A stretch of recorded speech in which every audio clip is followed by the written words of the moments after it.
the rope snaps, sending our MC plummeting into the void. Lunging from the shadows, dozens of starving beasts reveal their claws. Zhang Xiaoyang's face twists with pure rage as he vows to make them pay. And just like that, everything changed. Wakes up in his old room, soaked in sweat. He stares at his palms, seeing no scars and no wounds at all. That digital clock glows in the dark exactly 30 days until the world falls apart. Suddenly, a blue holographic screen pops up, lighting up the whole room. God-tier items and power potions fill this crazy interdimensional shop. A mystic ring glows on his finger, holding an entire pocket dimension inside. Kicking that traitor out of his house with a look of pure disgust. With one swift move, he slaps a black credit card down, silencing everyone. Bastard machines start grinding away, building an absolute fortress. Power surges through his body, shredding his clothes from the pure pressure. Across from him, his old enemy stares back, looking both hateful and confused. Jiang just smirks, his eyes cold and calculating. The countdown is on, and that's where it gets good. I'm making every single one of them pay. The story begins with our protagonist tied up and hanging over a cage of zombies.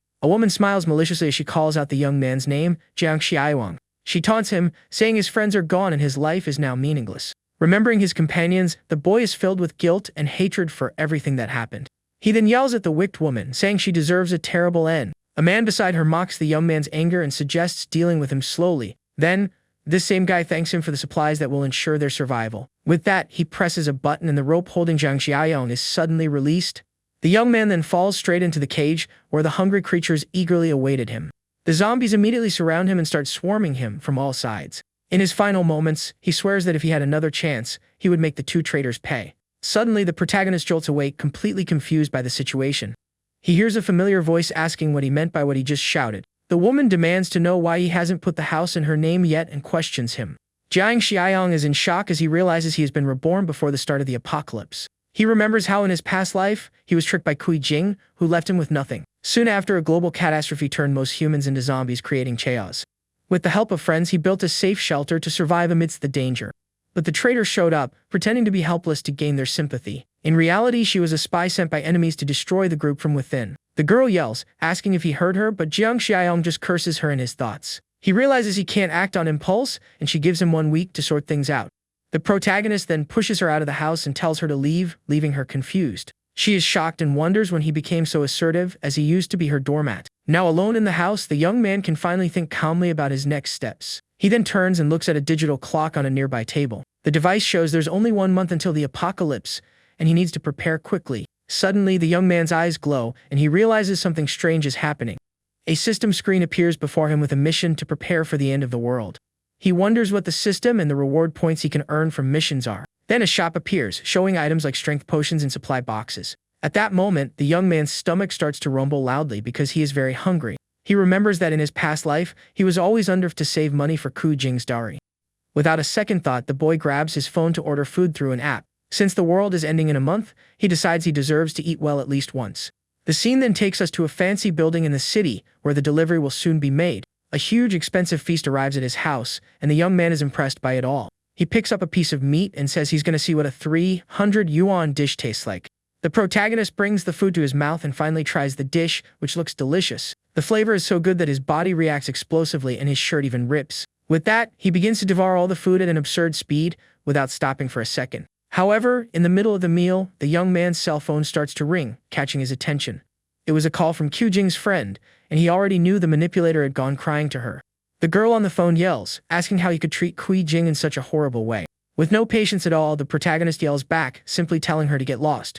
He then hangs up on her without even caring what she was about to say. After dealing with that minor annoyance, he throws himself on the sofa to relax a bit. Then, the young man remembers the system's mission and starts thinking about buying a piece of land. He plans to build the strongest fortress of all near a water source in a forest. Determined, he gets up and goes to a real estate agency to find the perfect spot for his plan.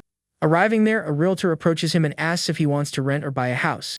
Just as Jiang Xiaoyang was about to answer, a guy shows up and interrupts their conversation. The manager, Zhu, tells the woman to go carry boxes of toilet paper, but she tries to refuse. The man then scolds her, telling her not to waste time on a nobody in cheap clothes. Hearing this, the protagonist gets really annoyed and asks what he meant by that. The manager looks at him with contempt and couldn't care less about the young man's question. He taunts him, saying if the kid buys a toilet, he'll do a live stream eating something. Jiang Xiaoyang then accepts the bet and says he'll get something nice and warm for him. With a confident smile, he shows his black credit card to the realtor. He then announces that he is there to buy a piece of land, and everyone is shocked. The realtor's attitude changes instantly, and she offers to give him a detailed explanation. The manager, however, continues to doubt him, thinking the young man will back out when it's time to pay. She then hands Jiang Xiaoyong some papers with the available plots of land. But the protagonist interrupts her, saying he'll state his requirements to see if anything fits. The ideal location would be near mountains with running water and preferably easy transportation. The woman becomes thoughtful, trying to find a place that meets so many requests. Suddenly, Manager Ju suggests a plot in the East District, and she is quite surprised. The guy actually just wants to get rid of the kid, thinking he's there to cause trouble. Jiang Xiaoyong asks if the location meets all the criteria, and she confirms it but mentions the factories there. He analyzes the papers and sees that the location is great and the stalled construction will save time. Without a second thought, the young man decides he'll take the land and wants to sign the contract right away. The realtor is completely shocked by how quickly he made the decision and doesn't understand a thing. She asks if he's sure, and the protagonist confirms, remembering the bet with the manager. The payment is made on the spot, and the receipt shows a down payment of 300,000 yuan. Manager Ju panics when he sees the kid spent millions on an abandoned piece of land. The protagonist then faces him and says it's now his turn to fulfill his part of the deal. The people around them start filming and teasing the manager, telling him to start the live stream. With the purchase of the land, the first part of the system's mission is finally completed successfully. Jiang Xiaoyong now needs to find a way to get money to buy supplies. On his way, he runs into the trader from his past life, who recognizes him and is confused. The man who betrayed him in the past life glares at him angrily as the protagonist walks away. Meanwhile, at the real estate agency, the manager is forced to honor the bet and cries out for help. Elsewhere, Kujing is relaxing and smoking calmly at a fancy chair. Suddenly, her cell phone starts to ring, and she picks it up to see who is calling her. It was Li Shoxiang, who tells her that Jiang Xiaoyong went to the real estate agency to buy land. The woman is shocked and wonders where he got the money to make such a purchase. Furious, she yells that the young man used her money and that she will expose him online. Back at home, the protagonist thinks about how he will get the money to buy supplies. At that moment, he hears loud knocks on the door and wonders what could have happened. When he opens it, he is faced with Kui Jing and her friend, who accuse him of spending her money. The young man pretends not to understand and asks the two of them what they are talking about. She then yells that the dowry money is hers, and therefore the land he bought is also hers. Jiang Xiaoyong simply asks if the girl has lost her mind and flicks her on the forehead. He shows a wad of cash and reveals that he knows about her affair with Li Shoxiang. The woman is completely frozen, wondering how he found out her secret. Her friend tries to calm the situation, but the protagonist cuts her off, saying there's no misunderstanding. He kicks him out of his house, and Kui Jing remains in shock, not understanding how she was found out. In the elevator, her friend questions her about the affair, and she admits she only booked rooms with him. Kui Jing says the situation has gotten out of control and that they need a new plan now. Her friend then smiles maliciously and says she won't hold back with the young man anymore. On the purchased land, the protagonist asks a builder how long the renovation will take. The construction is massive, and the young man observes the workers and machines already on site. The foreman lists all the requirements like reinforced walls and watchtowers. The man says it's impossible in 1 month, but Jiang Xiaoyong threatens to hire someone else. The foreman then changes his mind and says it will cost more to finish everything on schedule. The protagonist then tells him to name his price, and the man shows 2 fingers with a smile. The young man asks if it's 20 million, and the builder confirms, asking for a deposit of 5. Jiang Xiaoyong agrees to transfer the money in a week and tells him to start now. He guarantees that if he doesn't pay, the land will belong to the man, who finally accepts the job. Suddenly, Kui Jing's friend appears on site and calls the young man's name sweetly. The girl approaches him and hugs him, asking what he is doing in that place. She continues to cling to the young man's arm, trying to be as charming as possible with him. In his thoughts, the young man swears he will make her pay double for what she did in his past life. The woman asks if he bought the land and if he's going to build a mansion on the site. Losing his patience, he pushes her away, saying that what he builds is none of her business. She is confused because before he would have turned bright red, but now he had no reaction. The protagonist ignores her and goes to give more orders to the workers, leaving her behind. The girl then sees a golden opportunity to trick him and take the land for herself. Back at home, he sees that he only got 3 million from the house, which isn't enough. He then gets the idea to sell the house to multiple people since the apocalypse is near. Focused and determined, he knows what he needs to do to get the rest of the money. Suddenly, he hears loud knocks on the door and already knows it's the old neighbor again. He remembers that his downstairs neighbor has money and really wants to buy his house. The elderly man accuses him of partying all night, but that's just an excuse to bother him. The protagonist yells back that he went to bed early and wasn't making any mess. Fed up with the situation, the young man says he will finally sell the house to him. The neighbor is completely shocked by the news and can hardly believe what he heard. But the kid imposes a condition to close the deal, and the old man is very curious to know what it is. He demands 5 million at once and asks to stay in the house for another 6 months. Then Jiang Xiaoyong threatens to slam the door in his face if he doesn't accept his terms. The old man agrees on the spot but demands a contract to ensure he doesn't back out. With a malicious smile, the young man thinks the old man can wait to pass away in his new house. With the neighbor's money plus the loan, he calculates that he will soon have 8 million yuan. Now with the money secured, he opens the system screen to claim his reward. Without wasting time, he heads straight to a giant supermarket to buy supplies. The protagonist runs through the aisles, grabbing everything he sees for his mission. A couple watches him from a distance and comments that the young man must be crazy to buy so much. The scene shows the absurd number of shopping carts that he has filled completely. The people around him mock him, thinking he's just another fool who believes in rumors. With that, the mission is completed, and he finally earns his first 10 points in the system. He checks the system store and sees that the protagonist's supply box costs 10 points. Without hesitation, the young man decides to spend all his points to buy the special box. The exchange is successful and a mysterious, glowing box appears in front of him. Inside the box, he finds a spatial ring with 500 cubic meters of space. The young man is very happy because he knew the first reward would be something incredible like this. With time stopped inside, he can store fresh food without it ever spoiling. Then a new mission appears in the system, asking for supplies for 10 years of sustenance. Suddenly, a man appears with 2 security guards, yelling and asking who is making the mess. As he gets closer, the guy recognizes Jiang Xiaoyong and is surprised to see him there. The protagonist also recognizes him immediately and remembers his name is Yang Tao. He remembers that Yang Tao was the school bully's lackey and always picked on the weak. The former classmate then threatens him and tells him to put all the groceries back. The young man stares at him and asks if this is how the market treats all its customers. Yang Tao then yells at him to pay for everything, or they won't be gentle with the young man. An hour later, the cashiers are still ringing up the young man's huge purchase without stopping. The cashier informs Yang Tao that the total purchase came to over 50,000 yuan. The man then holds out the card machine to the young man and demands that he pay now. With a quick movement, the protagonist swipes his card, and the transaction is approved instantly. Yang Tao is shocked to see the transaction approved and can't hide his anger. He and his guards turn to leave, but Jiang Xiaoyong calls him back and asks him to wait. Yang Tao turns around annoyed and asks what the young man is doing just standing there staring at him. With a confident smile, Jiang Xiaoyong demands an apology for his rudeness. The former classmate gets furious and accuses him of looking for trouble with him on purpose. Then, other people in the market start filming and supporting the protagonist in the confrontation. The young man then promises that if the apology is sincere, he will buy 10 times more products. Yang Tao doubts him, but Jiang Xiaoyong shows his card and challenges him to check the balance.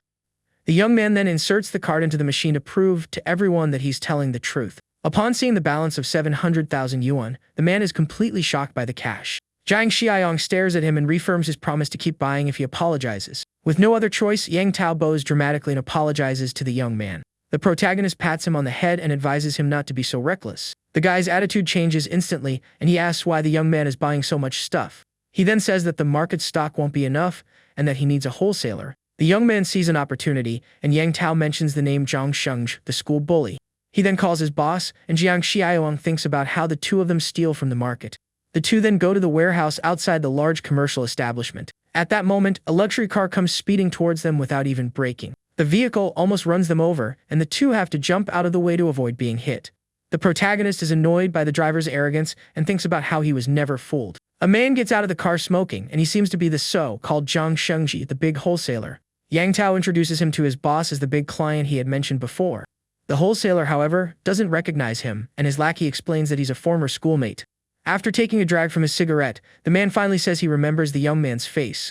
With that, he blows smoke right in the protagonist's face, who shows no reaction. Then the bully mocks him, calling him the only guy with a drop of courage in school. He pulls the young man's sweatshirt string and accuses him of wearing a fake brand to show off. Annoyed, Zhang Shengzhi shoves his employee aside, yelling that this was a waste of time. He then kicks Yang Tao, saying he knows how to spot a rich person, and the young man isn't one. The protagonist smirks and thinks that his aura isn't enough to intimidate an illiterate person. Furious, the man grabs the young man's collar and asks what he just said about him. Jiang Xiaoyong repeats that he looks down on others, and the bully gets angry at being called that. With a cute face, the young man then asks if it's okay to call him a snob. Yang Tao tries to break up the fight and says that being illiterate is his boss's weak spot. The wholesaler gets even more annoyed by the comment and shoves the boy against a truck. He threatens him, saying that if he doesn't buy a whole truckload of products, he'll be leaving on all fours. The young man then tells him to let go and show him the account number to make the transfer. The man is shocked to receive a 1 million yuan deposit and asks if he's serious. The young man confirms and says he'll buy 5 million in rice, oil, salt, and anything edible. With a malicious smile, the bully thinks he has a batch of nearly expired food for him. In the warehouse, he offers a 10% discount if the protagonist takes everything at once. The protagonist says the discount depends on the quality of the products he's selling. He then picks up a food package to analyze and see if it's worth buying or not.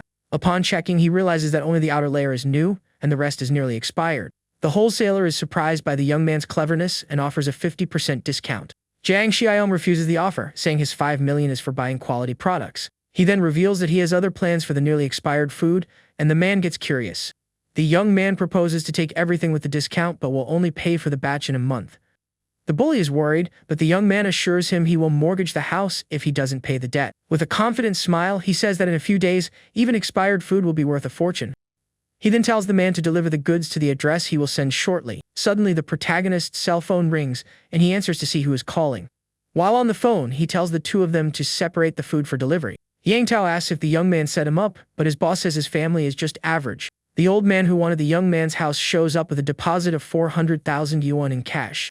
He accepts the condition of waiting 3 months for the house and asks to sign the contract right away. The young man notices the man's desperation and asks why he is in such a hurry.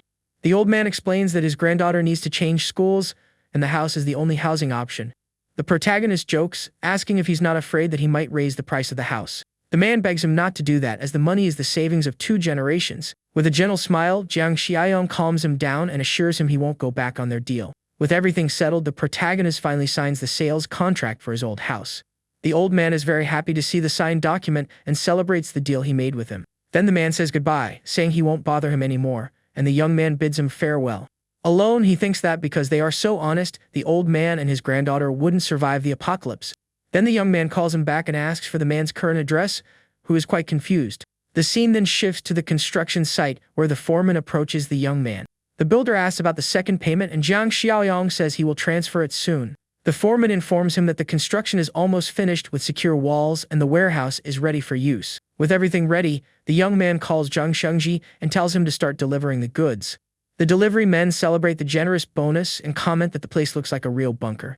The protagonist organizes everything and tells him to separate the perishable items from the other products. After all the hard work, the delivery men finally leave and the door closes. Satisfied with the result, Jiang Xiaoyong finds himself surrounded by a mountain of supplies. With that, the mission for 10 years of supplies is completed, and he earns another 20 points. Checking the system store, he sees that new skill boxes have been added for purchase. Without a second thought, he spends 10 points on the awakening box and gains the mind's eye. The young man is excited because this ability to detect hostility will be very useful in the apocalypse. Soon after, a new mission appears, asking him to arm himself to earn more rewards. With a confident smile, he thinks that's exactly what he was already planning to do. At night, he goes to a black market to find everything he needs for his next task. At the black market, the protagonist overhears people negotiating fake items like ancient relics. He watches a man trying to sell an item for 300, but the buyer haggles relentlessly. Jiang Xiaoyong then sees the trader Li Shuxiong buying a fake jade bracelet for 200. With a smile, he thinks about how foolish Kui Jing is for being tricked by a trinket. At one of the stalls, he spots some swords and machetes that seem to be of good quality. After walking a bit more, he finally finds the shop he was looking for. The young man crouches down and asks the vendor if he has any more durable items to sell. The man scoffs at him, saying that if he wants something stronger, he'll have to sharpen it himself. The young man insists that he needs something more resistant and looks at the vendor seriously. The vendor gets annoyed with his persistence and asks if he's there to cause trouble. Suddenly, the man receives a notification for 200,000 yuan in his account and is shocked. The protagonist shows his phone and passport, proving he's serious about the purchase. Impressed by the cash, the vendor calls an assistant to take care of the stall for him. He then invites the young man to talk in a more private place, away from prying eyes. In the back of the shop, the vendor offers a homemade firearm for 2,000 yuan, but the young man refuses.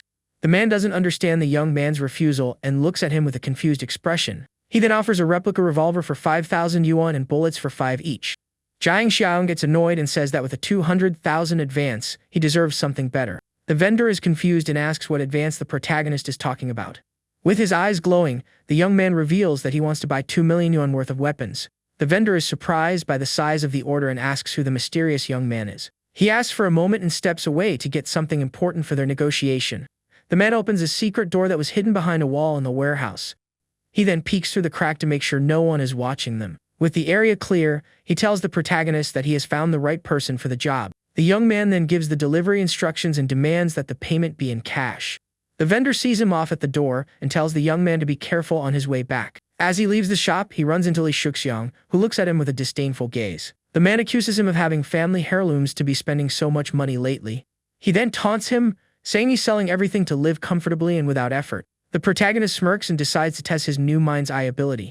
the ability is activated, and a glowing blue eye appears on his forehead showing his powers. He senses the trader's hostility and the vendor's neutrality, who is standing beside him. With that, he mocks the man, saying he tricked Kui Jing with second-hand goods.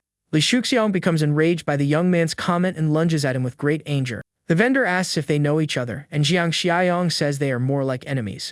The man then tells him to go about his business, and he will teach the trader a lesson himself. The young man walks away as the vendor's goons prepare to engage the angry man. Li Shuxiang tries to argue, but one of the guys threatens him with a sharp metal bat. Without mercy, the goon hits him hard, and the man falls to the ground, crying out in great pain.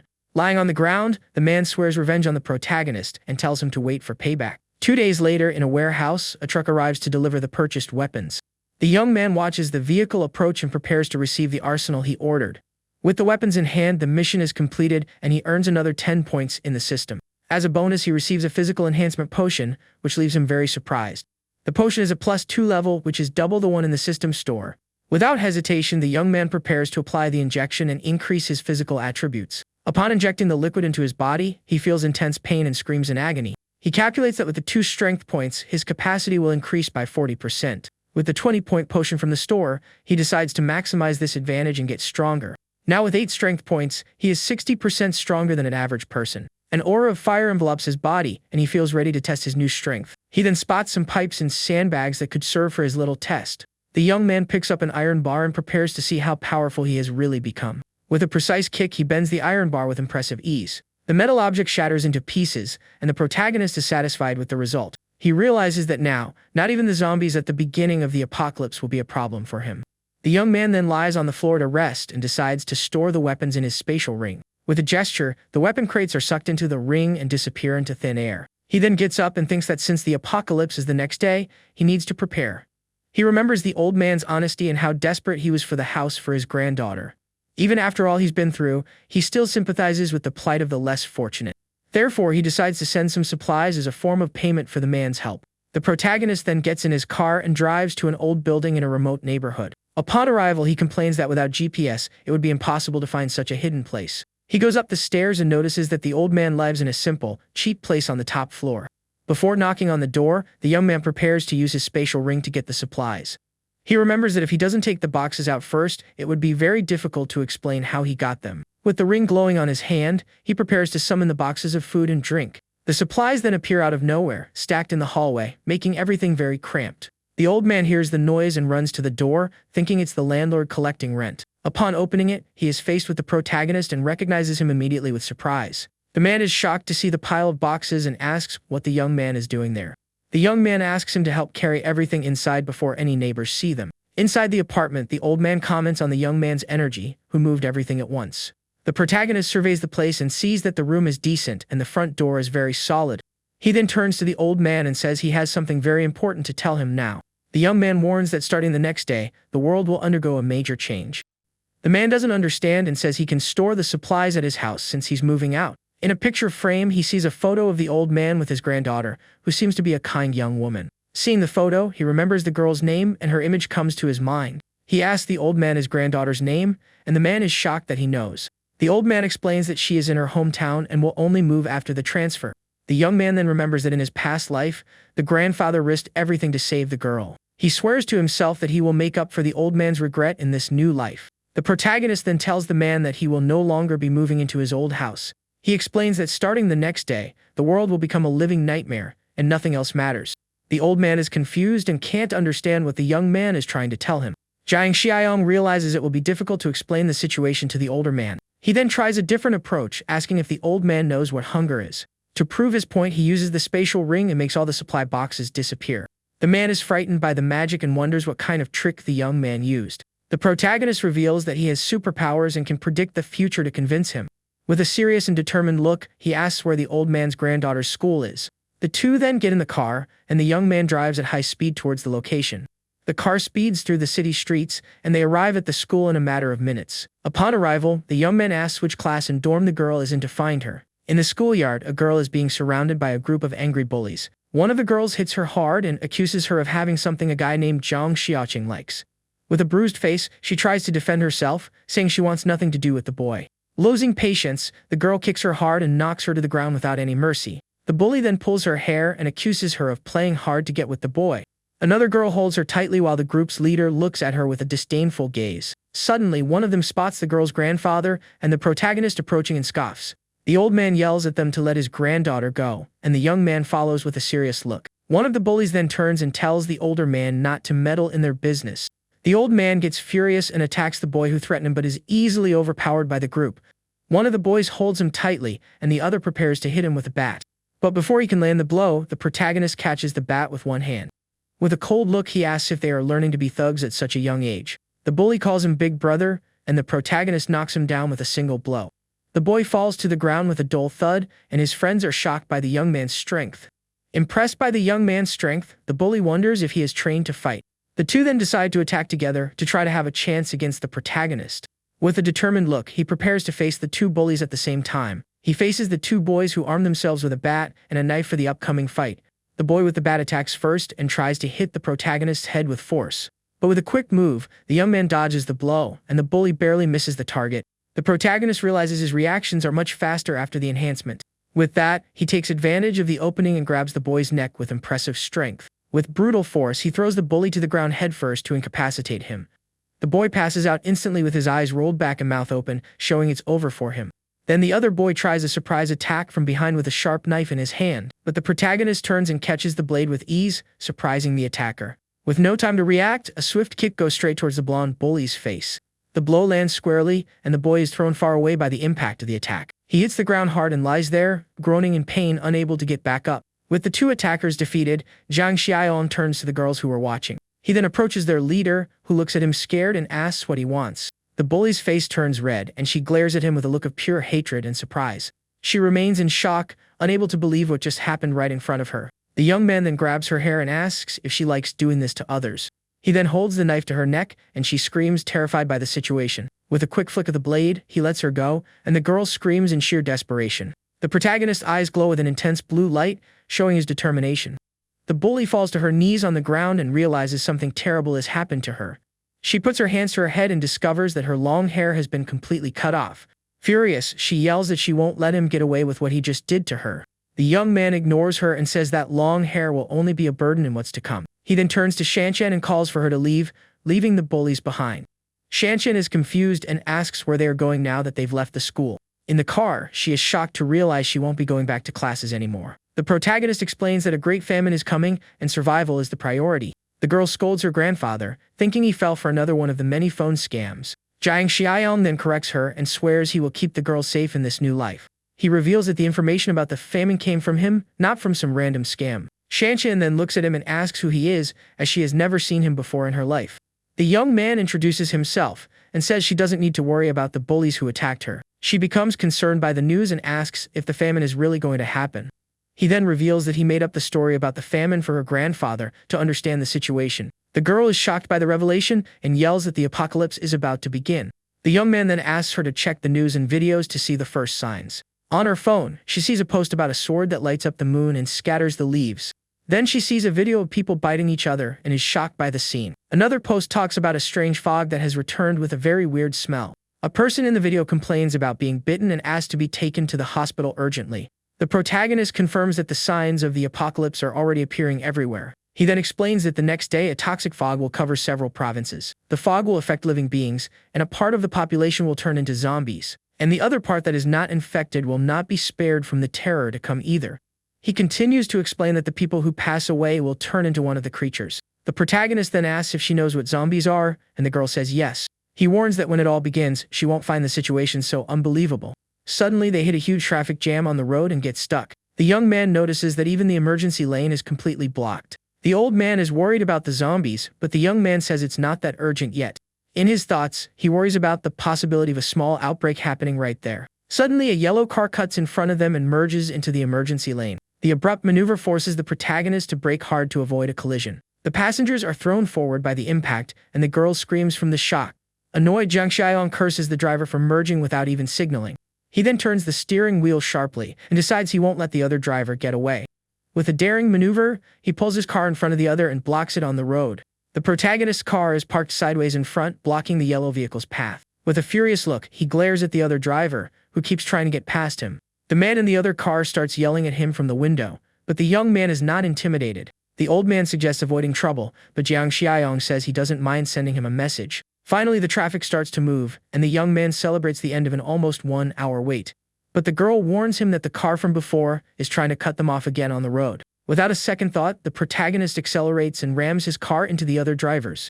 With a furious look, he complains that the other driver won't leave them alone. The collision between the two cars creates sparks and the sound of metal clashing echoes.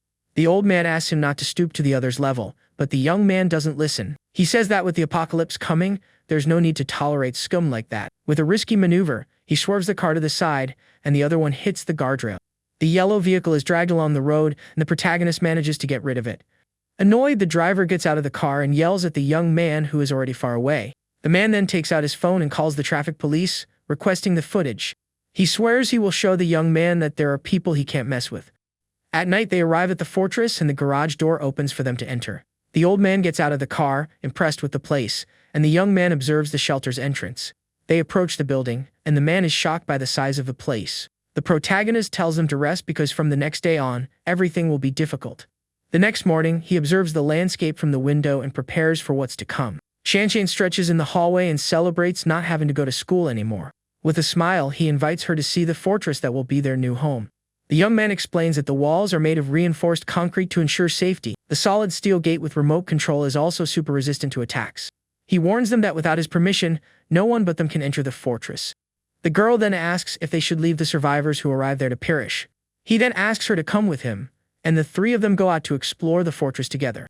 The young man explains that in the apocalypse, human nature is unpredictable and dangerous. Therefore, having a soft heart would only lead them to a tragic and inescapable end. The two of them listen to him in silence, and the old man seems to understand the gravity of the situation. He then shows them a safety zone that can serve as a temporary shelter for others. Next, he takes them to the food storage and shows which areas can be rationed. The three of them enter the giant warehouse, and the young man prepares to show them something important. He turns to the two of them and looks at them with a serious and determined gaze. The protagonist then activates his mind's eye to check the loyalty of his companions. He sees a sign of trust above their heads and is surprised by the positive result. With that, he summons the weapons from his spatial ring and gives them to the two to defend themselves. The young man teaches them how to handle the weapons and tells them never to let them fall into the wrong hands. The old man nods in agreement and understands the importance of keeping the weapons safe. A new system mission appears asking him to find and rescue an old comrade. The young man is confused by the mission, but soon an arrow of light appears to guide him. He's excited about the new task because he was wondering how to find his friends. He reinforces the fortress rules and the girl asks where he is going now. The protagonist says he needs to recruit and assemble a team for what's to come. The scene then shifts to a fancy building with a bright KTV sign on its facade. Inside, a group of friends is singing karaoke and having fun, unaware of the danger. Two of the guys get up to go to the restroom, and a friend makes fun of how long they're taking. Annoyed, one of them curses back, and they head to the karaoke bar's restroom together. In the hallway, they accidentally bump into a couple who were passing by at that moment. The woman complains about the bump, and the white-haired guy looks at her with a disdainful gaze. He then apologizes to the woman, and his friend tries to avoid any kind of trouble. But the man accompanying her doesn't accept the apology and kicks him hard in the chest. The young man is thrown backward by the impact of the kick and falls to the ground in a lot of pain. His friend runs to help him and asks if he's okay after the blow he took. He then turns to the aggressor and asks why he hit him that way. The man gets annoyed by the young man's audacity and says it's the first time someone has talked back to him. Without a second thought, he grabs him by the collar and lifts him off the ground with ease. The young man wipes his nose and complains about his bad luck for catching a cold again. The people around them comment on the fight and wonder if they ever get tired of trouble. The guys' friends try to break up the fight and ask everyone to calm down. The aggressor boasts about his influence and says that not even their boss would dare touch him. The karaoke employee tries to calm him down, but the man pushes him away and tells him to leave. He then threatens to shut the place down and tells him to call the boss to resolve the situation. The scene then shifts to the number of the room where the group of friends was having fun. The two guys run back to the room, looking very scared about something. One of the friends asks why they are in such a hurry and if a dog chased them. One of the friends explains that they bumped into a drunk who wanted to pick a fight with them. Another friend gets annoyed and says they should have fought back and even offers to call for backup. The white-haired guy then calms him down and tells him not to look for trouble and to continue the party. Suddenly, the room door is kicked open with a loud thud and the group is startled by the intrusion. The aggressor from before enters the room with his goons and points at the two guys who confronted him. The group of friends stands up, scared, and the white-haired guy glares at the intruders angrily. The man then orders his goons to grab the guys, and a fight breaks out in the karaoke room. The friends are easily overpowered and kneel on the floor with their hands on their heads to protect themselves. One of the Karak employees is assaulted and ends up with a bruised face from the blows. One of the friends tries to argue but is threatened by the aggressor, who tells him to be quiet. The man then grabs a bottle of whiskey from the table and prepares to attack one of the guys. He breaks the bottle over one of the friends' heads, who falls to the ground, injured and bleeding heavily. The young man groans in pain, and his friends are shocked by the violence of the unexpected attack. The white-haired friend yells the injured companion's name and looks at him with desperation and anger. Meanwhile, the protagonist arrives at the karaoke bar by car, following the signal from his system. With a smile, he scoffs at the situation and prepares to enter the scene of the commotion. He enters the KTV and thinks about how young people still have the nerve to sing with the world ending. In the karaoke room, the young man on the floor is bleeding heavily, and his friends are shouting his name. The aggressor then approaches his female companion and asks if she is feeling better now. He then points to the fallen young man and asks the white-haired friend if he was the one at fault. The white-haired young man grabs a glass from the table and prepares to retaliate. He then attacks one of the goons but is quickly surrounded by the other men. The main aggressor is surprised by the courage of the young man who dares to confront him. With a swift move, he breaks the glass on the head of the goon who is holding him. The man falls to the ground, stunned, and the white-haired young man's friends scream in shock.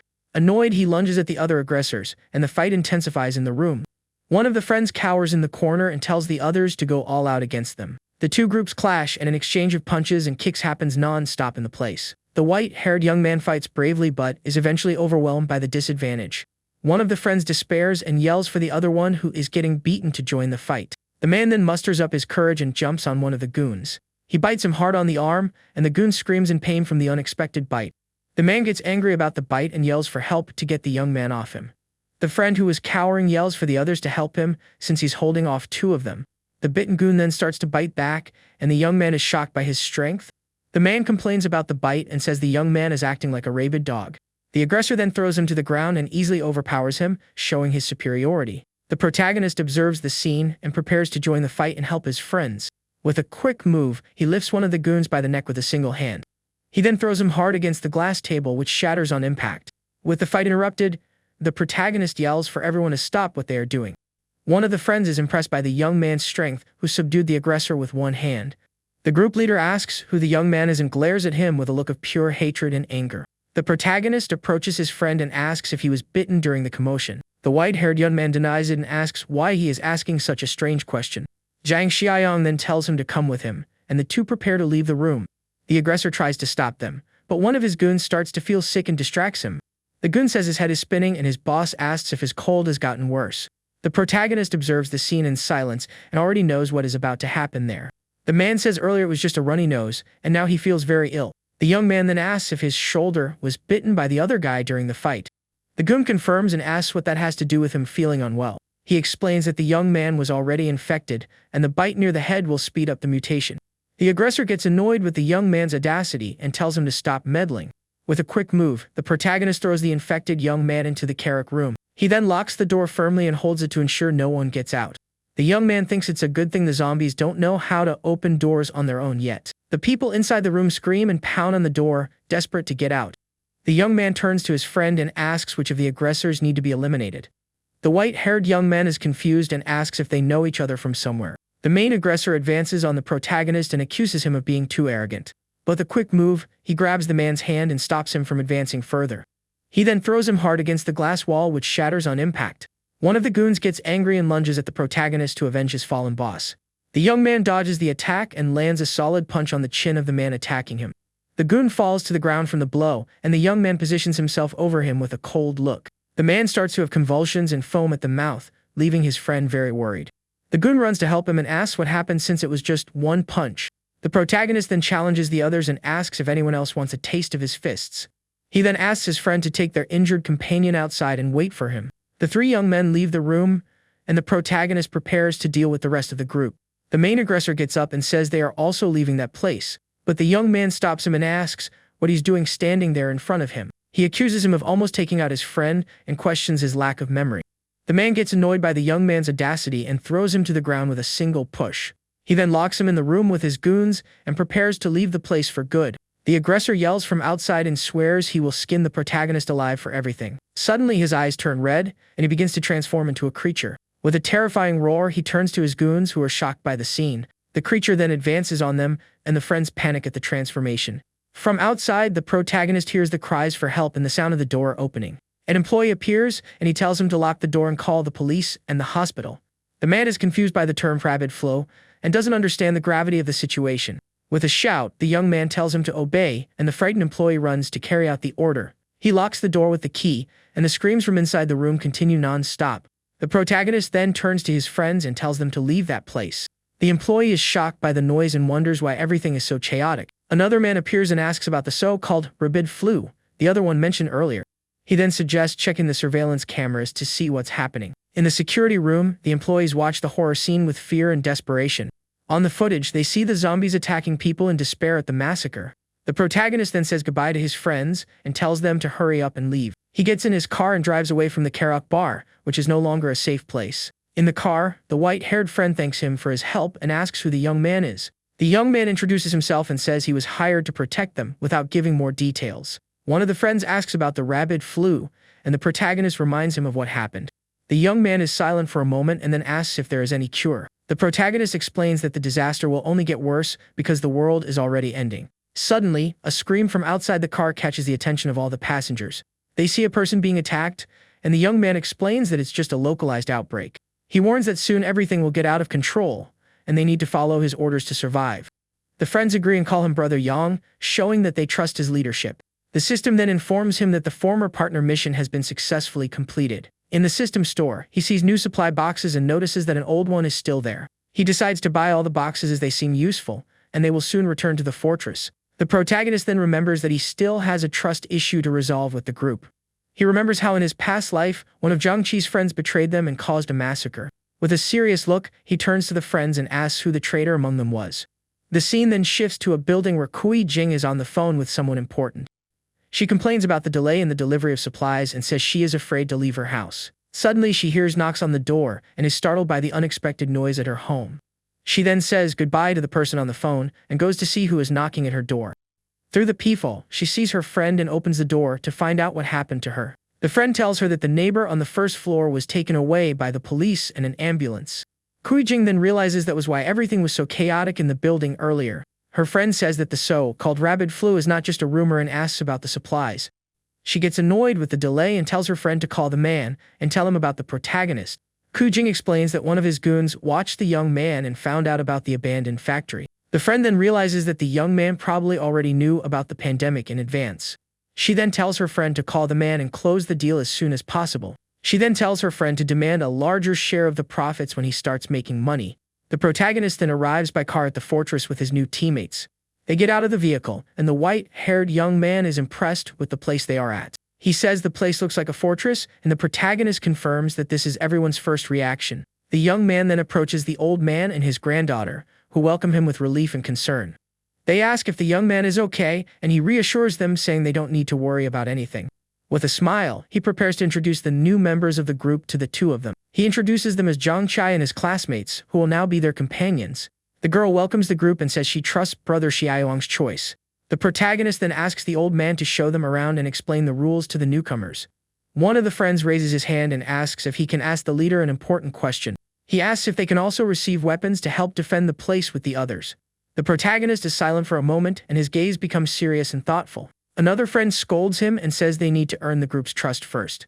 Zhang Xiaoyan then reassures them and promises they will have weapons in a few days. He is also worried about his injured friend and says he needs to go to the infirmary. After a hot shower, one of the friends celebrates the comfort of their new shelter.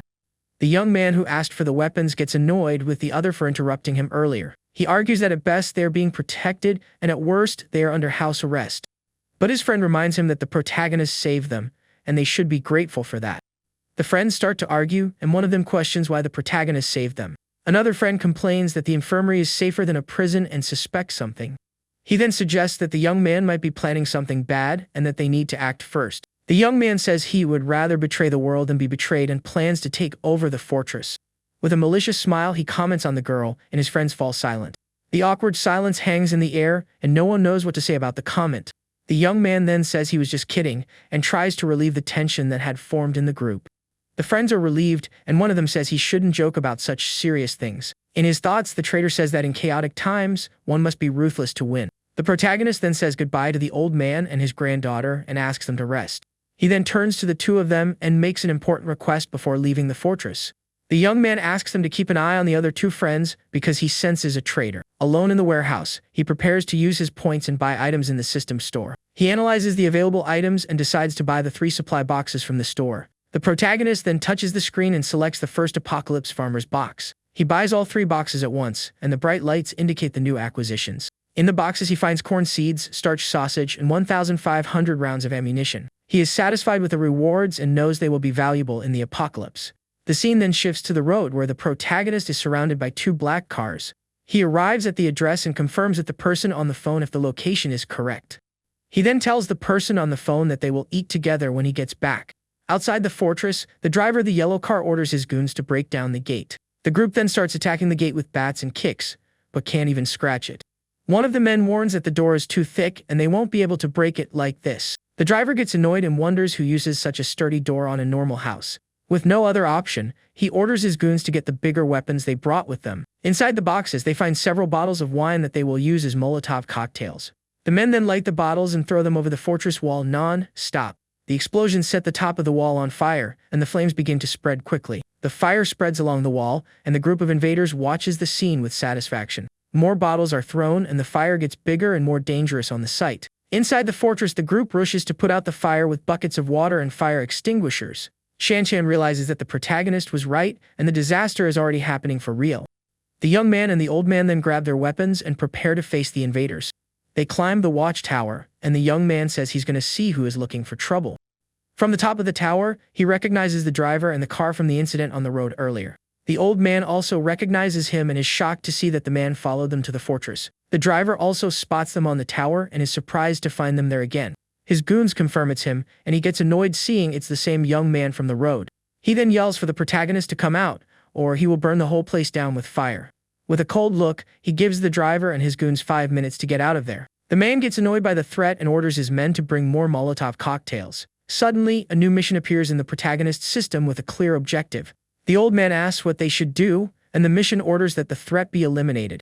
The young man then readies his weapon and says they don't care if someone gets burned. He aims and says that letting this scum live will only harm more innocent people in the future. With a clean shot, he fires the weapon, and the bullet goes straight towards the driver. The man feels the impact of the shot but doesn't understand what just happened to him. He cries out in pain and realizes his hand was hit by the shot from the young man on the tower. The protagonist is frustrated for missing the shot, and the invaders are shocked by the weapon. The driver then orders his men to retreat and swears revenge on the young shooter. But the young man is not in a playful mood and says he hates waiting to finish what he started. He then fires a barrage of shots at the group, who run desperately towards their car. The goons throw their injured boss into the trunk and prepare to flee the scene. The driver yells at them to speed up and get out of there as fast as possible to survive. The protagonist and the old man watch the escape attempt and prepare for the final attack. The young man fires at the car, and the bullets pierce the bodywork and windows of the vehicle. He reloads the weapon with impressive speed and continues to fire non-stop. The old man is shocked by the young man's skill and wonders who he really is. The screams from inside the car indicate that the shots hit their targets, and the mission was accomplished. The car crashes and flips on the road, and the invaders' bodies are thrown out. The protagonist then asks the old man to call Zhang Chai and the others to clean up the mess. But he changes his mind and thinks of using the bodies as training for his companions. He then says he has other plans and that they don't need to rush with the cleanup. The scene then shifts to Li Shuxiang driving his car with the 2 women in the back seat. The man asks if they are getting close, and one of the women says it's the next one. The 2 women relax in the back seat, and Kui Jing's friend looks at her suspiciously. She accuses her of putting on an act every time Li Shuxiang is around to get something. The man then stops the car near the fortress and tells the woman to text him when she gets in. Kui Jing asks her friend to go with her, and the girl is surprised by the invitation. The friend complains about her shoes, but Kui Jing insists she go ahead to scout the place. The friend then realizes she forgot her purse in the car, and Kui Jing pulls her so she won't go back. From the car, Li Shuxiang watches the 2 of them walk away and prepares for the next step of the plan. He takes out his phone and calls his men, telling them all to get ready for action. The man then gives the order for them to follow his car as soon as he starts to move. In a nearby van, a group of armed men prepares to follow their boss's orders. Kui Jing and her friend walk towards the fortress, and the friend complains about the situation. She says she dressed that way to ensure she could seduce the protagonist. Suddenly, Kui Jing stops and asks what is happening up ahead on the road. They then come across the scene of the massacre and are shocked to see the bodies on the ground. Kui Jing's friend panics and suggests they go back because the people are no longer alive.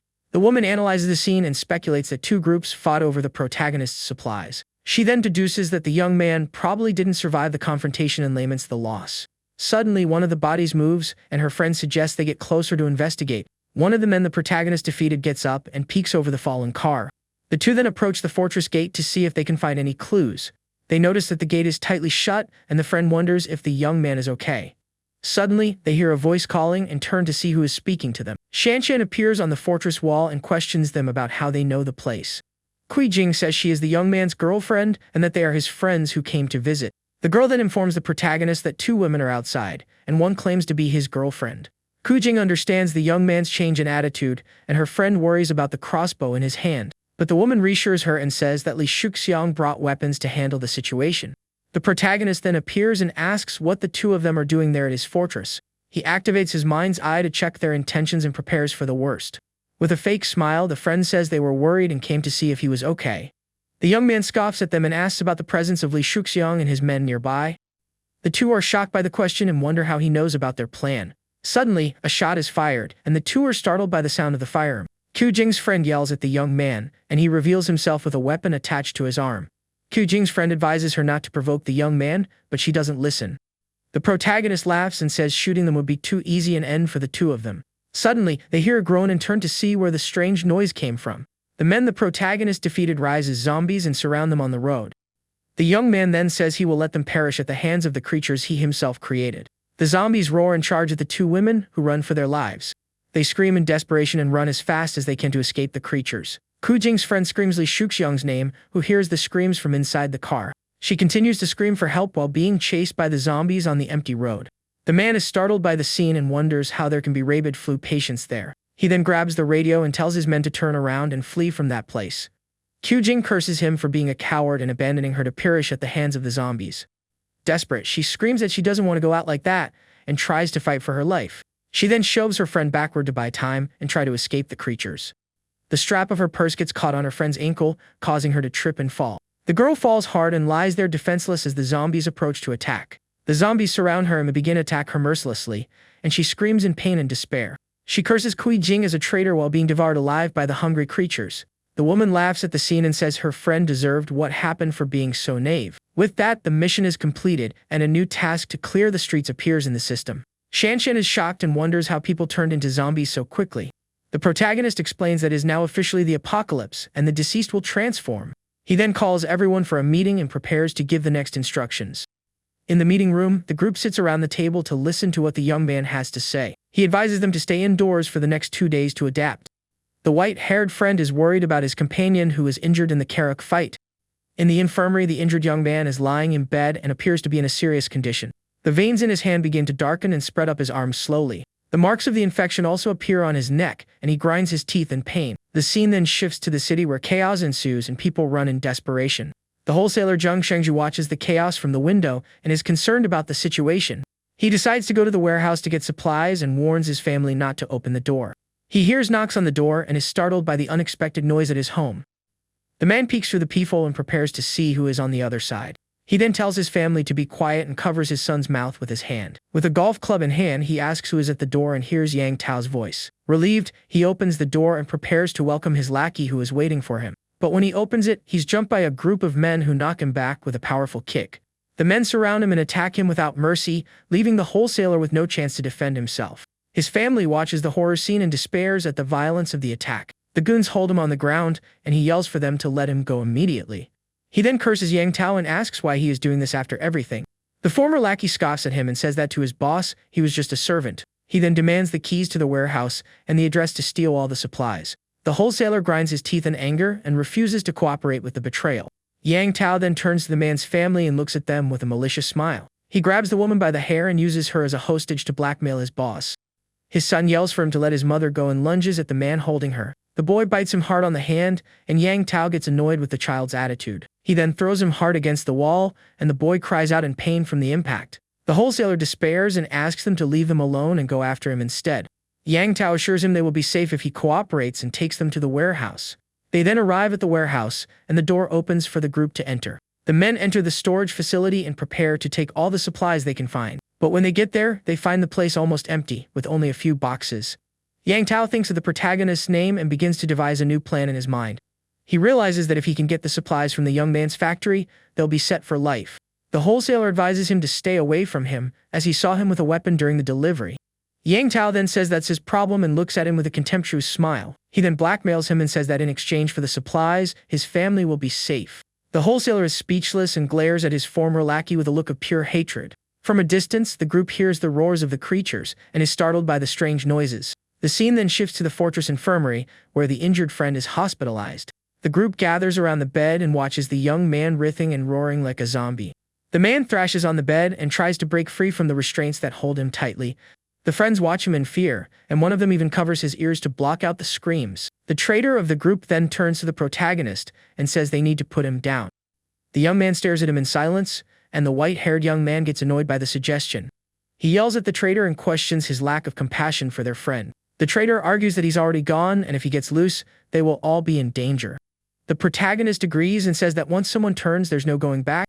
He then draws a sword from his waist and prepares for what needs to be done.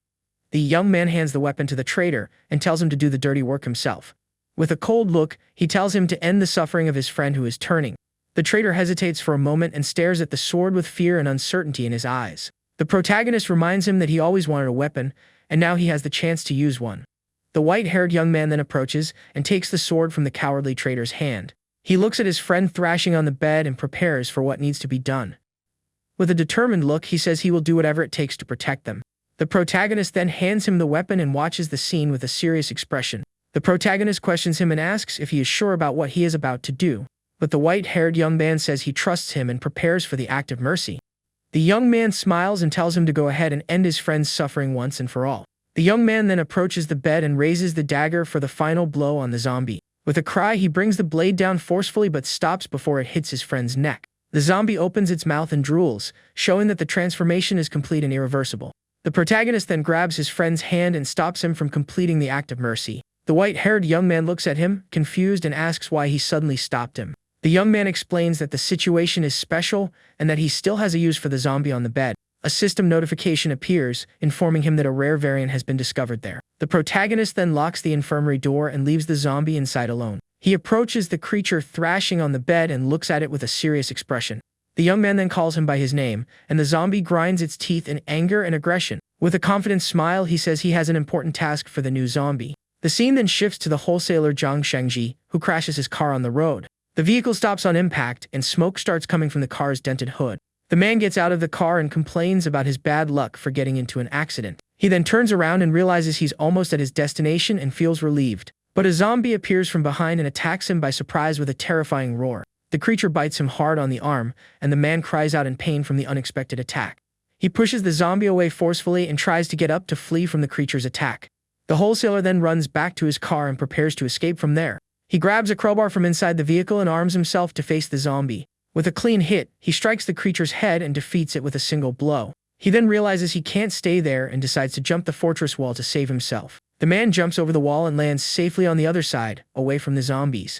In the fortress courtyard, the zombies gather and a truck arrives for the cleanup. The protagonist exits the fortress and prepares for his next cleanup mission. He and his group come out armed and ready to face the creatures awaiting them. Shanshan complains that the gear is uncomfortable and difficult to use for fighting. The young man explains that the zombies are dangerous and the protective gear is essential. The group then hides behind a wall and prepares for the first confrontation. They prepare for battle and confirm that they are ready for whatever comes. A zombie approaches, and the group realizes they've been spotted and need to prepare to fight.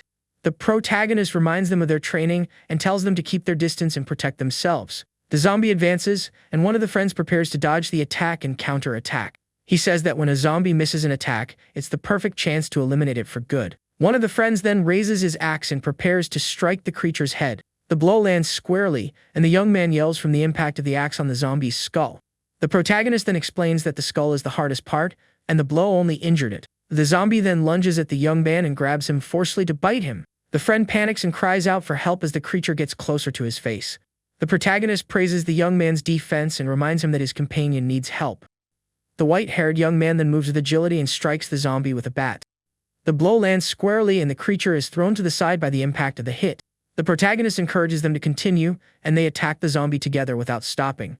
The white-haired friend turns to the leader and asks how they did in the battle. With an ironic smile, the young man distracts him while a zombie approaches from behind. The white-haired young man yells and warns him about the danger that is quickly approaching. The creature roars and prepares to attack the protagonist, who faces it calmly.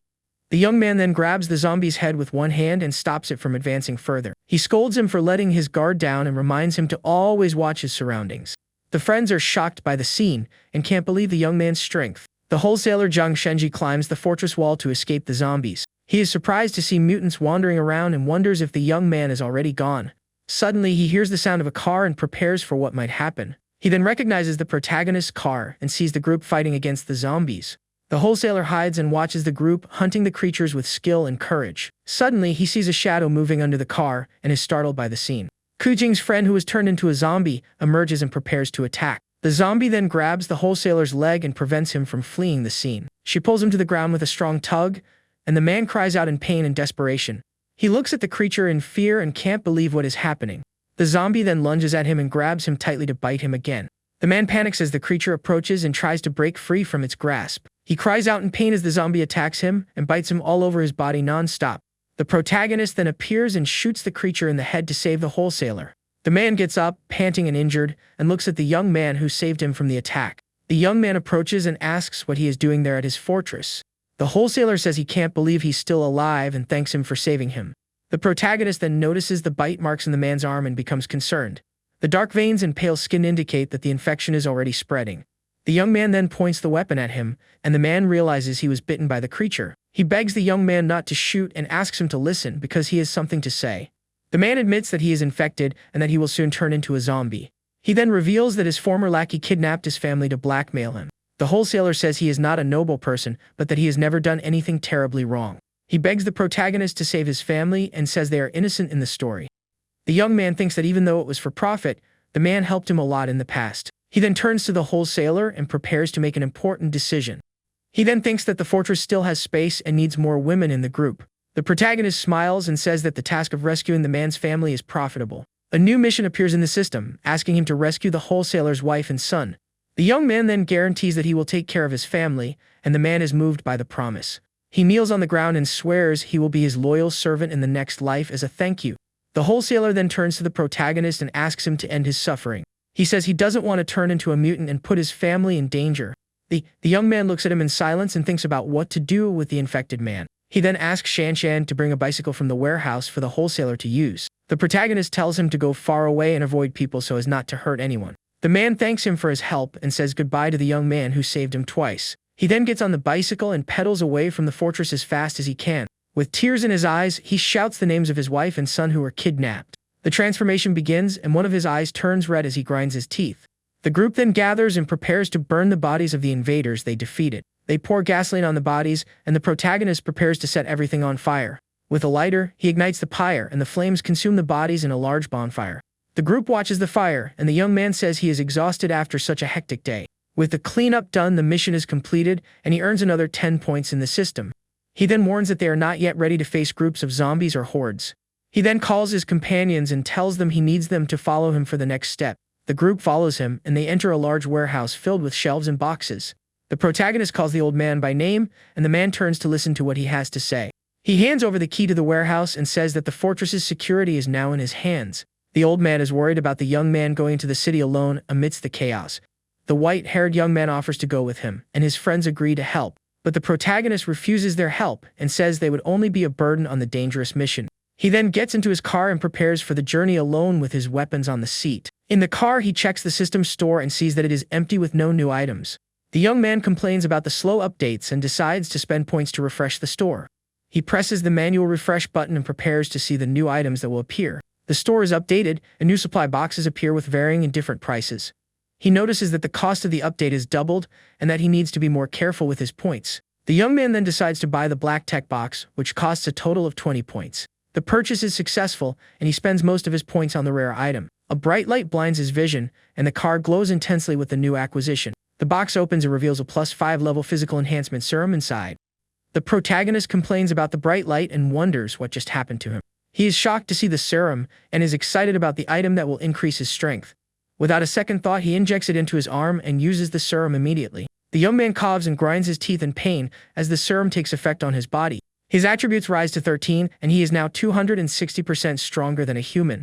He then arrives at the wholesaler's house to rescue his family from the kidnappers. In the son's room, the woman tries to calm the boy, who is crying, scared by the situation. She hugs him and tells him not to be afraid, because his father will sort everything out for them. Suddenly, Yang Tao and his goons enter the room and approach the woman. She is startled by the intrusion and asks what they're doing there in her house. The traitor says they are going to have some fun and grabs the woman with a malicious smile. She screams and tries to break free, but the men hold her tightly and tear her clothes. The woman begs them to let her go, but the men ignore her and continue the assault. An older man appears and complains about the noise they are making in the room. One of the goons invites him to join them, but the man gets annoyed with the attitude. He says it's not the first time they've done this and that he sees no problem with it. The older man scolds him and says that if she gets hurt, the boss won't forgive them. He then turns and says that after they deal with the boss, she won't have a day of rest. The goon calls him a killjoy and prepares to leave the room with the other. The woman hugs her son, and the two of them cry, frightened by the violence they suffered. At night, the protagonist drives through the city and sees zombies wandering the dark streets. He notices that his stamina and reflexes have improved greatly with the serum he used. The young man feels incredible with his new powers and dodges the zombies with ease. The zombies roam the dark city streets in search of their next victims. The protagonist stops the car and prepares to continue his journey on foot through the city. He says the city center is ahead and driving will attract too much attention. Suddenly, he hears a roar and turns to see where the terrifying noise came from. Two zombies lunge at him, and the young man prepares for the approaching battle. He dodges one of their attacks and grabs its arm forcefully to immobilize it. The zombie tries to break free, but the young man holds it firmly and doesn't let it escape. With a clean punch, he hits the creature's face and throws it far away with the impact. The zombie roars in pain, and the protagonist prepares to face the next enemy. He then uses his spatial ring and summons a sword to fight against the creatures. With the weapon in hand, he faces the zombies and prepares for the upcoming combat. The young man charges forward with speed and cuts down the creatures with his sharp, deadly sword. The blade gleams in the darkness, and the zombies are defeated with swift movements. The creatures' bodies fall to the ground, and the protagonist stands out in the dark night. He realizes that with his enhanced strength and reflexes, the zombies are no longer a problem. His vision has also improved, and he can detect that the passage is blocked. He calculates that the barrier is 800 meters away and prepares for the next step. A new encounter mission appears in the system, and the young man prepares for whatever comes. He finds a group of survivors surrounded by zombies in a convenience store. The survivors try to block the entrance with furniture and despair at the attack. The boy asks his father if they are going to perish, and the man tries to calm him as best he can. But the young man is not convinced and starts to cry, desperate in the dangerous situation. One of the men scolds the other for scaring the child with his words. The police officer then wonders if they are really going to meet their end there in that convenience store. Suddenly, they hear a strange noise and turn to see where it's coming from. The silhouette of a zombie appears, and the group is startled by the creature watching them. The father and son scream in fear and move away from the window to protect themselves from the danger. The zombie then disappears, and the group falls silent, trying to understand what happened. The scene shows the store floor stained with red, and the silence that has settled in the place. The police officer tells the other two to move the heavy furniture to block the entrance.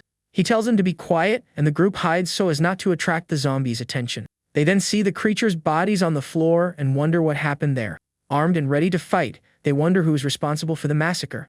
The boy then yells that it must have been a mutant, and the group is frightened by the idea. The father explains that a mutant is a stronger, faster version of a common zombie. The police officer gets annoyed with the reference to comics and games and draws his weapon to protect himself. He then tells the group to keep an eye out and prepare for a possible ambush by the mutant. The group then leaves the store and moves slowly towards the base to protect themselves. Suddenly, the police officer stops, and everyone wonders what strange thing he saw on the way. The protagonist then reveals himself, and the system informs that the rescue mission has been completed. The boy yells that he must be a mutant, and the police officer watches him with suspicion. The police officer analyzes him and says he looks more like a survivor than a creature. The protagonist laughs at the boy's imagination and says that mutants are not yet common. The police officer approaches and is relieved to realize that he is just a survivor like them. He invites him to join the group and says they need to stick together to survive. The protagonist asks about the group, and the police officer explains that they are looking for supplies. He then asks about a nearby mansion, and the police officer confirms that it's across the street. The man boasts about his weapon and experience and says he can protect the young man from the zombies. The young man feigns gratitude and thanks him for the offer of protection from the police officer and his group. The group then continues on its way, and the police officer watches him with a suspicious look. He asks if the young man is going to the mansion to meet someone important to him. The police officer continues to question him and asks if he is going to see a relative or girlfriend. He then warns him to prepare mentally because the person he is looking for might be gone. The police officer explains that even if they weren't taken out by the looters, they might have encountered the beasts. He tells about a group of bandits who hide in the mountains and attack other survivors. The man then says not to talk about it anymore and that they should stay vigilant. Suddenly, the boy yells for the police officer to watch out for an approaching zombie. The creature attacks him from behind, and the police officer turns to defend himself from the surprise attack. He draws his weapon and shoots the zombie in the head, which falls to the ground from the clean shot. The police officer then realizes he is out of ammunition and despairs at the dangerous situation. The shots attract more zombies to the location, and the group finds itself surrounded by the creatures. The police officer panics but tries to stay calm and look for a way out of the situation. He then spots an abandoned bus and sees a chance to escape the zombies' attack. The man yells for everyone to run to the bus, and the group follows his orders without hesitation. The protagonist analyzes the situation and gives the police officer's decision a 70. The police officer hurries him, and the group runs as fast as they can to reach the bus. They manage to get into the vehicle, and the police officer prepares to close the door firmly. He then tells everyone to check the seats to see if there are any hidden looters. The boy notices that the zombies haven't given up yet and are gathering outside. The police officer gets frustrated and realizes that the zombies managed to catch up to them despite the run. The creatures start banging on the bus windows and try to get into the vehicle. The horde of zombies surrounds the bus and the group despairs at the hopeless situation. The police officer tries to hold the door, but the zombies are too many and he starts to lose strength. Suddenly, he feels a hand on his shoulder and turns to see who is helping him. The protagonist pushes him aside and holds the door with one hand without any effort. The police officer is shocked by the young man's incredible strength and can't believe what he sees. The young man tells him to gather everyone to break the windows and fight back against the zombies. The man agrees and runs to warn the others while the protagonist holds the door. The group then breaks the bus windows and prepares for the confrontation with the creatures. The zombies try to climb the vehicle, and the group prepares for the battle for survival. The zombies scream and bang on the windows, trying to invade the bus by any means. The group fights bravely, and one of the men attacks one of the creatures with a baton. They manage to push the zombies off the bus and protect themselves from the horde's attack. The police officer realizes that the bullets won't be enough to deal with so many zombies. The protagonist then offers a new weapon for the police officer to use in the upcoming battle. He pulls a crossbow from his spatial ring, and the police officer is shocked by the mysterious weapon. The young man hands it to the man and says he found it by chance earlier in the city. The group then uses their new weapons and attacks the zombies surrounding them outside. The creatures' bodies fall to the ground, and the group celebrates their victory against the horde. They get off the bus and observe the scene of the massacre with a sense of relief and triumph. The boy gets excited and says they are the children of destiny in this chaotic apocalypse. The protagonist scolds him and tells him to stay alert so as not to make any more careless mistakes. At the fortress, he says goodbye to the group and wishes the young man well on his mission. The traitor then offers to stand watch, and the old man watches him with suspicion. One of the friends questions his enthusiasm, and the young man gets annoyed by his colleague's comment. He yells that he has always been enthusiastic, and his friend is startled by his exaggerated reaction. The friend then wonders why he is reacting so strongly to a simple comment. The old man then sends everyone to their rooms and asks the traitor to be careful on watch. Night falls on the fortress, and the moon illuminates the watchtower where the traitor is. He observes the place and thinks that it's late, and everyone must have gone to sleep by now. He says he has no time to waste and needs to sort things out before the protagonist returns. The old man is fast asleep in his bed, and the traitor approaches him silently. He peeks through the bedroom door and prepares to put his evil plan into action. The young man then approaches the bed and reaches out to grab the key to the warehouse. He takes the key that was next to the pillow and prepares to flee the scene. But suddenly, the old man wakes up and stares at him with wide-eyed surprise. He asks what the young man is doing, and the traitor is startled by being caught unexpectedly. Without a second thought, he lands a strong punch on the man's face, who cries out in pain. He then flees the room, and the old man yells for him to return the keys he just stole. Shanshan hears the screams and comes out of her room to see what is happening in the hallway. The old man warns her that the traitor has stolen the keys to the armory and that they need to stop him. The group then chases after the young man, who is fleeing with the keys to get the weapons. He kicks over a ladder, knocking it down to block the path and buy time to escape. The white-haired young man gets annoyed with the traitor's attitude and calls him a sneaky brat. The traitor then arrives at the infirmary and stops in front of the door where the zombie is locked. With a malicious smile, he says that since he's come this far, he'll go all the way. He faces the zombie thrashing on the bed and prepares for the next step of his plan. The young man then reaches out and prepares to release the creature that is tied to the bed. The zombie roars, and the traitor is startled by the violence of the thrashing creature. He notices that one of the restraints is loose and wonders if the knot was poorly tied before. He smiles and says that this saves him the trouble of having to untie the zombie himself. The group then rushes to the infirmary to see what the traitor is up to there. The white-haired young man gets annoyed and says the traitor let the zombie escape from the room. They then see the creature standing in the hallway and wonder if he wants to take them all out. The old man despairs and says he misjudged the young man, and now all the weapons are locked up. He then tells the group to spread out and use the methods the protagonist taught them. The group spreads out in the hallway and prepares to face the creature that is staring at them. They see a chance to attack and prepare to surround the zombie and immobilize it.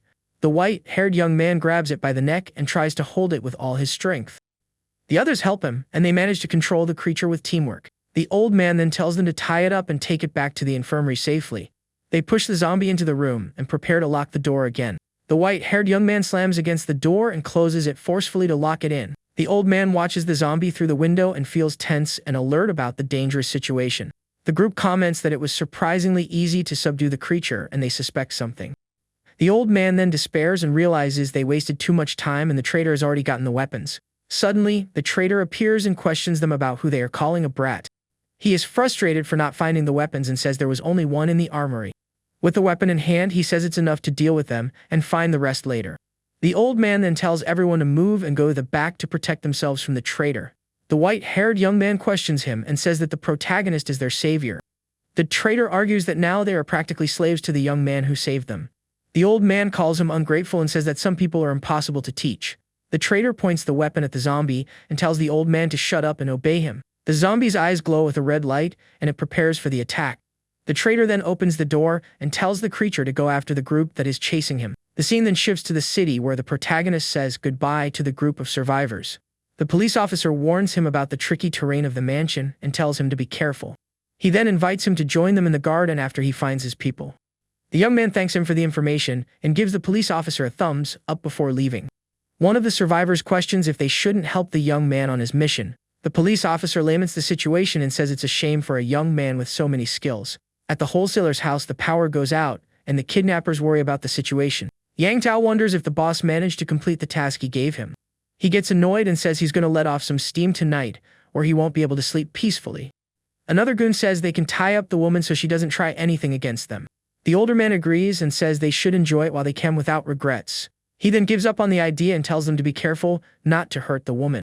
The goon invites him to join them, and the older man looks at him with contempt. He then notices that the zombies downstairs are all gone and is surprised. He then goes downstairs to investigate the situation and prepares for what he might find. The man wonders if it could be a rescue and continues down the stairs cautiously. Suddenly, he is startled by a noise and his eyes widen with the unexpected shock. A purple blur flashes past him at high speed and the man is startled by the attack. He feels a blow to his neck and falls to the ground without even having time to react. The man's body tumbles down the stairs and the other goon is shocked by the horror scene. The woman tells everyone to get out and despairs at the situation that is happening. The traitor tells her to stop pretending and approaches her with a malicious smile. The woman tries to stop him, but the man grabs her forcefully and doesn't let her escape. He then hits her with a strong slap across the face, and the woman cries out in pain from the blow. Her son despairs, and the goon throws him away with a violent kick. The boy swears he will fight with everything he has, and the goon prepares to attack him. He is then thrown far away and falls to the ground from the impact of the surprise attack. The boy yells for the man to let his mother go and says his father won't forgive him. Suddenly, the goon is thrown to the ground, and the boy is shocked by the unexpected scene. He is startled by the violence of the attack, and his eyes widen with fear. A shadow appears in the doorway, and the boy screams, frightened by the mysterious figure. The protagonist then reveals himself and asks if the wholesaler is the boy's father. The young man nods his head and looks at the man who saved him from the kidnappers. The woman cowers in the corner and cries, frightened by the violence she just witnessed. The men grab her and taunt her with a malicious smile on their faces. One of them holds her by the hair and prepares for the worst that is to come. Yang Tao is surprised by the boy's strength, who managed to defeat one of his men. He then realizes that the young man broke down the door and gets annoyed by his audacity. The traitor then questions him and asks why he hasn't kicked him out of the house yet. Suddenly, another goon falls to the ground, and the group is startled by the unexpected scene. The man turns to see what happened and is faced with the protagonist standing there.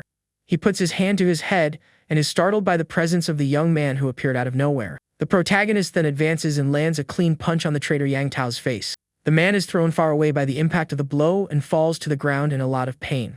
He gets up, dazed, and asks who the young man is that attacked him by surprise on the scene. The young man then hits him with a kick to the chin, and the man falls to the ground again. The traitor from the group of friends threatens to shoot if the protagonist doesn't move away from the room. The old man tells the group to obey and says the traitor is armed and dangerous. The young man gets annoyed with the group's hesitation and prepares to show his dominance. He then points the weapon at the old man and says he will be the first to go if they don't obey. Shan Shan and the white-haired friend scream in desperation and beg him to stop. Suddenly, they hear a strange noise and turn to see where the sound came from. The infirmary door opens, and the group is shocked to see the scene that unfolds. The lock on the door turns, and the group wonders who could be inside the locked room. The zombie then comes out of the infirmary, and the group is startled by the creature that has broken free. They realize that the zombie used the key to open the door and are shocked by its intelligence. The traitor faces the creature and prepares for the worst that is to come in the fortress. The zombie's eyes glow with a red light, and it glares at the young man with hatred. The traitor points the weapon at it and says he can't let such a smart zombie live. He then pulls the trigger, but the weapon fails and doesn't fire at the creature. The young man realizes the weapon has jammed and despairs at the hopeless situation. The zombie then lunges at him, and the traitor can't believe what is happening. He cries out for help, but the zombie attacks him and bites him hard on the neck. The creature then looks at him with a cold stare, and the group watches the scene shocked. The zombie drags the traitor's body across the floor and takes it into the infirmary with him. The group is left confused about what happened and wonders why the creature acted that way. He then exhales a white smoke from his mouth and seems to calm down after the attack. The zombie throws the traitor's body to the floor, and the group continues to watch the scene. He then takes the key and uses it to lock the infirmary door from the inside. The creature throws the key out and tosses it towards the group watching him.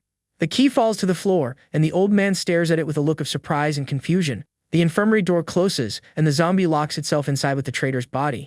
The group falls silent, and the old man stares at the closed door with a thoughtful expression. The scene then shifts to the protagonist, who ties up the kidnappers and saves the family. He then calls the boy over and prepares to teach him an important lesson. The boy's mother is worried and asks what he is going to do with her frightened son. The protagonist calls him again, and the boy approaches him with fear and hesitation. He tells his mother not to worry and that everything will be okay with him in the end. The young man then hands a dagger to the boy and looks at him with a serious expression. He tells him to take out the men who are tied up on the floor, and the boy trembles with fear. The kidnappers beg for their lives in despair at the dangerous situation. The woman tries to intervene and says he is just a child and can't do this. But the protagonist says that from that day on, he is no longer an innocent child.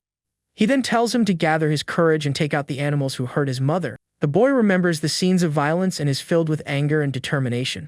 With tears in his eyes, he prepares for what needs to be done to get his revenge. He then runs and attacks the tied-up men with the dagger in a fit of rage. The boy stops panting and looks at the bodies of the men he has just defeated. His mother calls his name and looks at him with a mix of surprise and concern. The boy then asks if the men also took out his father and looks at him with sadness. The protagonist confirms with a nod, and the young man prepares for the harsh reality. The dagger falls to the floor, and the boy cries in his mother's arms at the news of his loss. The woman begs the protagonist to take her son with him, and says she will give him anything. The young man then says they will both go with him, and that he promised the boy's father. The group then follows the protagonist, and they walk through the dark streets of the city. The boy wonders who is strong enough to defeat so many zombies alone. The protagonist then reveals himself as the one responsible, and the boy is shocked by the answer. He stops the group and tells them to wait a moment, because he needs to resolve something first. The young man faces the building in front of him with a serious and determined look. He then asks the woman if she knows the location of Building 8 in the garden. Suddenly, they hear screams and see a group of bandits threatening the residents of a building. The scene then shifts to the third floor, where the police officers' group is surrounded. They wonder if they should surrender, but the police officer says the bandits won't keep their word. The leader of the invaders gives them 10 minutes to surrender, or they will all perish. One of the women suggests that she and another girl give themselves up to spare the others. But the other refuses and says she doesn't want to be a toy for their pleasure. The police officer then tells them to calm down and they will protect the hallway with their lives. One of the bandits complains that they can't force their way in since the leader is armed. The leader then orders his men to shut off the water supply to pressure them. The boy asks if they are bad people, and the protagonist confirms with a nod. The young man then peeks through the door and prepares to intervene in the dangerous situation. He readies his weapon and says the bandits are like the ones who hurt his mother. The police officer tells the group to protect the stairs and says he will see what's happening. He crouches near the window and peeks to see what the bandits are doing outside. He despairs when he sees there are 7 armed men, and 3 of them have firearms. Suddenly, a bright light blinds everyone's vision, and a loud noise echoes in the place. The police officer is startled by the explosion and wonders what just happened there. The group of survivors is shocked by the scene and tries to understand the source of the noise. The bandits are also confused and look around to see what caused the explosion. They are then thrown far away by the force of the explosion and scream in shock. The police officer looks out the window and tries to see who is attacking the bandits outside. He then recognizes the protagonist and is shocked to see him with a weapon in hand. The young man fires at the bandits, and the shots echo through the dark city street. One of the men is hit and cries out in pain as he falls to the ground, injured by the shot. The bandit hides behind a tree and tries to protect himself from the protagonist's shots. He then fires back, and the young man prepares for the approaching confrontation. The protagonist shoots again, and the police officer watches the scene with a mix of fear and admiration. With a confident smile, he mocks the bandits and calls them amateurs in battle. The man gets annoyed with the young man's audacity and wonders where that lunatic came from. He then hides behind a box and tries to protect himself from the non-stop shots. The bandit leader yells for him to shoot while the protagonist is holding him down. He then gets annoyed and fires his weapon, but the shots ricochet off the metal box. The protagonist then reveals himself from behind the box and prepares for the final attack. He aims with his crossbow and fires a clean arrow towards the bandit leader. The arrows hit the bandits and defeat them with impressive precision and speed. The bandit leader scoffs and thinks the protagonist has run out of ammunition for the crossbow. He then lunges at the young man and prepares to attack him with his firearm.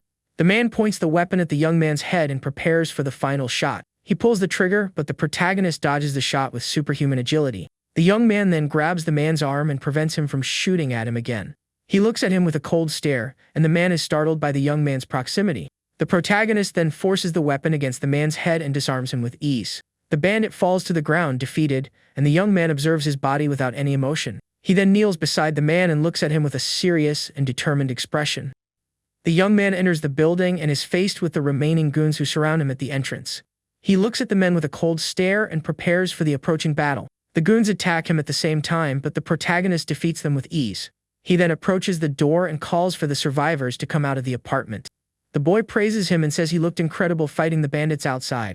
A new reinforcement mission appears in the system, asking him to recruit 5 survivors. The police officer approaches and asks who the people he saved from the bandits are. He recognizes their clothes and says they are the beasts from the villages of Baekhyusan. The police officer then calls 2 of his men to tell the protagonist about the gang. They explain that they are an armed and resourceful group that dominates almost all survivors. He then remembers that in his past life, Li Shuxiang and Ku Jing's gang was in the south. The young man asks if Baekhyusan is the only settlement in the south, and the men confirm. They explain that the gang is cruel and takes young and beautiful women as hostages. With that, the protagonist is sure that they are the ones responsible for the family's kidnapping. He turns to the police officer, and the man asks what he meant by his statement. The young man then takes the weapons from the fallen bandits and tells the police officer to keep them. He also hands over his rifle and 5 magazines of ammunition to the shocked man. The protagonist tells him to hold out for a few days and that he will come back to deal with the gang. One of the men despairs and says they can't face the gang alone. The police officer also agrees and says it's not worth the risk for them and suggests another place. But the young man says this is personal and that he will take them to his fortress in the east. He explains that he is building a fort there and needs people to join him. The group says goodbye, and the protagonist tells them to stay safe until he returns to get them. The scene then shifts to a mysterious figure observing the fortress from a distance in the darkness. The man observes the place carefully and seems to be planning his next move. In Baekhyusan, the gang leaders gather in a room to discuss their plans. One of them asks about the supplies from an entertainment center that they haven't gotten yet. Li Shuxiang says he has already sent his men and that they should be back any moment. Another leader reminds him that there are high-level affiliates living in the mansion, and they need to be careful. With a malicious smile, he says he sent his men to bring anyone back alive from there. The gang leader gets annoyed with Li Shuxiang for not completing any tasks. The man guarantees that this time he will take care of everything perfectly for his boss. One of the goons runs, panting, and asks if Brother Li is okay after the commotion. Li Shuxiang asks if the 7 men he sent have returned from their mission yet. The goon informs him that they were all taken out, and the leader is shocked by the news. He then orders everyone who knows how to handle weapons to be gathered for the next mission. The protagonist arrives by car at the fortress and prepares for the reunion with the group. Shanshan hears the car's noise and gets excited, realizing that Brother Yang has finally returned. The mission is completed, and he earns another 25 points in the system for the task. The group welcomes him with relief, and the girl says he is finally back home. The young man then reveals that he already knew about the traitor, and the group is shocked by the revelation. The girl asks if he knew everything from the beginning and looks at him with surprise. He then tells Zhang Chai to take the woman and the boy to their rooms and meet him later. In the infirmary, the white-haired friend asks if he already knew about the traitor's bad intentions. The protagonist admits that he wasn't sure if he was the traitor he was looking for. He faces his friends and prepares to reveal what he really knew about the betrayal. The young man explains that he was sure that one of Zhang Chi's friends was a traitor. The white-haired young man is shocked to realize that the protagonist used rubber bullets. He analyzes the bullets and wonders why the young man would use little ammunition in the situation. The old man then realizes that the young man in the infirmary is not really gone and is shocked. He explains that the young man is not a common zombie but a rare and powerful mutant. The protagonist then approaches the zombie and asks it to blink 3 times if it understands him. The creature then blinks 3 times slowly, and the young man establishes a communication code. He explains that rare mutants retain fragments of their memories and intelligence. With a smile, the protagonist says that Chen Chong is exceptionally rare among the rare. The zombie then gets up and steps on the traitor's head, who watches him in fear. The creature looks at him with a confused expression, and the group watches the scene in silence. The zombie then waves at the group, and the protagonist watches him with a satisfied smile. He then tells the group not to hold him back and to finish off the traitor once and for all. The zombie drags the traitor's body across the floor, and the group is shocked by the scene. The white-haired young man asks if he still remembers them, and the zombie looks at him. The creature grinds its teeth, and the friend backs away, scared by the unexpected reaction. He is speechless and doesn't know what to think about the transformed friend's attitude. The white-haired young man then attacks him, and the zombie looks at him with a disdainful gaze. He realizes that even as a zombie, his friend still can't control himself properly. With this, he unlocks a secret achievement and earns another 10 points in the system. He is shocked to see a level 2 box in the store, but it costs 50 points. The young man then decides to open the other 2 boxes so they don't take up space in his inventory. He buys the lifesaver and armed deterrence boxes with his remaining points. In the boxes, he finds an infection blocker and a sniper rifle with ammunition. He decides to finish the mission the next day to open the level 2 box he got. The protagonist then jumps off the fortress wall and prepares for another journey. In the fortress courtyard, he gathers his group and prepares for the training he has planned. He informs them that from that day on, everyone needs to practice shooting for 1 hour. The group then begins the training and shoots at bottles and cans to improve their aim. The protagonist then announces that he is going to pick up the survivors from the garden and asks the old man to prepare. He then calls his pet zombie and tells it to accompany him on the rescue mission. The two find an abandoned bus, and the protagonist tells the zombie to deal with the creatures. The creature then throws the zombies off the bus and clears the path for the young man. The zombie driver turns and roars at the protagonist, who faces it calmly. The pet zombie then throws the creature off the bus and takes the wheel. The young man then hands the keys to the zombie and tells it to drive to their destination. He then helps the creature remove its mask and says it doesn't need to wear that. The zombie looks at him in silence, and the protagonist comforts it with a touch on the shoulder. He tells it to put the mask back on when they arrive so as not to scare anyone. Li Shuxiang and his gang arrive in a pickup truck and prepare for the attack on the garden. He gets annoyed and says he can't believe they can't take the place with so many men.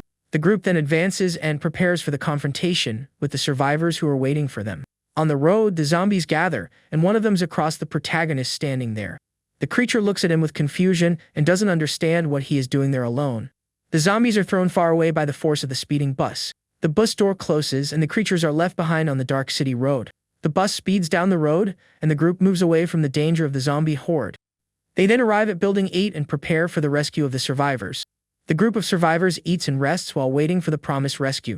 Suddenly, they hear the sound of a car engine and get excited with hope. The police officer tells them to calm down and goes to check the window to see who has arrived. He looks outside and prepares to see if it's the protagonist, who has come to save them. Outside, Li Shuxian's gang arrives and prepares for the attack on the building. The leader orders his men to move, and they advance towards Building 8. The police officer realizes it's not the protagonist and gets annoyed by the arrival of the bandits. He prepares to fight and says that now that they have weapons, they can face them. He then remembers the plan and tells the group to prepare for an ambush on the rooftop. The police officer climbs onto the roof and positions himself to attack the bandits by surprise. Li Shuxian's group fires into the air and prepares to storm the building with force. The police officer yells for them to take cover and ducks to avoid being hit by the shots. The bandits fire at the building's windows, and the glass shatters from the shots. The police officer is startled by the hail of bullets and takes cover behind the roof's wall. The gang leader then grabs a megaphone and prepares to speak to the survivors. He tests the device and prepares to give his orders to the group that is hiding. Suddenly, one of the goons is hit in the head and falls to the ground from the clean shot. The gang leader is startled and yells that there are snipers at the scene of the confrontation. Another man is hit in the leg and cries out in pain as he falls to the ground, injured by the shot. The police officer then prepares to shoot and tells everyone to find a place to take cover. He positions himself on the roof and warns the group to be careful with the automatic weapons. The gang leader gets annoyed and wonders where the rifle they weren't expecting came from. One of the goons despairs and asks what they should do now with the disadvantage. The leader tells everyone to run together on his signal to try to escape the attack. But one of them is hit and falls to the ground, taken out by the police officer's clean shot. Li Shuxiang celebrates and tells everyone to advance on the bandits who are retreating. The group then rushes to attack the invaders, who are trying to flee the confrontation in fear. The gang leader watches the scene with a satisfied smile and feels victorious. The men run to the pickup truck, but the protagonist continues to fire at them non-stop. Li Shuxiang realizes they might be out of ammunition and prepares for a counter-attack. The police officer reloads his weapon and prepares for another round of shots at the bandits. The leader orders his men to get in the car and prepare to flee the scene. One of the goons is left behind and yells for them to wait for him before they leave. But a shot hits his cap, and the young man is startled by the sniper's precision. The car speeds off, and the bandits fire at the group that is chasing them down the street. The scene then shows the protagonist's bus approaching for the group's rescue. On the bus, the protagonist observes the street and wonders what is happening. He sees a car fleeing in his zombie's bus and wonders who is there. He then decides to focus on the mission and says that the points are more important at the moment. The bus stops in front of Building 8, and the protagonist prepares for the rescue. He realizes that the rifles he left behind were useful in the battle against the bandits. The pet zombie starts to growl, and the young man realizes it is hungry. He asks if the creature is hungry, and the zombie groans in response to its master. The protagonist then tells it to eat the bodies of the bandits that are on the ground. The zombie smiles, and its eyes glow with a red light of satisfaction and hunger. It then advances on the bodies, and the protagonist tells it to meet him later. The creature devours the bandits' bodies, and the young man watches the scene calmly. The zombie then gets up and lets out a sigh of satisfaction after feeding. The creature's eyes glow, and it seems to have regained part of its consciousness. The protagonist observes the bodies and realizes the police officer didn't go easy on the bandits. The boy looks out the window and gets excited to see that the protagonist has finally arrived. The group calls him from the window, and the young man faces the building, preparing for the meeting. The police officer then approaches and asks if he managed to defeat all the bandits. He boasts about his skill with the rifle and says he was a sniper before. Suddenly, they hear a roar and turn to see where the noise came from. The protagonist turns and prepares for what might be approaching the location. The pet zombie approaches, and the group is startled by the creature's appearance. The police officer prepares to shoot and warns the group to be careful with the zombie. The protagonist calms him down and says the creature is one of them and won't hurt them. The man is confused and doesn't understand how a zombie can be an ally of the group. The young man then tells the zombie to eat the bodies of the bandits that are on the ground. The police officer is shocked and asks if the protagonist can really talk to the zombies. He explains that it's not a common zombie and that he will explain everything on the way back. The young man then tells the creature to eat quickly and meet them on the bus later. The zombie puts on its mask and prepares to join the group on the bus that is waiting for them. It then gets on the vehicle, and the group watches it with a mix of fear and curiosity. The boy is shocked to see the creature put on its own muzzle so as not to scare them. He comments that the attitude is cool, and the protagonist warns him that the zombie can hear him. The zombie then sits on the bus, and the group prepares to leave that location. The bus speeds off, and the group moves away from the scene of the massacre they just witnessed. The police officer notices a slight tilt in the bus and wonders what might have happened. The zombie then tries to speak and shows the key to the protagonist with a trembling hand. The young man is surprised and realizes that the creature is evolving and learning to speak. He then understands that he needs to go back to the fortress and use his points to get stronger. The bus speeds down the road, and the police officer still can't believe it's a zombie. At the gang's base, one of the leaders gets annoyed and says the fool can't do anything. Li Shuxiang despairs and says it's not his fault and that the men had rifles. The gang leader doubts him and accuses him of lying about the automatic weapons. The man insists it's true and tells the boss to send someone to check the situation. Suddenly, one of the goons attacks him and throws him to the ground with a violent kick to the back. Li Shuxiang watches the scene from the window and seems to be thinking about his next move. The goon says he's tired of the useless fool and prepares to take control. He then approaches the boss and suggests they can attack since he has lost men. Another leader accuses him of having his eye on the boss's woman and scoffs at his greed. He then suggests they share the woman as property and laughs at the idea. The gang leader tells him not to rush and says he will find an opportunity. A mysterious man enters the room and prepares to give the next orders. He looks at the group with a cold stare and everyone falls silent, waiting for him. The scene then shifts to Li Shuxiang's house, where he seems to be in trouble. He knocks over a picture frame, and his wife asks what is wrong with him. The man tells her to pack her bags and says they need to leave that place. He explains that the place won't be safe for long and that they need to plan for the future. He then turns to one of his goons and asks what his orders are. The leader tells him to gather the remaining brothers for a midnight attack somewhere. Qiu Jing watches the scene with a serious expression and prepares for what's to come. The protagonist's bus then arrives at the fortress, and the group prepares to get off. The group is impressed and says the place is truly an end of the world fortress. The protagonist realizes that exceeding the mission's goal has earned him extra points in the system. He then turns to his pet zombie and tells it to go with him to the South District. The police officer asks why they are going there, and the young man looks at him with a smile. He says he needs to settle some scores with the people from the village of Bachui. Back in his room, the protagonist analyzes the system store and prepares to make a purchase. He then decides to buy the level 2 high-tech box that appeared in the store. The purchase is made and he spends 50 points on the rare item, hoping for a good reward. The box opens and reveals a plus 20 level stamina enhancement potion. The young man is excited and says it's no wonder it's a level 2 box in the store. He then uses the potion and feels an intense pain as the liquid takes effect on his body. His stamina points rise to 33, and he feels 6 times stronger. Suddenly, a mosquito approaches, and the protagonist observes it with his heightened senses. He catches the insect in mid-air with impressive speed and crushes it with his fingers. The mosquito's reflection in his eye shows how fast and precise he has become. The young man smiles and throws the dead insect to the ground, satisfied with his new powers. The sun sets, and the fortress is illuminated by the light of the approaching twilight. The group gathers and prepares for the next mission the protagonist has planned. The police officer asks if he is going to the south side of the city, and the young man confirms. He then praises the police officer's shooting skills and asks him to train everyone. The police officer smiles and says that's his specialty, and there's nothing to worry about. The protagonist then says goodbye, and he and his pet zombie leave for the mission. The bus leaves the garage and speeds down the road towards the south district of the city. The scene then shifts to Li Shuxian's gang, which is preparing for another attack. The leader and his men get out of the car and prepare for the invasion they have planned. Suddenly, a car stops in front of them, and the headlights blind the group's vision. The men prepare for a fight and face the car that is blocking their path. The mysterious man's group then gets out of the car and surrounds Li Shuxiang's goons. Kui Jing and another man watch the scene from inside the car with a malicious smile. Li Shuxiang gets annoyed with the interference and wonders what is happening there. The mysterious man draws a weapon and asks where they think they are going. Li Shuxiang is shocked to recognize the man and calls him by his name in surprise. He explains that they were planning to try their luck in the garden and plays dumb. The mysterious man scoffs at him, and his goons prepare for the imminent attack. They then advance and attack Li Shuxiang's group with violence and without mercy. One of the men is thrown to the ground, and the gang leader screams his name in desperation. The older man scolds him and tells him to open his eyes and see what is happening. Li Shuxiang plays dumb and says he doesn't recognize the man who attacked him. The group leader then orders his men to act, and they prepare for the massacre. The shots echo through the street, and Li Shuxiang's group is defeated with ease. Li Shuxiang is shocked and wonders who the people who attacked him are. He says he doesn't know and despairs at the situation that is out of his control. The group leader taunts him and tells him to look who is inside the car that arrived. The car's headlights turn off, revealing the people inside the vehicle. Li Shuxiang grinds his teeth in anger and is shocked to see who is in the car. He then recognizes Kui Jing and the other gang leaders who are watching him from inside. One of the leaders accuses him and says the woman has already told them everything about his betrayal plan. Li Shuxiang is enraged by Kui Jing's betrayal and curses her with hatred and contempt. The leader asks what they should do with him and looks at him with a malicious smile. He then gives a signal with his hand, and one of the goons approaches to carry out the order.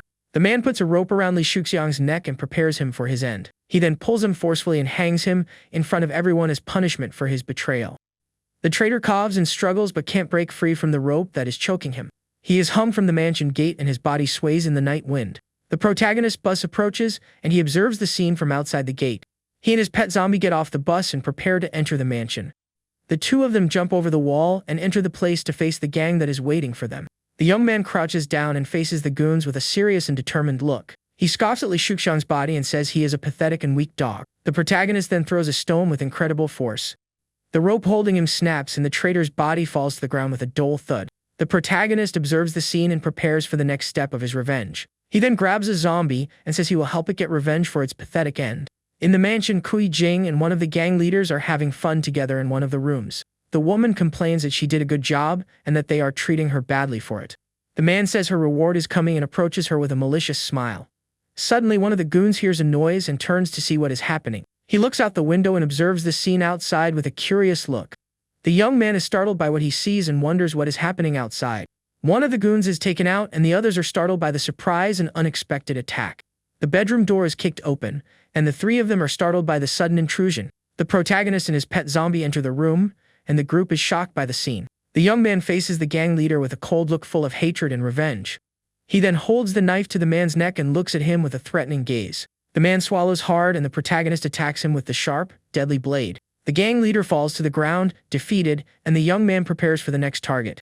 The other man is startled and recognizes him as the young man he met on the road. The protagonist then throws his knife with precision and hits the man in the neck. The man coughs and cries out in pain as red fluid gushes from his fatal wound. He falls onto the bed, and the woman screams in desperation at the horror scene she witnessed. Kyujing is startled by the protagonist's presence and asks what he wants with her. He scoffs at her and asks if they are having fun with the situation in the mansion. The young man then taunts her and wonders what Li Shuxiang would think if he saw her like this. The woman is shocked to hear her lover's name and looks at him with a fearful expression. Suddenly, Li Shuxiang's zombie bursts into the room and lunges at Kui Jing. He grabs her forcefully, and the woman despairs at the attack of the creature holding her. She begs for forgiveness, but the zombie attacks her with a fatal bite to the neck. The woman screams in pain and her body falls onto the bed as the zombie watches her with hatred. The protagonist closes the bedroom door, and the screams from inside continue non-stop. He then turns to his pet zombie and tells it to eat the bodies of the goons. The creature looks at him and says it will eat one of the bodies on the floor at most. The young man is surprised by the response and realizes the zombie is evolving even more. He then hears a noise and turns to see where the strange sound in the place came from. In a dark basement, a group of survivors is trapped and frightened by the situation. A fat cook appears and prepares to choose his next meal from among them. One of the men offers a girl and says she is tender and perfect for dinner. But the cook refuses her and says she is too thin for his refined taste. The man then grabs a child and offers him to the cook as another option. The cook smiles and says the child is fat and perfect for his feast. He then kicks the child's mother away and tells her to get out of his sight. The woman begs them to spare her son and despairs at the dangerous situation. She cries and begs for mercy while the other survivors watch her with pity. Suddenly they hear a noise and turn to see where the strange sound came from. The basement door opens and the cook yells, asking who is there in the darkness. He recognizes the sound of a shotgun and wonders who else would have a weapon like that. The woman hugs her son and comforts him as the group prepares for the worst. The men point their weapons at the door and prepare for what might come out of there. The cook tells one of his goons to go check what is happening outside. The man approaches the door with his weapon in hand and prepares for whatever comes. Suddenly, a hand grabs him by the neck and pulls him out of the room forcefully. He cries out in pain and is dragged into the dark hallway with no chance to defend himself. The other men are startled and yell that it's a zombie and they need to shoot. The shots echo through the hallway, but the bullets ricochet off the door without hitting the creature. The group despairs and fires non-stop, but the shots have no effect. The pet zombie then jumps into the room and roars at the frightened men. He lunges at the cook, who looks at him in fear and prepares for the attack. The creature grabs him by the neck and throws him forcefully against the basement wall. The zombie then throws the cook into the air and defeats him with a clean blow. The creature then lunges at the other goons and attacks them without mercy. The cries for help echo through the basement as the pet zombie does its work. The survivors wonder why the zombie is not attacking them and are confused. The creature looks at them in silence, and the group can't understand what is happening. The protagonist then appears and praises his pet zombie's speed. He says the mask and chains make it look even cooler, and the zombie poses for him. The group of survivors is shocked to realize the zombie managed to speak to the young man. The creature faces the survivors, and the group is startled by the zombie's presence. A woman hugs her daughter and trembles with fear at the creature standing in front of them. The protagonist calms them down and says the zombie won't attack them and that everything is fine. The little girl cries and says he is a super monster who eliminates without even blinking. The young man is surprised by the girl's comment and looks at her with curiosity. He asks if she has ever seen a similar creature before, and the girl looks at him in fear. Her mother confirms, and the protagonist asks where she saw the mysterious creature. The young man is shocked by the news and realizes that things are happening faster. The pet zombie asks what the creature is, and the protagonist looks at it with a smile. He explains that rare mutants have greater intelligence and potential than normal zombies. The zombie is worried about its own condition, and the protagonist reassures it with a touch. He says the zombie is one of the lucky ones and that he won't let it lose its sanity. The protagonist then asks if there are more survivors in the village area where he is. He and his pet zombie then head to the basement to look for more survivors. They open the basement door and are faced with red marks and a scene of horror. He is shocked to realize that the survivors are being treated like livestock in the basement. The protagonist understands that they capture and process the survivors to feed on them. He then wonders if this is the reason there are no other camps in the city. The survivor explains that they move the meat regularly and don't know how many there are. The young man deduces that they might be feeding the zombies with the survivors' bodies. He then asks for more information about the sales office the man mentioned. The protagonist listens attentively, and a new serial mission appears in his system. The mission asks him to expand the community and increase the score as much as possible. He and his pet zombie then approach the sales office for the rescue. The guards comment on the shots, and one of them says they use people for practice. The pet zombie then advances and attacks the guards who are watching the entrance. Inside the office, a group of women is trapped and frightened by the situation. They hear the noise from outside and wonder what is happening at the location. One of them says not to let anyone in and despairs with fear. The door then opens and the women are startled by the unexpected entry into the room. They beg him not to enter and try to protect themselves from what is to come. The protagonist then appears and looks at them with a serious and determined expression. He calls for them to come out, and the women follow him out of the office in silence. The group of survivors walks down the hallway and sees the guards' bodies on the floor. One of the women asks if he will really give them a safe place, and he confirms. He then says that everyone needs to work but that the place is safe for them. The group agrees and says it's no problem because they are all capable of working hard. The protagonist then takes them to the bus, and they prepare to go to the fortress. The bus speeds off and they arrive at the fortress safely, ready for a new life. The group of survivors gets off the bus, and the protagonist and his zombie welcome them. The white-haired young man says he will open the gate, but Shanshan suddenly stops him. The protagonist then says this is their fortress but that they can't enter yet. He explains there are temporary carry cabins outside that are better than other places. The group kneels in gratitude and calls him their savior for his generosity. The scene then shifts to a truck arriving at a mansion and preparing for a delivery. The truck driver prepares to unload the cargo he brought to the location. A woman inside a car complains about the delay and gets annoyed with the situation. She wonders why no one is answering and what the driver is doing outside. The woman then realizes something is wrong and senses that there is danger nearby. She and a goon get out of the car and come across the bodies of the men the protagonist defeated. The woman is shocked by the scene and her eyes widen with fear and horror. Suddenly the men rise as zombies and the woman is startled by the creatures. One of the zombies grinds its teeth and drools as it stares at the woman with a hungry look. The creature then roars and lunges at her and her goon, who panic. The woman attacks the zombie with a quick blow and throws it far away with her strength. She then defeats the rest of the zombies with her powers and prepares for the next step. With a knife in hand, she turns to her goon and prepares to give the next orders. The man asks what they should do now that the zombie leader is gone. She says they will handle the situation themselves, and that she will take out anyone who gets in the way. With a cold look, she swears she will defeat anyone who dares to face her. She and her goon then leave the mansion and find the zombies' bodies on the ground. The man informs her that there is no one else alive, and she asks about the meat they found. He confirms that the meat is still there, and she tells him to bring the truck to load everything. The truck arrives, and the goons start loading the bodies into the vehicle. The woman observes the scene and notices something strange on the ground near where they are. She bends down to get a better look, and her goon asks what she has found that's so interesting. The woman crouches to analyze the marks on the ground and wonders who could have made them. She gets up and says she will see for herself what is happening at the location. The protagonist then analyzes his mission and wonders how to increase the community's score. He observes the fortress and remembers the snobbish man who helped him get the land. He then remembers the rare mutant he left in the infirmary and prepares for the next step. The group of survivors is in the fortress, and the protagonist approaches to talk to them. They call him their savior and thank him for rescuing them from the danger of the bandits. The young man calms him down and says he doesn't need thanks for helping them. He then turns to the woman and asks where she saw the super monster she mentioned. The woman explains that they found the monster while looking for supplies in the market. She says that in the confusion, her daughter and she fled and found the group from the village. The protagonist hears the market's name and remembers the place he has visited before. Shanshan is worried about the danger, but the young man says they need more supplies. He then warns that the city is less than 2 kilometers away, and they can't leave the threat. The woman despairs and drops the water basin she was holding in shock. She begs him not to go, but the protagonist reassures her and says he knows what he is doing. He then calls his friend and the pet zombie and says they are going to pay a visit. The scene then shifts to a group of survivors arriving in front of a supermarket. The group's leader boasts about finding the place, and the others follow her with hope. She warns them not to be too optimistic, that the place might have already been looted. The group then enters the supermarket and prepares to look for supplies in the location. They enter the dark place and prepare for what they might find inside. The shelves are empty, and the group realizes the place has been looted, but not completely. The leader bangs on a pot to make noise and attract the attention of anyone there. She then yells and asks if there is anyone in the supermarket and waits for a response. With a serious look, she tells everyone to listen carefully and prepares for danger. Suddenly, they hear groans and turn to see where the strange sound came from. The zombies appear, and the leader yells for the group to prepare for the approaching battle. The group defeats the zombies with ease, and one of the men celebrates the simple victory. One of the men celebrates their luck and says today is their lucky day. The group's leader tells them to stay alert and continue exploring the supermarket. Suddenly, a creature with sharp teeth and red eyes appears in the darkness. The group finds a hallway full of supplies and celebrates the great discovery. One of the women points to the end of the hallway and gets the other's attention. She finds a bed and gets excited about the possibility of resting in a comfortable place. The woman throws herself on the bed and says she doesn't care about anything else and will stay there. The group then decides to settle in the supermarket, and one of them goes out to smoke.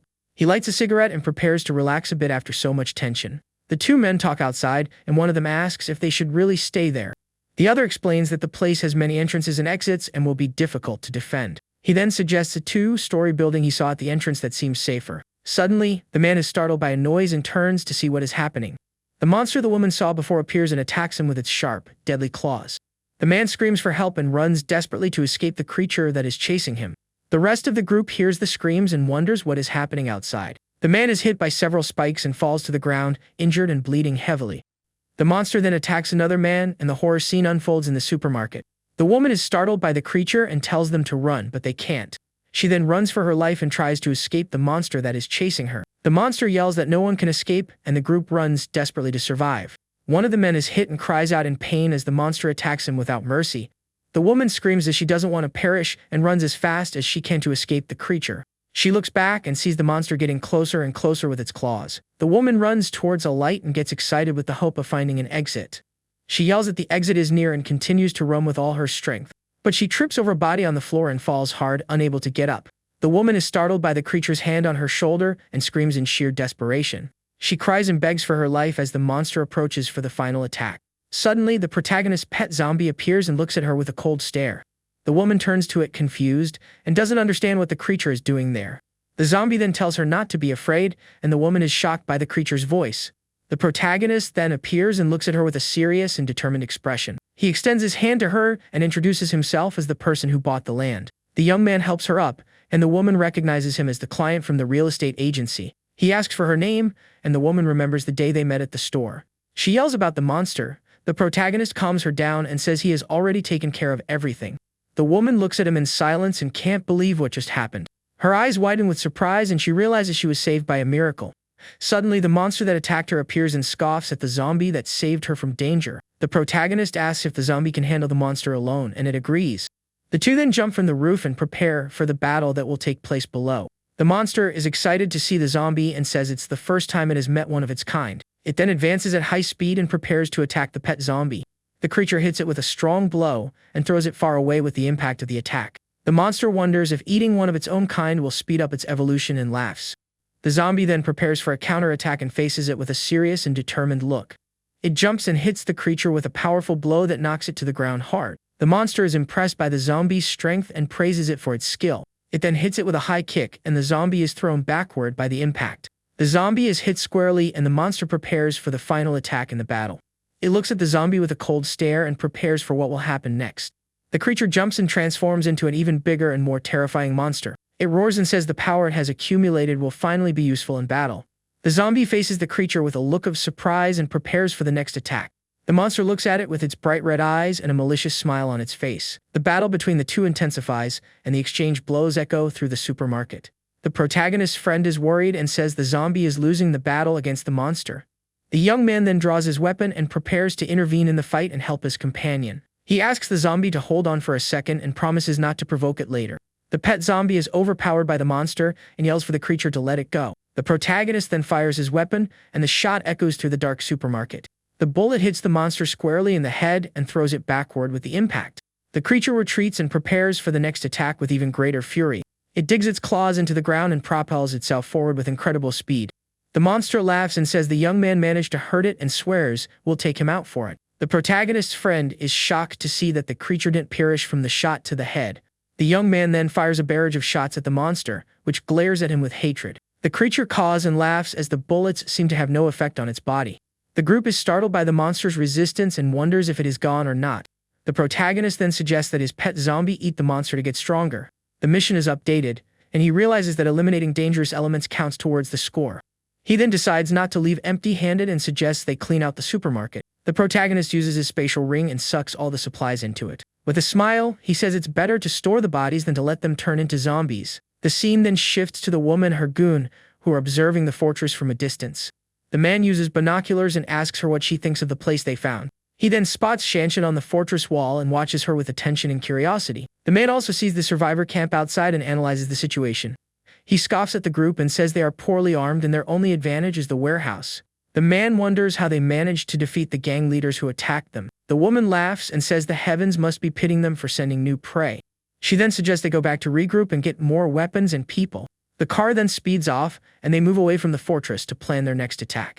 The protagonist and his new group drive towards their fortress to take shelter. The woman is excited to learn that there are mattresses and hot water for showers at the location. The young man overhears the conversation and is shocked by the woman's excitement over simple things. Suddenly, the white-haired young man alerts the group and tells them to grab their weapons. He prepares for danger and holds his rifle firmly and with determination. The scene then shifts to the protagonist driving his car at high speed. He faces the road with a serious look and prepares for what's to come. The woman watching him in the other car looks at him with contempt and hatred. A new mission appears in the system and asks him to resist the approaching invasion. The protagonist wonders if it's the same guys from before and prepares for battle. He arrives at the fortress and prepares to face the gang that threatens them. He climbs the watchtower and observes the area to make sure it's safe. The young man asks if there have been any strangers around, and Shanshan looks at him curiously. She says she saw a car pass by but that it didn't approach the fortress and disappeared. He then tells her to gather everyone because he has an important announcement to make to the group. The scene then shifts to a coal plant in the southern suburbs of the city. On a radio, a man asks survivors to go to the coal plant. The broadcast says they are establishing a settlement and need labor. A group of survivors hears the call and prepares to go to the indicated location. They spot a car and wave desperately for help and a safe place to stay. The car stops with a screech of tires, and the group gets excited with hope. The driver asks if they heard the broadcast, and they nod their heads. A woman gets out of the car, and the survivors are enchanted by her beauty and presence. She says they arrived at the right time and invites them to follow her to the settlement. One of the men says the car won't fit everyone, and they decide to walk to the location. They arrive at the settlement and see the bodies of the zombies the protagonist defeated. The group is impressed with the place and celebrates finally having a place to stay. One of the survivors says he needs to use the restroom and prepares to leave the location. The woman stops him and says there is a restroom inside and that he can follow her. The man then uses the restroom and prepares for the next step of his plan. He looks at the fan and seems to be planning something for his escape from there. The woman waits for him outside and looks at him with a suspicious and malicious gaze. The man then harasses her and says he knows what she's thinking and that he is strong. Suddenly, he's attacked and falls to the ground from a clean blow to the neck. The woman looks at him with a cold stare, and the man watches her with fear and surprise. He falls to the ground, defeated, and the woman looks down at him with her high-heeled shoes. The woman laments and says she thought the young man would be good prey, but she was mistaken. She then reports to her boss and says she has already taken care of everything as he ordered. The man tells her to call numbers 2 and 3 and bring what's in the restroom. The whole group gathers in the meeting room and prepares for the next announcement. The police officer wonders who's attacking them. The protagonist says they know nothing. He then tells his zombie and his friend to clear a building to move the refugees. Shanshan and her friend offer to help with the task, and the protagonist looks at them. The 2 delivery guys also volunteer and say they are in on the mission. The boy the protagonist saved also offers to go, but his mother stops him right away. The woman he saved in the supermarket also offers to go, and the young man looks at her. The protagonist then says the old man and the police officer will stay and the rest can go. The group then gathers and prepares for the mission to clear the unfinished building. They arrive at the location and prepare to enter and face the zombies waiting for them. The protagonist leads the group, and they face the creatures with their weapons and skills. One of the men is attacked by a zombie but manages to defend himself from the creature's attack. The young man asks if anyone was hurt, and the group confirms they are all fine. He tells them to settle there for now and warns that they might be attacked. The group of survivors gets excited and says they are ready to fight and contribute. The protagonist agrees and says it's fair that they also help in defending the location. He then tells them to clean the place and says he will send weapons and ammunition later. The men unload the supplies and prepare for the next step of the plan. The woman asks her boss how the mission went and if everything went well in the process. A muscular man approaches and says he wants human flesh to feed on. She gets annoyed and says the settlement has been decimated and now food is on them. The man is shocked by the news and complains about not having any more human flesh to eat. The woman then says she will lead a team to finish off the group from the eastern suburbs. The protagonist then checks the system store and prepares to buy new items. He is excited to see that there is new stock in the store and prepares for shopping. The young man notices that there are 2 level 2 boxes and decides to see what they have. He then buys the overload box and gains an ability that increases his strength. The young man calculates that with a 25% increase, he will have over 40 points. He is excited about the new ability and can't wait to test it in a battle. The scene then shifts to the woman's group, which is preparing for the attack on the fortress. They advance with their vehicles and prepare to invade the location with full force. The woman gives the instructions and tells everyone to attack and take out the refugees outside. She then tells them to use the modified vehicle as cover and provide suppressive fire. The muscular man celebrates and says he is hungry and ready for battle. The group then speeds up and prepares for the attack that will happen soon. The fortress is seen from a distance, and the protagonist observes the approach of the enemies. He says the location is more hidden, and that he's not there for the privileged view. The police officer asks what the purpose of them being there is, and the protagonist looks at him with a smile. He then reminds him that the man said he worked as a sniper for a few years. The police officer deflects and says it was only for a few months and as a temporary substitute. With a confident smile, he boasts about his aim and says he can hit a target at 500 meters. The protagonist says that's enough, and the white-haired friend arrives with a box. The police officer is surprised by the weight of the box and wonders what could be inside. They open the box, and the man is shocked to see a Barrett sniper rifle inside. The weapon gleams, and the group is impressed by the power of the equipment they found. The police officer asks where he got the weapon, and the protagonist says there are only 10 rounds. He then takes the rifle and prepares to use it in the battle that is about to begin. The young man asks if everyone is ready, and the group confirms with a battle cry. Shanshan spots something strange and alerts the group about the danger approaching them. The police officer also sees the enemy and tells everyone to prepare for the attack that is about to start. The gang realizes the refugees are gone and wonders if they were also taken down. The woman orders them to advance and says if they see them, it will be harder to attack. The order is given over the radio, and all units advance for the attack on the fortress. Shanshan yells that the enemies are within range and tells the group to open fire on them. The group then fires their weapons, and the shots echo through the scene of the intense confrontation. The bullets hit the invaders' cars, and they take cover behind the vehicles. One of the men is hit and cries out in pain as red fluid gushes from his wound. The gang's cars flee at high speed, and the protagonist's group watches the scene. A mine explodes near one of the cars, and the group is startled by the explosion.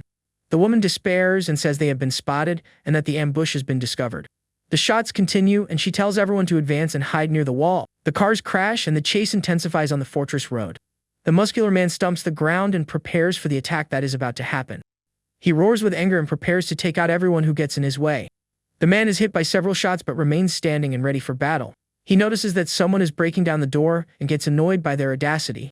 The protagonist group fires non-stop and tries to prevent the bandits from entering. The gang returns fire, and the shootout intensifies at the scene of the confrontation. Shanshan is hit and cries out in pain as the group tries to protect themselves from the shots. Another friend is hit, and the white-haired young man screams his name in desperation. He realizes that the enemy's firepower is no weaker than theirs. The police officer tries to calm the group and says they have enough ammunition for the fight. He realizes that the bandits are cutting the main gate and despairs at the situation. The protagonist calms him down and says he has a plan to deal with the enemy's invasion. He then leaves the location and prepares to put his plan into action against the gang. The young man runs through the fortress and prepares for the confrontation that is about to happen. The woman is worried about the ammunition and asks the muscular man if he is done yet. The muscular man yells that he is almost done breaking down the fortress door. The door then opens and the gang prepares to invade the location with full force.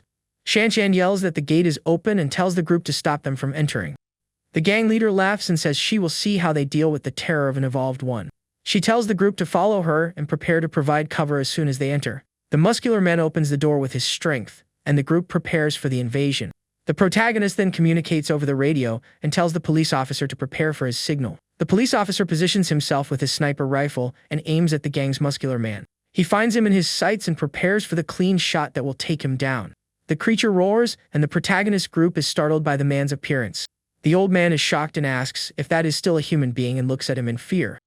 The group fires at him, but the bullets have no effect on the man's body. The shots ricochet off his chest, and the creature seems to feel no pain. The bullet that hit him is expelled from his body, and the wound heals instantly.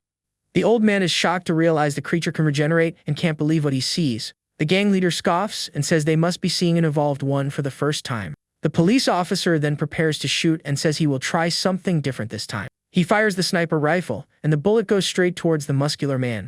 The shot hits the creature squarely in the head and throws it backward with the impact. The man's body falls to the ground, and the group celebrates their victory against the enemy. The goon despairs and wonders how that could have possibly happened. The woman is shocked and wonders how they got weapons of that caliber for the fight. The protagonist shoots from the roof, and the gang is startled by the shots coming from above. The leader realizes they are surrounded and that there are enemies behind them as well. She gets annoyed and says they underestimated the strength of the group they are facing. The woman orders everyone to retreat and get back to the vehicles to flee the scene. She then spots the protagonist and looks at him with a look of pure hatred and anger. The leader recognizes him as the kid from the car they met on the road before. Suddenly, one of the men is hit, and the woman is startled by the surprise attack. The protagonist shoots, and the man cries out in pain as he is hit by the clean shot. The young man is surprised by the woman's reaction speed and realizes she is an evolved one. The woman dodges the shot and attacks the protagonist with a quick, powerful kick. He throws her to the ground with a clean blow, and the woman falls hard to the ground. The young man realizes she is going to escape and prepares for the next move in the battle. The police officer aims with his sniper rifle and says she won't get away that easily. He concentrates and prepares for the clean shot that will take the woman down. The woman is hit in the back and cries out in pain as she falls to the ground, injured. She falls hard to the ground and lies there, unable to get up to continue her escape.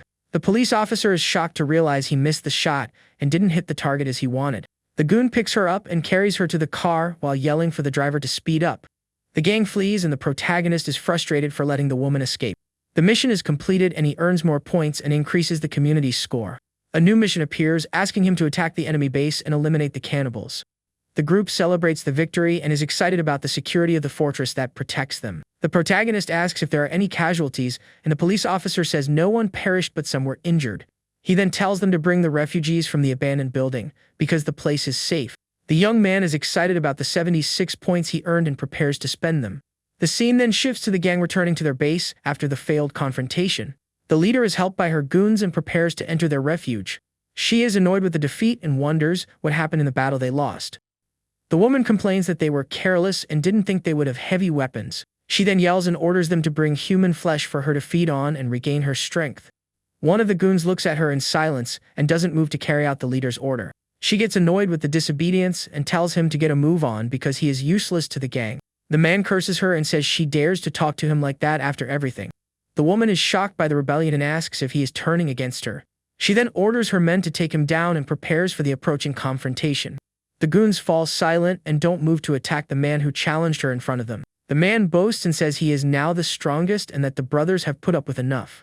He then asks the others if it's not true, and they look at him with a serious expression. The woman gets annoyed with the rebellion and says they can't handle her alone. She is surrounded by the men and begs them not to hurt her and to let her go. The new leader laughs and prepares to attack the woman with a baseball bat in hand. The goons attack her with their bats and beat her mercilessly on the floor of the room. The woman screams in pain as she is hit by several blows all over her body. She falls to the ground injured and bleeding and can't get up to defend herself. The new leader cleans his hands and prepares to give the next orders to the group. He gets annoyed with one of his goons and scolds him for speaking out of turn. The man bows an apology and says he spoke without thinking and that it won't happen again. He then expresses his concern and wonders what they will do if they encounter the young man. The new leader thinks about the man with tentacles and prepares for his next move. He then decides they can join the Shigen group and escape the danger. The protagonist and his group arrive at the coal plant and prepare for the rescue. The white-haired friend is impressed and says the place is truly a fortress. The group approaches in silence and the young man wonders if the bandits have already left. They then find the woman's body and the police officer is shocked to see the scene. The protagonist is not surprised and says they take each other out for power. The white-haired friend asks about the muscular man and his difference from the zombie. The police officer remembers that the bandits yelled something about evolved and wonders what it is. The protagonist then reveals that they become evolved by eating other people. The two are shocked by the revelation and wonder if he is serious about it. The protagonist explains that to become an evolved one, the most direct method is to eat people. The white-haired friend despairs and asks if they need to eat people to survive. But the young man reassures them and says that is not the only method to evolve and get stronger. He then shows an energy core he found, and the friends are shocked by the item. The young man explains that both evolved ones and zombies can be classified as mutants. He says that evolved ones and rare mutants contain a concentrated energy core. The police officer wonders if this means they can consume zombie flesh to evolve. The protagonist then explains that only mutants can eat other zombies to get stronger. The mission is successfully completed, and he realizes the settlement is no longer a threat. Suddenly, he hears a noise and turns to see where the strange sound came from. A zombie attacks him from behind, and the protagonist hits it with a quick, precise blow. He is surprised by the creature's ability to approach without making any noise. The zombie drops an energy core, and the protagonist picks it up with a smile. He realizes it's time to hunt and prepares to collect more energy cores. The young man then hands the cores to the group and says it's not all for the police officer. The man looks at the cores with a confused expression and doesn't know what to do with them. He then makes up his mind and prepares to eat the cores to try to evolve as well. The police officer bites the core forcefully and prepares for what might happen to him. He cries out in pain as the core's energy begins to take effect on his body. The police officer celebrates and says this is his specialty and there's nothing to worry about. The protagonist then says goodbye, and he and his pet zombie leave for the mission. The bus leaves the garage and speeds down the road towards the south district of the city. At the gang's base, the leader asks about one of his men and if he is already in position. Li Shuxian's group then approaches a new location and prepares for the attack. Suddenly, a car stops in front of them, and the headlights blind the group's vision. The group prepares for a fight and faces the car that is blocking their path. The mysterious man's group then gets out of the car and surrounds Li Shuxiang's goons. The gang leader asks why the third master came this time and looks at him. He then informs that the group was attacked and that his brothers didn't manage to survive. The leader looks at him with a cold stare and prepares to give the next orders. He tells them to take the third master and his brothers to the safe house at the coal factory. The man laughs and says he also thinks the plan is a good idea and follows him. The third brother calls him and prepares to give him an important warning about the location. He asks what the man called him and looks at him with a look of pure anger and contempt. The young man apologizes and says he has a bad feeling about the safe house. He points to the iron windows and doors and says the place looks like a prison. Suddenly, a man appears and the group is startled by his unexpected presence. He tells everyone to get out, and the group prepares for what might happen next. They then come across a large group of men who surround and stare at them. The man despairs and says it wasn't his fault and that the people had rifles. The gang leader doubts him and accuses him of lying about the automatic weapons. The man insists it's true and tells the boss to send someone to check the situation. Suddenly, one of the goons attacks him and throws him to the ground with a violent kick to the back. The gang leader watches the scene from the window and seems to be thinking about his next move. The goon says he's tired of the useless fool and prepares to take control. He then approaches the boss and suggests they can attack since he has lost men. The gang leader scoffs and says if it weren't for the skills of the two of them, they would have already been annihilated. With a malicious smile, he orders his men to take out everyone in the room. One of the men begs for his life and says he has important information to share. The woman is interested and asks what information he has to offer in exchange for his life. He then reveals that there is a settlement in the east with many people and supplies. The woman asks how their strength compares to hers, and the man says it's about the same. She and the leader realize they are a real threat and prepare for the next step. The man then says they don't know how to become evolved and that he hasn't seen any. The goon is interested and asks how one becomes an evolved one and looks at him curiously. The leader asks how they lost if there were no evolved ones in their group. The woman praises the information and prepares to give the next orders to the group. She then orders her men to take out everyone and prepares for the approaching massacre. The men are shocked by the order and can't believe what they just heard. The man begs for his life and says he gave important information to the woman. The gang leader says the threat needs to be eliminated as soon as possible. She then sends scouts to confirm if they really know how to become evolved. The protagonist then analyzes his points and wonders what he can buy in the system store. He is excited to see that another level 2 box has appeared and celebrates his luck. The young man then buys a supply in black tech boxes with his points. He then uses the new serum and feels the energy course through his body with incredible force. Suddenly, he hears knocks on the door and tells the person to enter his room. Shanshan informs him that they caught a suspicious person, and the protagonist gets up. He then says he will check the situation and prepares to see who the intruder is. The man yells that he is not an enemy and asks them to call the group's leader to talk. The protagonist then appears and asks if the man is looking for him at the fortress. The man questions him, and the young man confirms he is the leader and asks what he should call him. The young man then says his name, and the man recognizes him as Brother Yong and gets excited. He introduces himself as one of the workers from the steel plant, and the group looks at him. The police officer recognizes the name and says it is the largest steel plant in the region. The protagonist asks why he came there, and the man looks at him with a smile. He then invites him to join his group, and the young man tells him to keep talking. The man explains that his leader sent them to find survivors and settlements. He says they are recruiting people to join their group at the plant. The friend with glasses warns him and says he was drawing a map of the location. The protagonist analyzes the map, and the suspicious man looks at him with a nervous smile.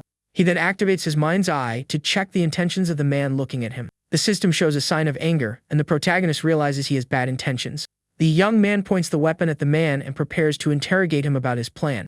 He threatens him and says he will shoot if he doesn't tell the truth about what he is doing. The man swallows hard and is startled by the threat from the young man who is looking at him seriously. He tries to explain himself and says he was just being cautious and didn't want to cause trouble. The white-haired friend wonders if the man knows about their pet zombie. The protagonist then tells the police officer to release him and prepares for the next step. The man is surprised by the order and can't believe the young man let him go. The young man then returns the map and tells him to leave the fortress with his friends. The man bows in gratitude and runs to flee the location as fast as he can. He runs down the road and prepares to return to his base and report what he discovered. The protagonist watches him from a distance and wonders how many points the system is worth. 5 months later, at the steel plant, people comment that the disappearances have returned. A man is worried and wonders if the monster with tentacles is active again. Suddenly, they hear a noise and turn to see where the strange sound came from. One of the men runs to see what happened, but the other tells him not to go and wait. Suddenly, a bomb projectile is launched, and the group is startled by the surprise attack. The man is hit and spits red fluid as the projectile pierces his shoulder forcefully. The gang leader smokes a cigarette and watches the scene with a contemptuous look. He hears cries for help and turns to see what is happening at the plant. One of the workers runs desperately and says a monster took out one of his companions. The leader is startled and asks if it is the man with tentacles who attacked the location.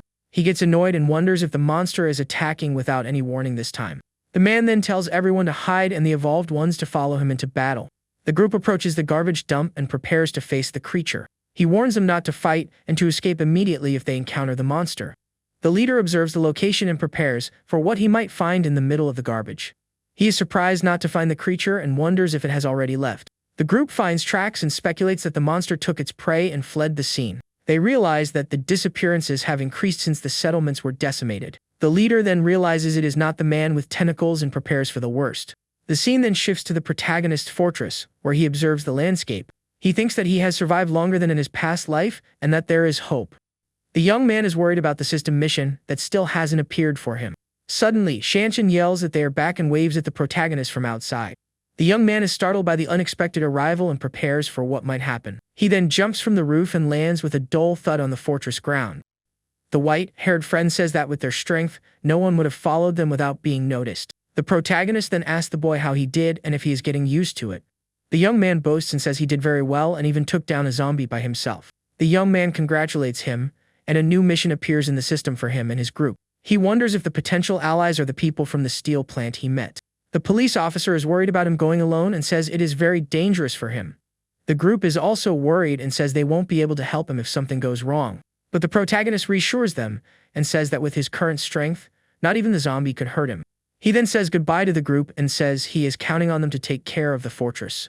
The old man is worried, but the young man reassures him and says he needs to be careful. The scene then shifts to the steel plant, where a man tries to enter to give a report. The guard stops him and says no one enters without the permission of the two leaders of the location. Suddenly, the man attacks the guard and looks at him with a look of pure anger and contempt.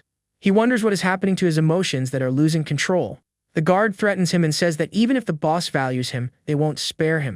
Suddenly, a voice tells him to let him in, and the guard lets him pass through the door. He apologizes for his behavior, and the guard looks at him with a look of anger and confusion. The man enters and prepares to give his report to the leader who is waiting for him.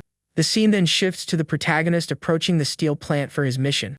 He observes the location and prepares for what he might find inside the enemy base. The woman laments and says she thought the young man would be good prey, but she was mistaken. She then reports to her boss and says she has already taken care of everything as he ordered. The man tells her to call numbers 2 and 3 and bring what's in the restroom. In the meeting room, the group sits around the table to listen to what the young man has to say. The police officer wonders who is attacking them, and the protagonist says they know nothing. He then tells his zombie and his friend to clear a building to move the refugees. Shanshan and her friend offer to help with the task, and the protagonist looks at them. The two delivery guys also volunteer and say they are in on the mission. The boy the protagonist saved also offers to go, but his mother stops him right away. The woman he saved in the supermarket also offers to go, and the young man looks at her. The protagonist then says the old man and the police officer will stay, and the rest can go. The group then gathers and prepares for the mission to clear the unfinished building. They arrive at the location and prepare to enter and face the zombies waiting for them. The protagonist leads the group, and they face the creatures with their weapons and skills. One of the men is attacked by a zombie but manages to defend himself from the creature's attack. The young man asks if no one was hurt, and the group confirms they are all fine. He tells them to settle there for now and warns that they might be attacked. The group of survivors gets excited and says they are ready to fight and contribute. The protagonist agrees and says it's fair that they also help in defending the location. He then tells them to clean the place and says he will send weapons and ammunition later. The man is surprised to see a lone survivor and approaches to investigate. He then asks the young man how he managed to survive so far alone in the city. The young man explains that his settlement was invaded by a horde of zombies and he fled. The man scoffs at him and says that means he doesn't have much strength to fight. The young man denies it and says he has strength and experience in fighting the zombies he has encountered. The man looks at him with a smile and doesn't seem to believe the young man's story much. He invites him to join the group and takes him to a more private place. The man says he needs to pass a test to be able to join their group. The young man realizes the steel plant is not a kind-hearted place and prepares himself. He wonders what is happening, and the man looks at him with a confused expression. Suddenly, a man appears and asks who the unfamiliar face with them is. The young man explains that he is a survivor and that he was going to take him for a body search. The man laughs and says to search him right there, and the young man realizes the trap. He tells the young man to hand over his weapons to be able to enter the settlement with the group. The man says it's natural to be cautious and that if he doesn't want to, he can leave. The young man then agrees and hands his dagger to the man, who looks at him in surprise. He is searched, and the man prepares for the next step of the entry test. The young man realizes the man has some moral limits and that the place is different. The man is surprised by the dagger and asks if the young man is an evolved one for surviving. The protagonist then tells him to follow him and says that evolved ones need to see the boss first. He then tells him to wait in the reception room and locks him in there alone. The young man notices that the door is reinforced, that the place looks more like a prison cell. The boss then appears and apologizes for the delay and asks the young man's name. The protagonist introduces himself as Jiang Yi and looks at the man with a serious expression. The boss asks if he is really an evolved one, and the young man says he already knows the answer. Suddenly, an axe is thrown and the young man turns to see where the attack came from. The axe embeds itself in the wall, and the young man is shocked by the boss's surprise attack. The object passes right by his face, and the protagonist looks at the man with an angry expression. He realizes it's not an attack but a test to see his skills as an evolved one.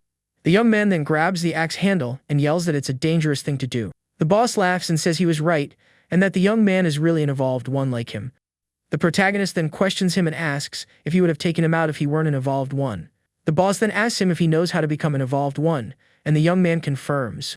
He warns him not to spread the secret and threatens him with the strength of his gang. The man then attacks him with his claws, and the protagonist prepares for the confrontation. He threatens his life, and the young man realizes the situation is getting dangerous. He is relieved that the man only threatened him with his claws and not a blade. The young man wonders if he will get the mission points if he takes out the boss now. The man praises his reflexes and says he even drew his weapon to defend himself. He then warns him not to think about challenging him and says he will let the weapon slide. He then tells him to wash up and change his clothes and takes him to the meeting room. The boss introduces him as the new member of the group and says his name is Jiang Ye. A woman introduces herself as one of the leaders and looks at him with a suspicious gaze. She then tells one of her goons to keep an eye on the new guy, and he agrees to the order. The woman says he was lucky to find the strongest settlement in the region. The young man then agrees to follow the orders and prepares for what's to come. The goon calls him for patrol and takes him to see the area around the plant. They go out on patrol, and the goon introduces him to the rest of the group waiting for them. The man introduces him to his uncle and says he will be working with them from now on. The uncle looks at him and wonders why the young man seems so familiar and is suspicious. The goon then explains that the boss warned him to keep the secret about the evolved ones. He reveals that only the leaders and the four of them know the truth about eating human flesh. The young man promises not to tell anything, and the four of them walk together through the plant area. The protagonist realizes that the man who approached him is the same one he let escape. He then asks about the other officer, and the goon says he is talented and strong. With a cold look, he says that if the other finds out the secret, the two of them won't live. The protagonist realizes they are suppressing the young man so he doesn't surpass them. The group then arrives at a place, and the goon says they have already reached their destination. He reveals that the small settlement has 7 members and that they have been watching them for days. The young man asks if they are going to hunt them, and the goon laughs and says they are going to raise them. He then advises him to change his mindset and not be as rigid as the other man. The goon explains that they are no longer ordinary people and are at the top of the food chain. The protagonist questions him and asks if he plans to capture them to process them later. The man says they don't need all of them and that they will deal with the rest on site. He then says goodbye and tells the young man to just watch and learn from them. The scene then shifts to a bricklayer working hard to build a wall. He complains that the work is exhausting but that he is finally almost finished. Suddenly, one of the men points to the horizon and yells that something is approaching. A horde of zombies advances, and the group despairs at the surprise attack of the creatures. The leader tells everyone to prepare for the fight, and the group positions itself for the confrontation. The zombies attack them, and one of the men cries out in pain as he is bitten by the creature. Another man draws his weapon and tries to defend himself, but is overpowered by the zombies' strength. He despairs and yells that there are too many, and that they have no chance against the horde. The protagonist accuses him and asks if attracting the zombies was his grand plan. The group then finds the men's bodies and realizes there are still supplies. The leader tells the young man to stay and gather the supplies and the bodies of those who perished. He agrees to the order and prepares for the work that needs to be done. The man then calls the rest of the group and tells them to follow him to the next location. The protagonist watches the scene from a distance and sees the bodies of the zombies the group defeated. He smiles and says the moment is perfect to put his plan into action.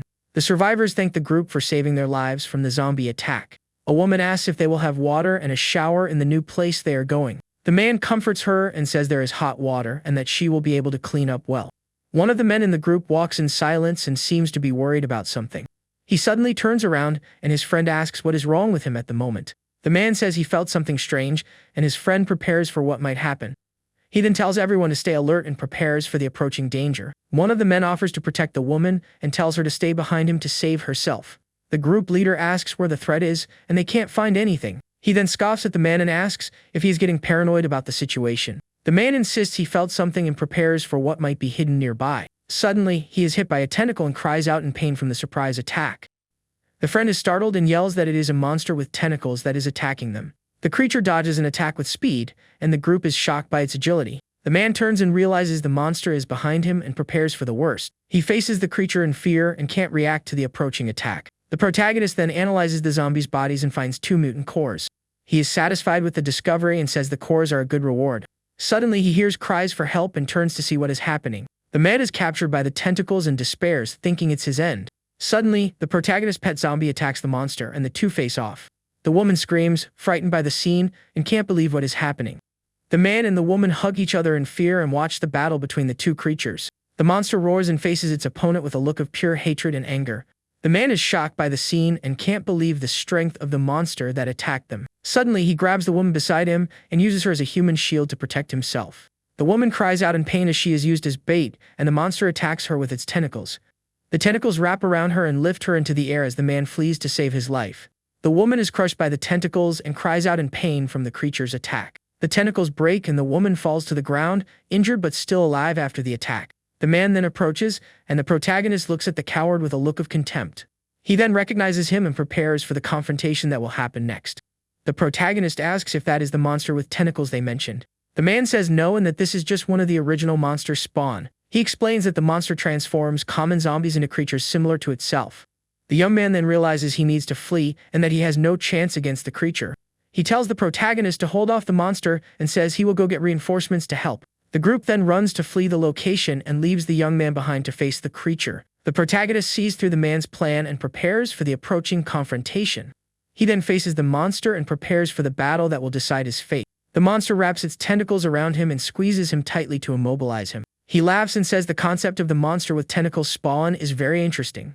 The protagonist then breaks free from the tentacles and prepares for a counter-attack. The creature is surprised by the young man's strength and says he has sparked its interest.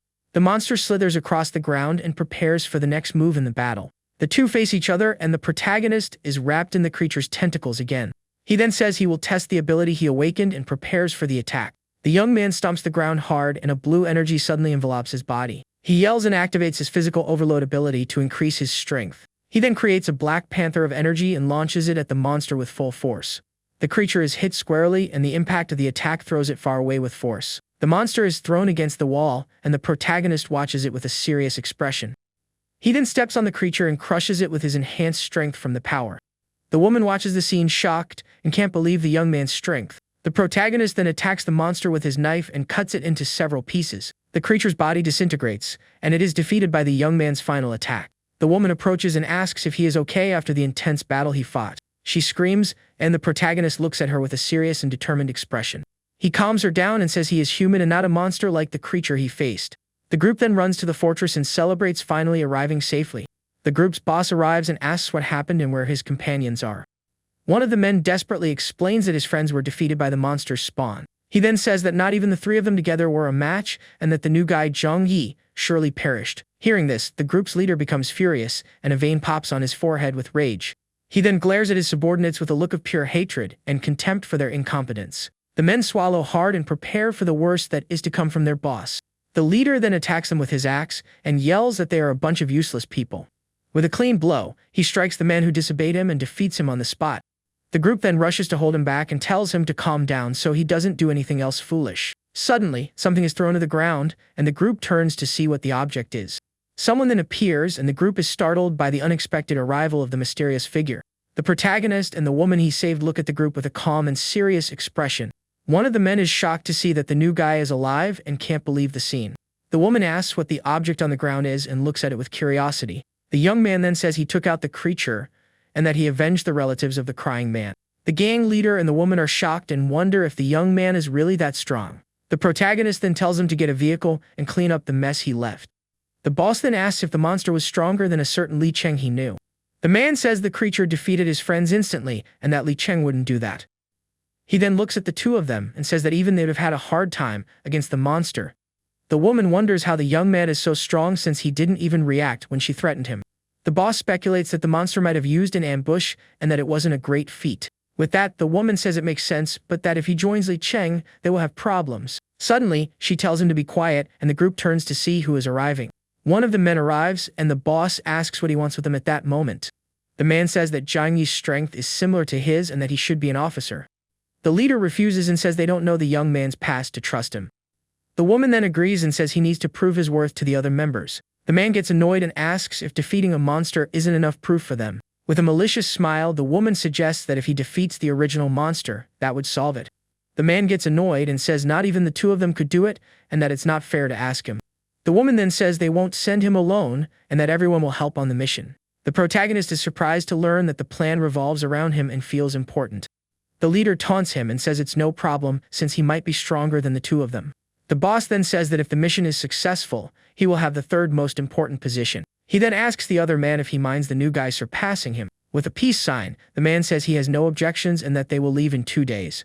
The protagonist smiles and says the proposal is honest and that he even feels moved. But with his mind's eye, he senses the hostility and anger of the group's leaders. At night in the fortress, an alarm sounds, and the protagonist prepares for what's to come. One of the men runs and says it's brother Xiaoyang's walkie-talkie that's ringing. The police officer grabs the device and asks how things are on the other end of the line. The protagonist then tells him to meet him at the southern suburban park the next day. With a serious look, he says it's time to end the threat from the South District. The police officer then tells the old man to stay out of the mission, and the man agrees to the order. The old man tells him to be careful and says the mission is not like the others he has done. The police officer then calls 7 of his companions to go with him on the dangerous mission. Suddenly, the boy he saved offers to go with them and says he is ready. His mother scolds him and says war is for adults and that he should not get involved. One of the men calms her down and says the boy is strong and no longer a weakling. The police officer then agrees and says it's better for him to gain experience early and that he will watch over him. The group then arrives at the location and prepares for what they might find in the dark park. The gang's boss prepares with his shield and says they have finally arrived at the location. The protagonist asks how they will lure the creature, and the boss says he has a plan. The young man observes the city from a distance and prepares for what might happen next.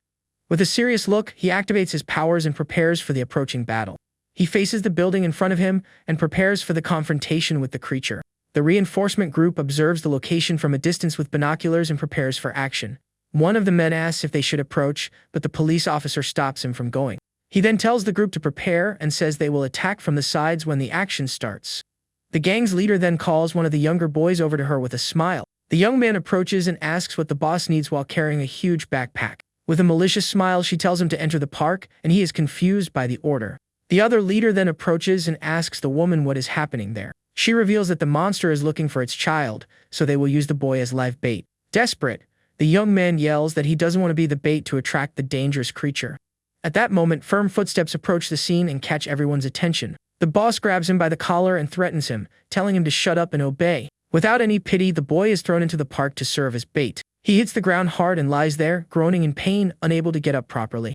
From a distance, the police officer sees the movement and warns his group that something is happening. The reinforcement group then rappels down a building to get closer to the location. Injured, the young man cries out for help as several shadowy figures approach him. Suddenly, a scream echoes through the forest, and the creature finally appears for the attack. The monster lands hard in front of him, and the boy screams that he doesn't want to perish. The creature faces the bait with its red eyes glowing with pure fury and power. One of the leaders yells that the monster took the bait, and that they need to rescue the young man. But the protagonist grabs his arm and stops him from advancing to rescue the boy. The man gets annoyed and accuses him of trying to steal the credit for the mission that was his. With a confident smile, the young man faces the group and says he knows very well what he's doing. Suddenly, a beam of energy hits the ground hard, and the battle finally begins. The monster attacks and throws everyone far away with its rapidly moving tentacles. The boy used as bait is caught by the creature and despairs at the unexpected attack. The protagonist observes the scene calmly as the boy is thrown into the air. One of the leaders then jumps and manages to catch the young man in mid-air, saving him from a fatal fall. With the force of the impact, the protagonist's glasses fall to the ground and shatter into pieces. The creature then faces him and yells for him to return its child that they took. With a cold look and his eyes glowing, the young man faces the monster without any fear. The man who wanted to help yells for the protagonist to hold on and not give up. But the other two leaders hold him back and stop him from helping the young man in the battle. Desperate, he yells and asks what they are doing and why they aren't helping him. The woman then smiles and says his demise is perfect for the plans they have. The young man is wrapped in the tentacles, and the leader scoffs at his weakness and incompetence. The man then realizes they were setting him up from the beginning and asks why. The gang's boss says he will explain the reason behind the whole setup. The protagonist then reveals that he knows their secret about eating other people. The man is shocked by the revelation and can't believe the news about cannibalism. Suddenly, shots echo through the location, and the leaders are startled by the surprise ambush. The protagonist's reinforcement group appears and attacks the gang with their firearms. The zombie and the others attack with Molotov cocktails, and the monster watches the scene, shocked. With a shout, the boy announces that he is there to help and throws the Molotov cocktail at the creature.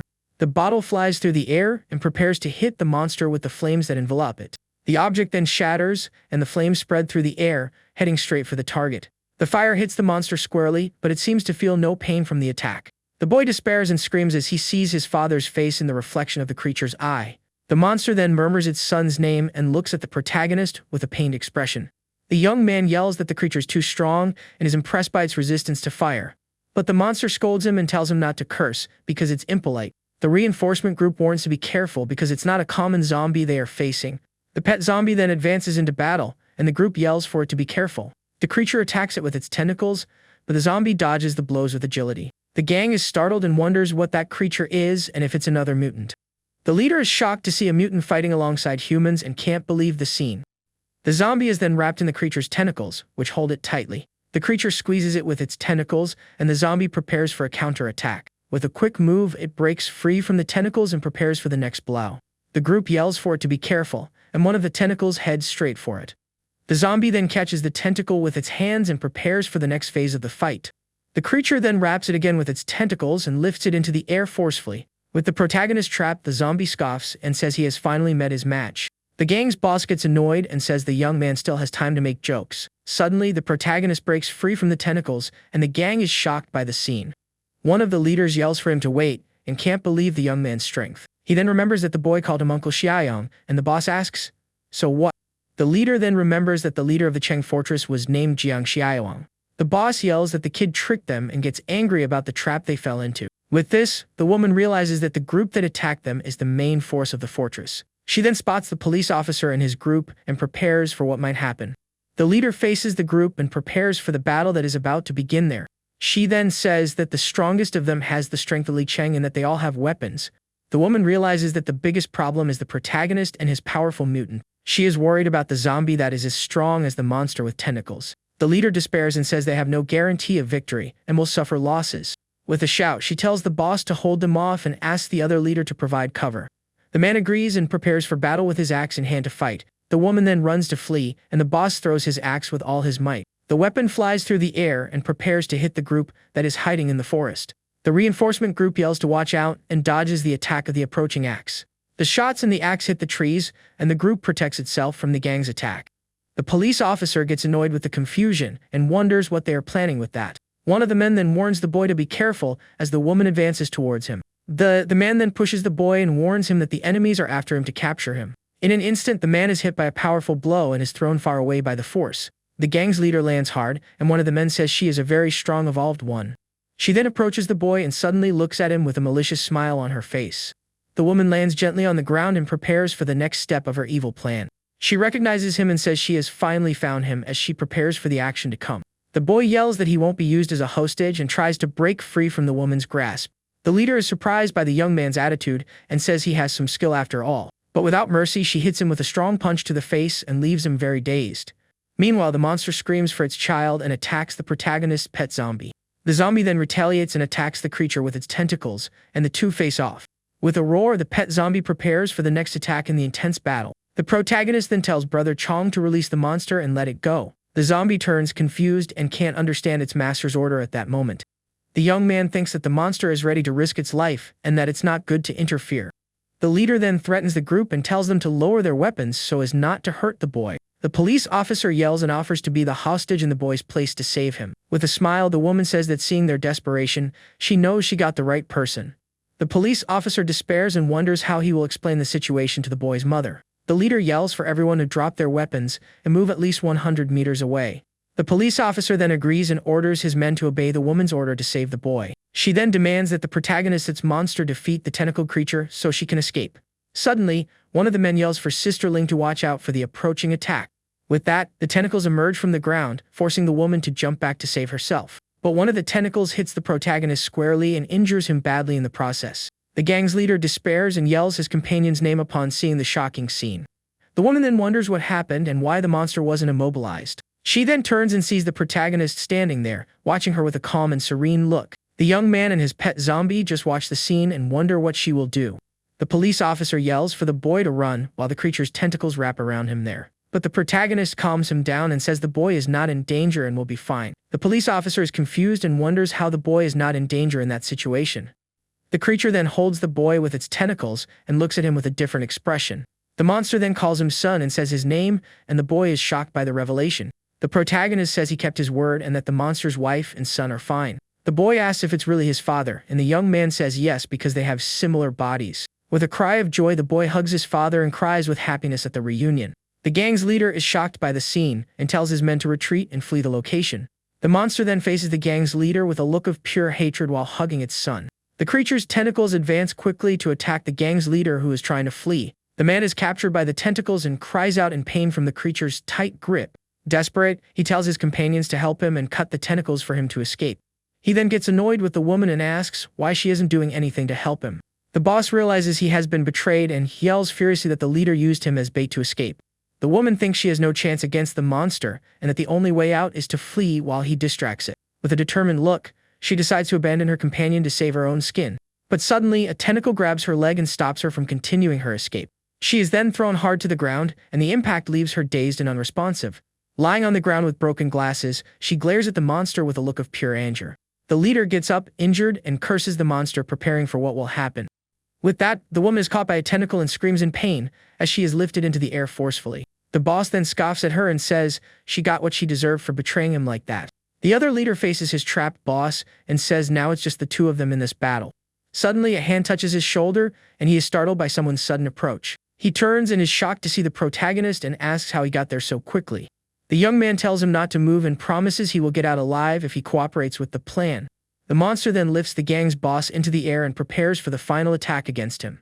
The creature then throws him with all its might to the ground, and the impact creates a large crater. The man groans in pain on the ground, and his face is all bruised after the monster's attack. The tentacles then descend with full force to finish off the gang's boss who is lying on the ground.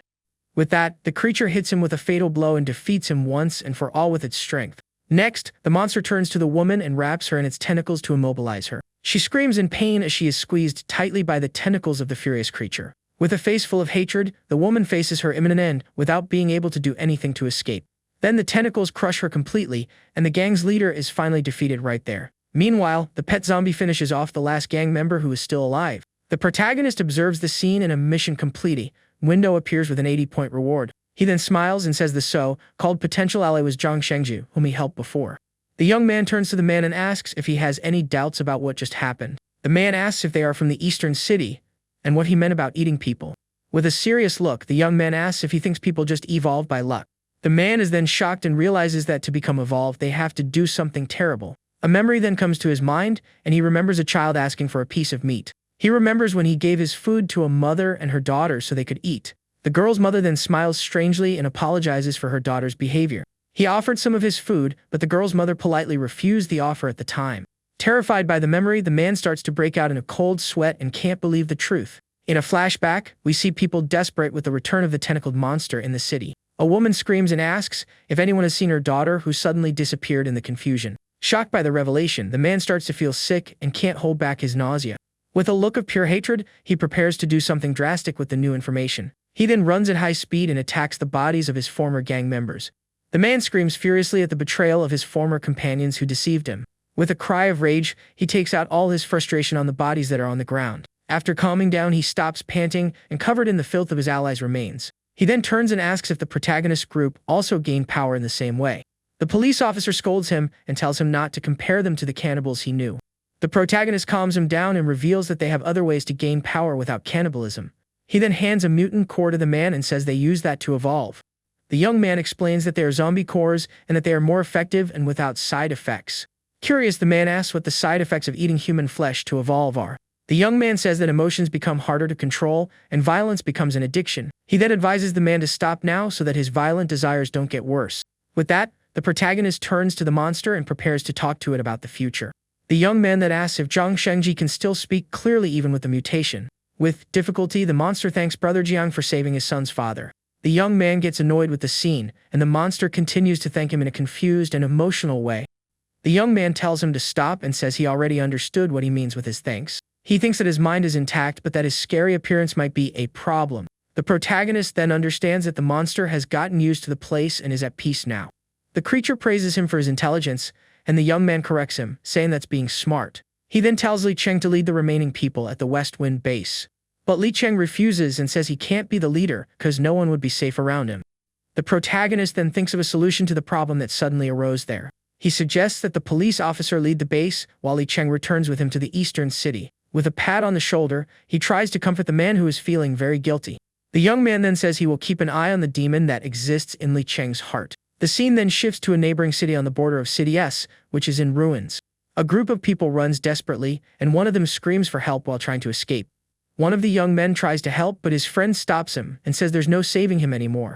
He then falls to the ground and faces the dark creatures that approach to attack him.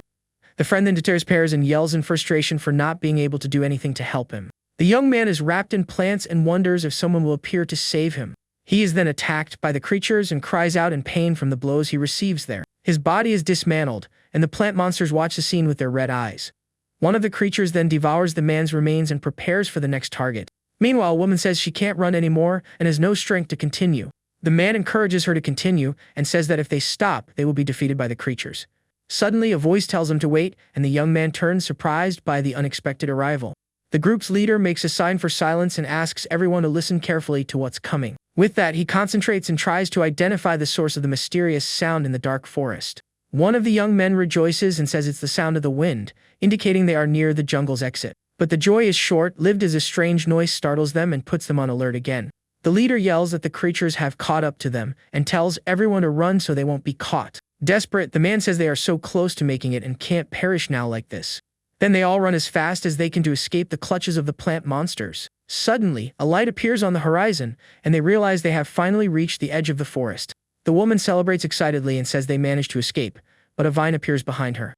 One of her companions screams desperately for her to watch out for the approaching attack. With no time to react, the vine wraps around her neck and catches her by surprise in the middle of her escape.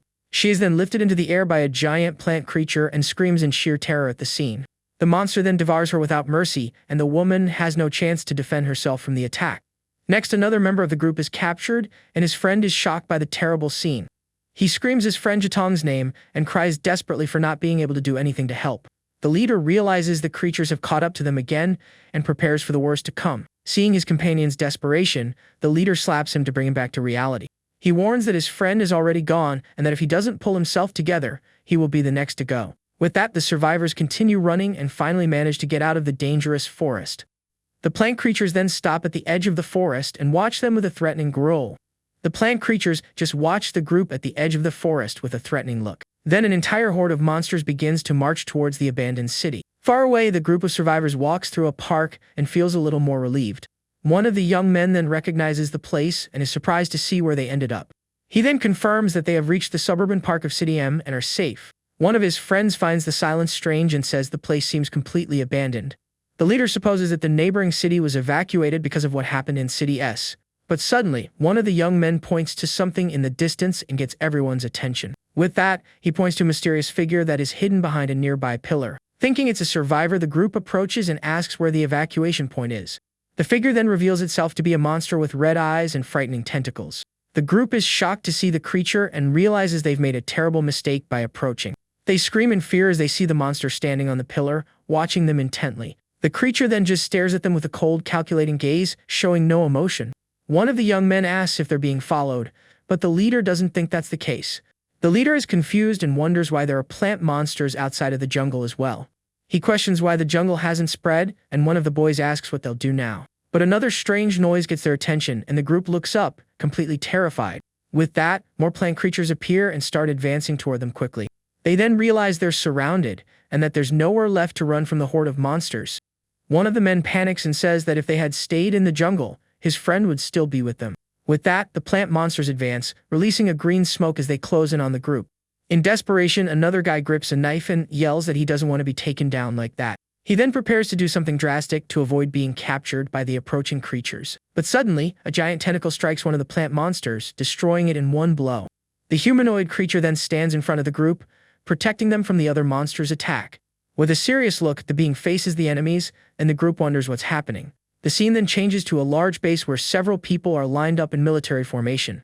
On the balcony, Zhang Xiaoyang observes the landscape and comments that it's a very windy day. A system window pops up, and the protagonist is happy to see he's gained another 80 points. Excited about the new points, he decides to check out the system store to see what's new. The young man is surprised to see a level 3 box and decides to spend his points on various items. With that, he redeems 3 different supply boxes, spending 220 points in total.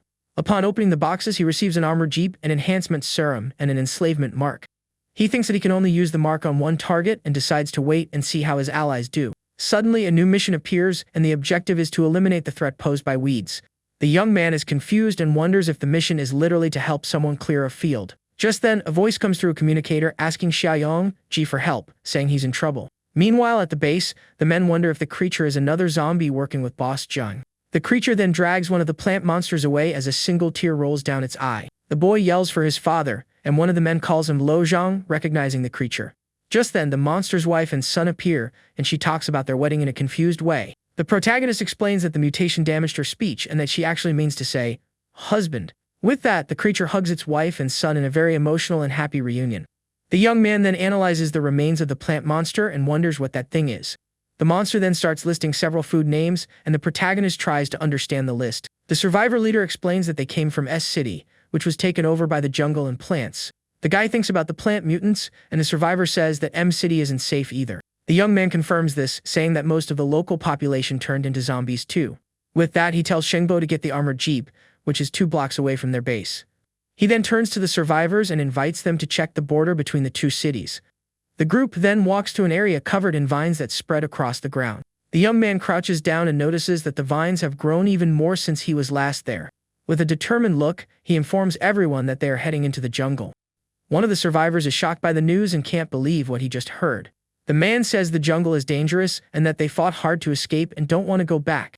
But the young man explains that if they ignore the problem, the steel mill will be swallowed by the jungle. He then says that before that, there's something even more important they need to take care of first. Curious, one of his companions asks what could be more important than the steel mill right now. The leader then reveals that he's going to give them the ability to face crises on their own. He then orders Lao Lai and the mill team to be brought over, saying they'll be hunting for the next few days. Meanwhile, a giant, frightening monster attacks a man without a shred of mercy. Suddenly, the creature senses a presence and turns around, startled by what's coming. With that, he sits down and observes the city with a look of pure curiosity on his face. With a cold look, the protagonist prepares to attack the monster from behind without making a sound. Then, with a quick and precise strike, he hits the creature and defeats it with his sword. Far away, a team in an armored jeep fires at an approaching horde of zombies. The undead are hit by the shots and fall one by one on the abandoned city street. Bullet casings fly through the air as the takedown of the undead continues relentlessly.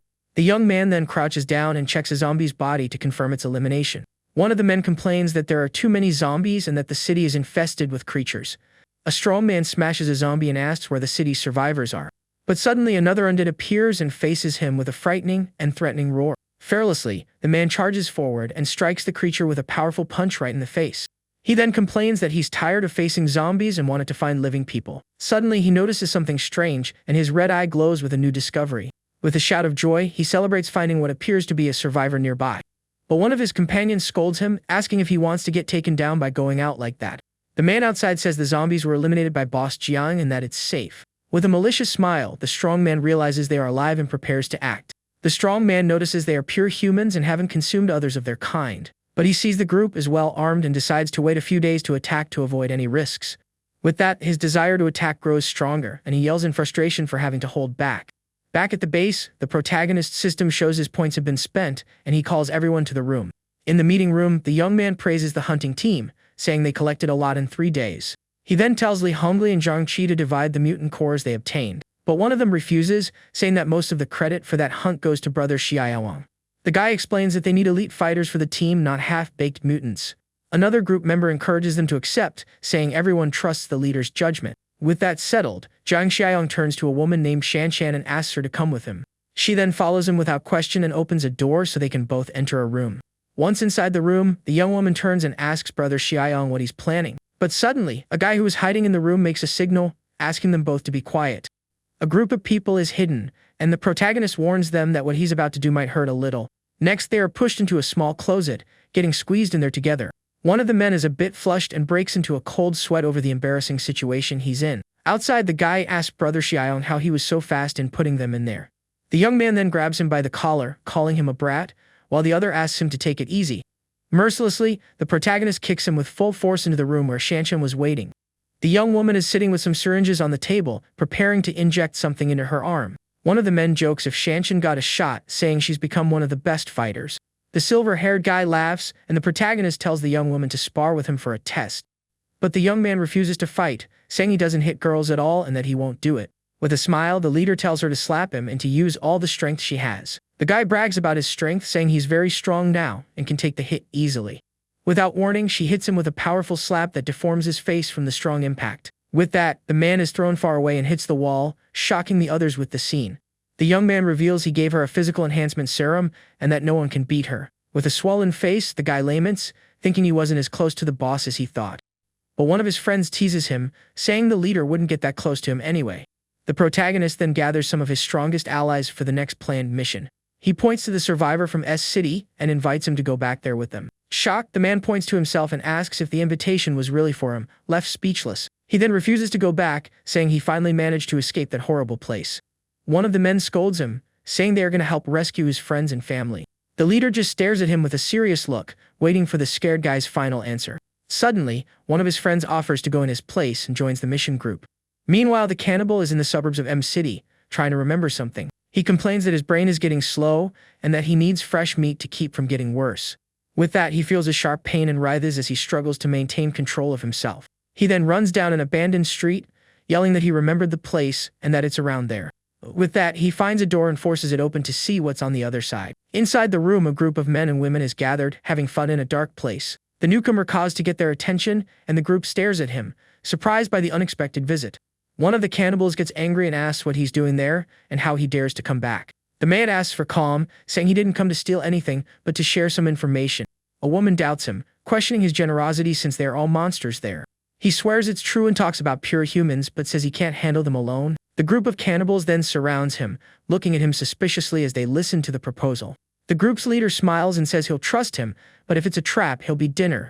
The strong man quickly agrees, assuring them he's not lying and that they can trust him. With that, one of the young women approaches and invites him to have some fun, as he's one of them now. With a malicious smile, he accepts the offer and thanks them for the meal to come. Meanwhile, Jiang Xiaong and his team enter the forest, and he tells everyone to stay alert. The leader then asks for the survivor's name, and the guy introduces himself as Zhu Xingkai. Angrily, the young man says his girlfriend was taken by the plant mutants and that he seeks revenge. He also reveals that his parents are still trapped in the jungle, and he'll do anything to save them. The protagonist sets the formation, saying he'll be in front to protect Zhu Xingkai in the middle. The young man explains they aren't there for him, but to stop the jungle from continuing to spread. Suddenly, something sticky falls on his head, and the protagonist wonders what it is. The survivor is shocked and realizes it's the saliva of a giant carnivorous plant. He then yells desperately for Boss Zheng to move before it's too late for him. But a tentacle wraps around the protagonist's neck, catching him by surprise in the forest. With that, the young man is lifted into the air by the creature, and Zhu Xingkai yells that no one escapes it. However, the leader manages to grip the tentacle tightly, preventing himself from being devoured by the plant. With a determined look, Jiang Xiaong uses all his strength to break free from the trap. Using the force of the pull, the entire creature is ripped from the ground and revealed to everyone. The survivor is stunned by the scene and can't believe what just happened. The creature then hits the ground with a dull thud and writhes in pain from the impact of the fall. The carnivorous plant thrashes on the ground, trying to get up to attack the group again. The protagonist realizes it's trying to escape and wonders how that thing can move. He then yells for Zhang Shengji not to let the creature get away so easily. Without hesitation, the ally launches his tentacles to capture the fleeing plant monster. The black tentacles wrap around the creature, holding it tightly so it can't run anymore.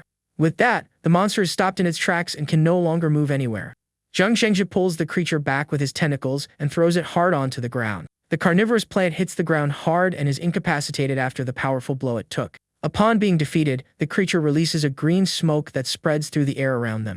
The group leader smells the smoke and wonders if that aroma is good for them. Suddenly, his eyes glow, and he realizes something new about the mysterious smoke. The protagonist notices the smoke has a strange fragrance and warns that it's not safe. Suddenly, he finds himself in a dark place and wonders where all his companions have gone. The smoke causes hallucinations, and one of the men starts seeing strange things around him. Zhu Xingkai also feels a strange effect and gets dizzy from the smoke he inhaled. He then tries to talk to his companions, but they are all standing still and not responding to his calls. At that moment, the sound of something moving in the bushes gets the scared young man's attention. He then turns around startled and sees a mysterious figure emerging from the dark forest. The figure reveals itself to be his girlfriend Xiang, who calls his name with a weak voice. The guy is in shock and speechless to see that his beloved might be alive after all. He then calls her name and asks if she's really alive there in front of him right now. The young woman says his side is dangerous and invites him to come over to where she is to be safe. Believing her, the young man starts walking in her direction to join her. Meanwhile, the cannibals arrive at the location, and the man who led them points to their base. One of them gets excited, saying there's fresh human meat there for them to eat as much as they want. But a red mist surrounds the place, and one of the cannibals tells everyone to calm down and wait. Suddenly, one of them is pulled down, falling into a hidden trap in the ground at the base. With that, one of the strongest can't take it anymore, and yells that he needs to eat someone right now. At the base, one of the guards notices the movement and becomes alert to what's happening. He then sees the cannibal running toward him and asks who the intruder is. With no time to react, the cannibal attacks the guard, and his friend yells for him to watch out for the attack. With a cry of pain, the guard is bitten on the shoulder by the cannibal who attacks him mercilessly. In the control room, a man hears the commotion and yells for the others to shoot the intruder. He then realizes the gravity of the situation and tells himself that this is very bad. The injured guard falls to the ground while his friend desperately shoots at the intruder to save him. But the bullets have no effect, and the cannibal just smiles as he heals from the wounds instantly. Next, another intruder attacks a guard who prepares to shoot but is caught by surprise. Suddenly, the man from the control room arrives and hits the cannibal hard with a club. The blow sends the intruder flying, but he spins in the air and prepares for a safe landing. With agility, he lands on the ground and prepares to continue the attack against the guards. The man then takes out his gun and starts shooting at the cannibal running toward him. The intruder dodges the bullets with speed and continues to advance without fear of being hit. Seeing his men injured, the leader yells to take them to the infirmary and stop the bleeding. The cannibal then stops, a bit out of breath, and seems to be in pain from some of the shots. He leans against a wall, annoyed at being injured during the fight against the guards. Just then, the rest of the cannibal group arrives, and the woman scolds him for being so hasty. Annoyed, the man ignores the lecture, yells that he needs meat to recover from his injuries. But the group leader smiles and asks who he thinks he is to be giving them orders. The injured cannibal says it's no time for games and that he needs to hurry up and heal. Suddenly, he's attacked from behind by one of the women in the group and falls to the ground, unable to react. She then pins him down with her foot, saying that with fewer mouths to feed, there's more for the rest of them. The injured man asks what the plan is, saying their prey is armed in the abandoned factory. The young woman smiles and says it's easy, as they are humans, not zombies to be feared. With a smile, she suggests they simply walk in through the front door without hiding. Meanwhile, in the forest, Susinkai feels like he's floating, and the young woman tells him to hurry up. Suddenly, her face transforms, revealing a creature with sharp teeth and red eyes. But suddenly, a sword appears out of nowhere and strikes the creature with a quick, accurate blow.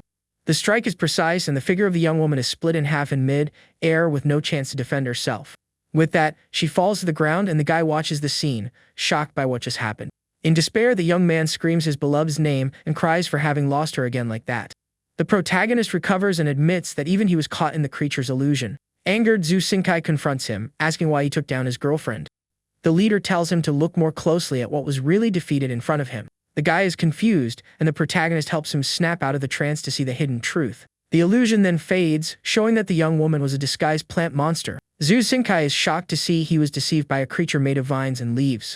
The protagonist then wakes up one of his allies, telling him to stop dreaming about what he saw. The man wakes up confused, feeling like years have passed, while another talks about his dream. The young man explains that the flower released a hallucinogenic gas that hypnotized all of them. One of the men asks what he's doing, and the guy says he's going to check its internal structure. He then realizes he overthought it and that the creature was just a puppet, not the real body. The young man says the vines go deep and that the creature's real body must not be nearby. But suddenly, he notices something strange and is surprised by what he sees on the forest floor. He then gets closer and is confused to see something stuck to the tip of the severed vine. With that, he pulls the object, revealing a kind of tuber that was buried there. He analyzes the thing and assumes it's an organ that stores the creature's nutrients. The protagonist then decides to keep the item, thinking it might be edible for them later. Next, he turns to Susinkai and asks if he knows more about the plant monsters. The guy says he only knows they're dangerous, but that someone named Old he might have more information. The leader then asks the survivor to take him to this expert to get more help. Meanwhile, one of the cannibals prepares to put the base invasion plan into action. She then steps on a pedal with her heel, activating a trap in the ground of that location. With that, the ground suddenly opens up, and the young woman falls into a hole, screaming in surprise. One of the guards sees the scene and celebrates, thinking he's found a lost survivor. One of the men runs to help, but his companion tries to stop him, asking him to wait. But the guy ignores him, saying that if they leave her there, she'll be eaten by zombies in no time. He then helps her up, and the young woman asks for help, saying she needs to be saved quickly. Far away, the other cannibals watch the scene, waiting for the right moment to attack the group.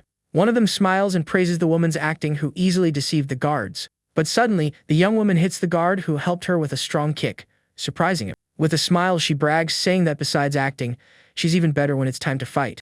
With a victorious smile, the woman approaches the guard and seduces him to lead her to the base. Meanwhile, in the forest, the protagonist group complains about the darkness and density of the jungle.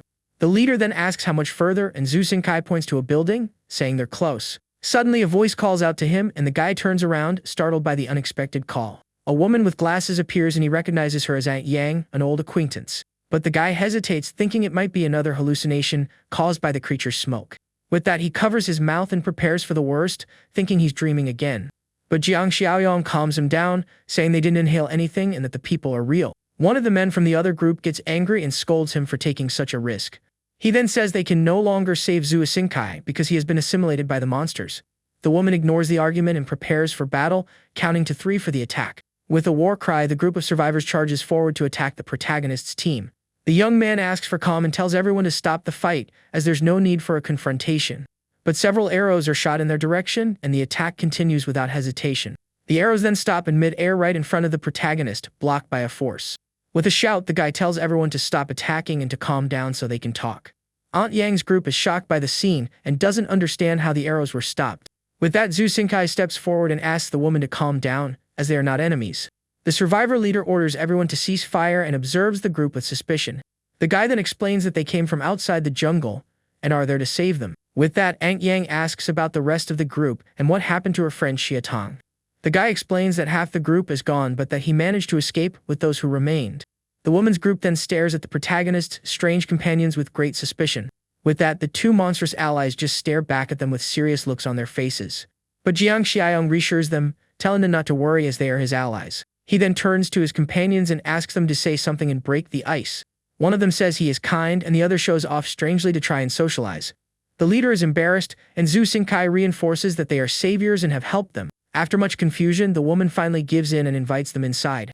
Meanwhile, a motorcycle speeds down a dark and empty road at high velocity. The scene then reveals it's Shan riding the motorcycle with great skill. Using a radio, she informs Uncle Lee that she has arrived at the factory gate and asks him to open it. But suddenly, she notices something strange, and her eyes widen with the new discovery. The cannibals then watch her from the top of a building, preparing for the imminent attack. Uncle Lee opens the gate and waves to the young woman with a smile on his face as he sees her arrive. The group of cannibals comments that it was a close call and that they were almost exposed by her.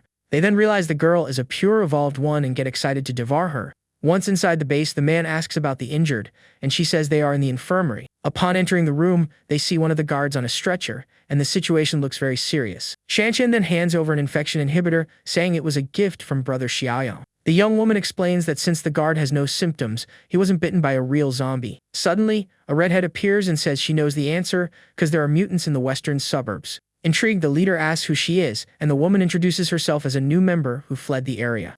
Scared, she reveals that they are worse than zombies because they eat people and are very intelligent. The man then looks at her seriously and asks if she led the monster straight to their base. In desperation, the young woman apologizes, saying it wasn't her intention and that she just wanted to survive. But the leader calms her down, explaining that the information is useful and now they can prepare better. With that, he thanks the raid head for her help and tells her to go rest with her group of friends. Meanwhile, Shanshan asks for food to be brought to the injured, as they will be under observation. With a serious and suspicious look, the young woman observes the newcomer and feels that something is wrong. The guard notices her gaze and asks what's wrong, and the young woman says the new woman seems strange. He then says that maybe she's just stressed with the heavy task Xiaowang gave her. Far away, the protagonist and his group arrive at a huge building in the middle of the dark forest. The young man questions the choice of location, and the lady explains that S-City is different from others. Zhu Xingkai warns that the mist on the ground turns people into plant monsters if inhaled. The woman then points to the stairs and invites the group to go up and talk safely. Upstairs, the protagonist meets Professor He and begins to explain the situation in the neighboring city. The old man is worried by the news and realizes that things outside the jungle are no better. With that, Jiang Xiaoyong calls his monstrous allies into the room and says he has explained everything. Zhang Shengji then enters the room, and the other survivors back away from him in great fear. The professor laments that there is no rescue and that everyone is on their own to survive. Just then, the protagonist shows the tuber and asks if the specialist can recognize it. The old man confirms that it's edible and that Aunt Yang and others go out to collect this food. With a smile, the young man celebrates being right, and the professor says they only eat it out of necessity. Suddenly, one of the men bursts into the room, yelling that there's an emergency outside the building. He then points to the window and warns that plant creatures are surrounding the entire location. The leader is shocked by the news, and the guy says that more and more monsters are joining the attack. The man yells that it's the flower carts, and his companions run to see what it is. Confused, Jiang Xiaoyong asks what these carts are and if they are dangerous to the group. The specialist says it's more than dangerous and that they might all perish that very day. With a determined look, the professor prepares to face the approaching threat. He then yells for the women and young ones to go up and hide while the older ones stay. Zhu Xingkai and the woman stare at the old man, worried about the orders he just gave. The professor yells for everyone to move, as it's better for some to live than for all to perish. With that, the men rush to follow the orders, trying to save themselves from the imminent attack. The specialist then turns to the protagonist and tells him to go, as he is young and needs to live. But the young man smiles and says it's alright, as he's become a little curious about the situation. A blue energy appears in his hand, and he wonders what monster scared them so much. With that, the protagonist walks to the window to see the threat that is outside. The professor warns that if they don't reach the cart's core, everyone will be caught by the monsters. The young man then asks if the so-called flower cart can control the plant monsters. The specialist confirms this, saying the cart uses pheromones to attract the monsters here. Suddenly, the protagonist breaks the window glass, and the professor is startled by his action. He then pulls out a gun to test the monster's strength, and the old man asks where he got it. Without hesitation, the guy starts firing at the creatures that are approaching the building. The shots hit one of the monsters dead on, but it doesn't seem to feel the impact of the bullets. The plant creature just writhes a little but remains standing and ready to attack.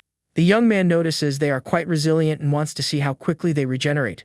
With that, he unloads the entire clip of his gun into one of the monsters outside. The creature is hit by several shots, and its vine body begins to fall apart from the attack. One of its arms is torn off by the force of the shots, and the monster stumbles backward. With that, the creature finally falls to the ground and dissolves into a puddle of organic matter. The protagonist complains that he spent 2 clips on a single monster and understands their fear.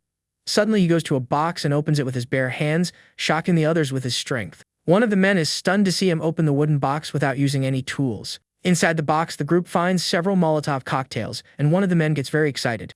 The young man hands out the weapons and tells them to use them if any monster gets past him. The specialist is confused and questions him about what he meant by gets past him. Suddenly, the old man screams in desperation as he realizes what the young man intends to do next. He is in shock to see that the guy is going to jump from the window to fight them all alone. The specialist screams desperately, saying they are on the 16th floor of that building. But without fear, the protagonist jumps down with his 2 monstrous allies to the ground below. With that, the trio lands safely among the plant monsters waiting for them. The creatures then surround them and prepare to attack the group that has just arrived. With speed, Zhang Xiaoyong charges forward and grabs the head of one of the monsters to attack it. He then uses his strength to crush the creature and throws it against another one that was approaching. Meanwhile, one of his companions attacks with a powerful punch, knocking down another monster. The masked ally continues the sequence of blows, giving the creature no chance to get up. The other companion uses his tentacles to tear apart the plant monsters around him. From above, the survivors watch the fight in shock, wondering what those things are. One of the men tells them to stop watching and prepare for the monsters that might come up. He then asks the most confident ones to grab the Molotovs and protect the stairs. With that, the group gets ready and yells that the monsters are coming up to the next floor. Down below, a monster is thrown into the air after taking a powerful hit from the group. With that, the young man sighs in relief, saying he has finally dealt with the monster threat there. He then turns to his allies and tells them to check the bodies for cores. The protagonist announces that he's going to find the so-called flower cart to end the source of the trouble. Meanwhile, the survivors comment that the fire has made things much easier to handle. One of them thanks the leader and brother Jiang and asks where the protagonist suddenly went. Outside, the remaining plant monsters start moving to another part of the dark city. The protagonist then finds a bizarre and twisted thing in the middle of the dark forest. Before him is the enormous creature he believes to be the so-called flower cart. He wonders if the giant flower on top is the main body of the enormous monster. Suddenly, his eyes widen as he notices movement coming from the creature. With a swift move, a tentacle attacks him, but he manages to block it with a kick. He lands and notes that the monster's strength is powerful, comparable to Zhang Shengji's. But even so, the young man doesn't seem intimidated and faces the monster with total confidence. With a smile, he says he's gotten very good at fighting tentacle monsters. Next, one of the tentacles manages to wrap tightly around the guy's arm. The creature then pulls him with full force to try and devour or crush him up close. He then mocks the monster, saying he's seen this kind of trick before and won't fall for it. With that, Zhang Xiaoyong lets out a powerful sonic scream from his mouth to break free. The force of the blow throws him backward, and he manages to escape the tentacle's grip. The flower cart gets angry with the attack and starts to tremble with rage. Frightened, the monster turns and starts running on its many legs to flee from there. But the protagonist doesn't let it go and runs at high speed after the fleeing creature. Suddenly, a bright blue mark appears on the guy's hand as he prepares himself. He then leaps toward the monster to use his new special ability on it. With a precise move, he hits the creature's body with his enslavement mark. Just then, a huge explosion of purple and blue energy envelops them both in the middle of the forest. The mark's energy expands into a blinding light that dazzles everyone around the scene. In the building, one of the men yells that the flower cart is coming toward them. The specialist recognizes the monster's form, and the others wonder what happened. Suddenly, the two monstrous allies return, and one of the guys asks what happened. With a smile, Jiang Xiaoyang appears and asks if they found any cores in the monsters. Jiang Shengji explains that the creatures with spider legs had some cores. His partner then confirms with a thumbs up, saying that several of them had the valuable items. The leader gets tired of their conversation and massages his head due to exhaustion. Just then, the professor approaches and asks about the flower cart that's downstairs. The guy explains that the creature is now one of them, leaving all the survivors in shock. In front of the creature, he asks everyone to calm down and assures them it won't attack anymore. The old man cautiously approaches the huge creature and looks at it with great suspicion. With a bit of fear, the specialist gulps and prepares for the worst. He then touches the monster and is shocked to realize it has been tamed in some way. The protagonist asks the botanist what he thinks of the strange creature in front of him. With that, the professor says that even though it's mutated, it must still retain its plant instincts. He then talks about the brutal competition in the plant kingdom for survival. The specialist explains that weaker plants end up perishing due to a lack of sunlight. He then assumes that the cart became aggressive because it lost its advantage in the mutation. Without light, the creature had to evolve to hunt animals to feed itself and live. Suddenly, one of the men notices the creature moved and becomes alert to the situation. With that, a tentacle goes toward him, and an ally yells for the boss to be careful. But the young man asks for calm, telling them to see what it does as the creature now obeys him.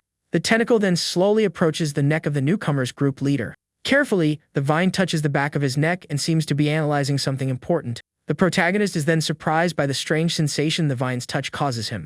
The ally is confused by the scene and asks the leader how he's feeling at the moment. The guy says the city has turned into a battlefield, and plants now hunt animals there. He then tells his new servant that its survival is now his responsibility. With that, the flower on top of the creature starts to close slowly to do something. From inside the flower, a bright green object emerges and starts to float in the air.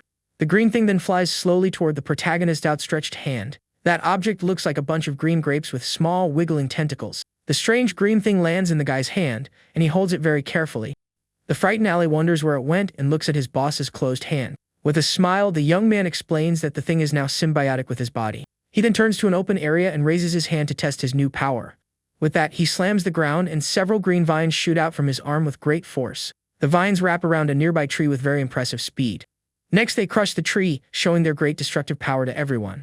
Jiang Shengji is shocked and says the new vines are stronger than his tentacles. Suddenly, a system window appears, and the young man earns a new gardener achievement. With the threat contained, the group of survivors can finally relax a little in that place. Meanwhile, at the cannibals' factory, a new invasion plan is already underway. The red-haired woman watches from her window and says another fish has taken the bait she cast. One of the guards enters the room and offers a snack to the young woman, who looks at him, confused. She then asks who sent him to bring her snacks in the middle of such a cold night. With a smile, the man says it was on his own accord, as he was worried about her well-being. The woman stares at him with a cold look and seems annoyed by the guard's attitude. But she changes her mind and thanks him while seducing him with a touch on his chin. The guard goes crazy with the touch and starts bleeding from his nose in the heat of the moment. He then grabs her, and the young woman gets scared, asking what he's doing to her. The guy apologizes, saying he thought she was hitting on him at that moment. She then suggests they go play outside, and the man agrees to the proposal on the spot. Far away, the two meet in an isolated place to have some privacy. The man is panting and shirtless while the young woman watches him, sitting on a bench. He compliments her and asks for her name, as he found her very beautiful and interesting. Suddenly, he notices something strange, and she asks what's wrong for him to be so serious. He then sees a jacket sleeve in the trash and recognizes it as belonging to someone named Zhao Chen. With that, the guy looks inside the trash can and is shocked by what he sees in there. Inside the trash, he finds the remains of his friend and is shocked by the horrible scene. With a pale face, the guard is terrified as he realizes the truth about the young woman. Suddenly, the woman grabs him from behind, revealing her monstrous form with a smile. Far away, the other cannibals wait for the signal in a car outside the factory. One of the men is asleep at the wheel, and his leader wakes him up with a hard slap. The sleeping guy gets annoyed and says he was on watch, but his boss doesn't believe him. Angered, the leader grabs him and yells that if he had been on watch, he would have seen him arrive. The woman tries to calm them both down, saying they take turns, but there's no sign of the redhead. She then suggests that the young woman wants to keep all the fresh meat for herself inside. With that, the leader decides to check the factory to see if he can find any trace of the traitor. They then find the remains, and the man says his sense of smell is never wrong and that she betrayed them. The young woman then offers to go in using her charm, since the other one managed it that way. But suddenly, the leader gets angry at her suggestion and attacks her without any warning. He grabs her by the neck and accuses her of wanting to do the same as the other traitor. His companion asks for calm, saying that if he hurts her, they have no way to get into the base. The man then throws her hard on the ground and threatens her with a look of pure rage. He says that if she tries to copy her, he'll take them both down, and the young woman agrees in fear. With that, she gets up and runs to the factory gate to ask the guards for help. The gate then opens a little, and the woman prepares to put her plan into action. On the other side, the guards point their weapons and ask who the woman in front of them is. The woman says she was being chased by zombies and barely escaped with her life. One of the guards celebrates their luck, saying the new girl is even more beautiful than the last one. But suddenly his companion looks at him in surprise and yells for him to wait a moment. At that moment, the redhead appears and warns them not to trust her, as she is a disguised mutant. Angered, the newcomer curses at her and tells the guards to shoot her as quickly as possible. With that, several shots are fired, and the sound echoes throughout the factory yard. The woman is hit dead on by the bullets and is thrown backward by the force of the impact. She then screams in pain as she is pierced by several bullets in her body during the attack. As she falls to the ground, one of the guards asks for gasoline to deal with the situation. One of the men comes back with a can of fuel but wonders where the young woman went. Shocked, they realize she escaped and decide to inform Brother Lai and Sister Sean right away. Meanwhile, the injured cannibal finds her two partners who were waiting for her nearby. Without any mercy, one of her companions kicks her hard, knocking her to the ground. In desperation, the young woman begs for her life and promises to obey everything he says. The leader looks at her and says they are the same and knows very well what she wanted to do. With great anger, he then punches the ground hard right next to the fallen woman's face. He then picks up a rock and says they'll have to come up with a new plan to feed themselves. The woman looks at him in despair, realizing that this will be her definitive end. With that, a black shadow quickly descends to end the traitor's life for good, but suddenly a blue glow appears and cuts through the air at high speed to intervene. The blue blade hits the ground and stops the leader's attack, who is shocked by the scene. With that, the impact throws the man far away, leaving him on the ground with no reaction. The other man thanks her, saying an arm and a leg are enough to heal her. The woman thinks that the bald guy understands them well, and that he has now surpassed her and taken the lead. Meanwhile, at the factory, someone asks if they've seen Chen Zhuo, and the other says he's disappeared. The leader of the guards gets angry, complaining that one is already missing, and now another one is gone.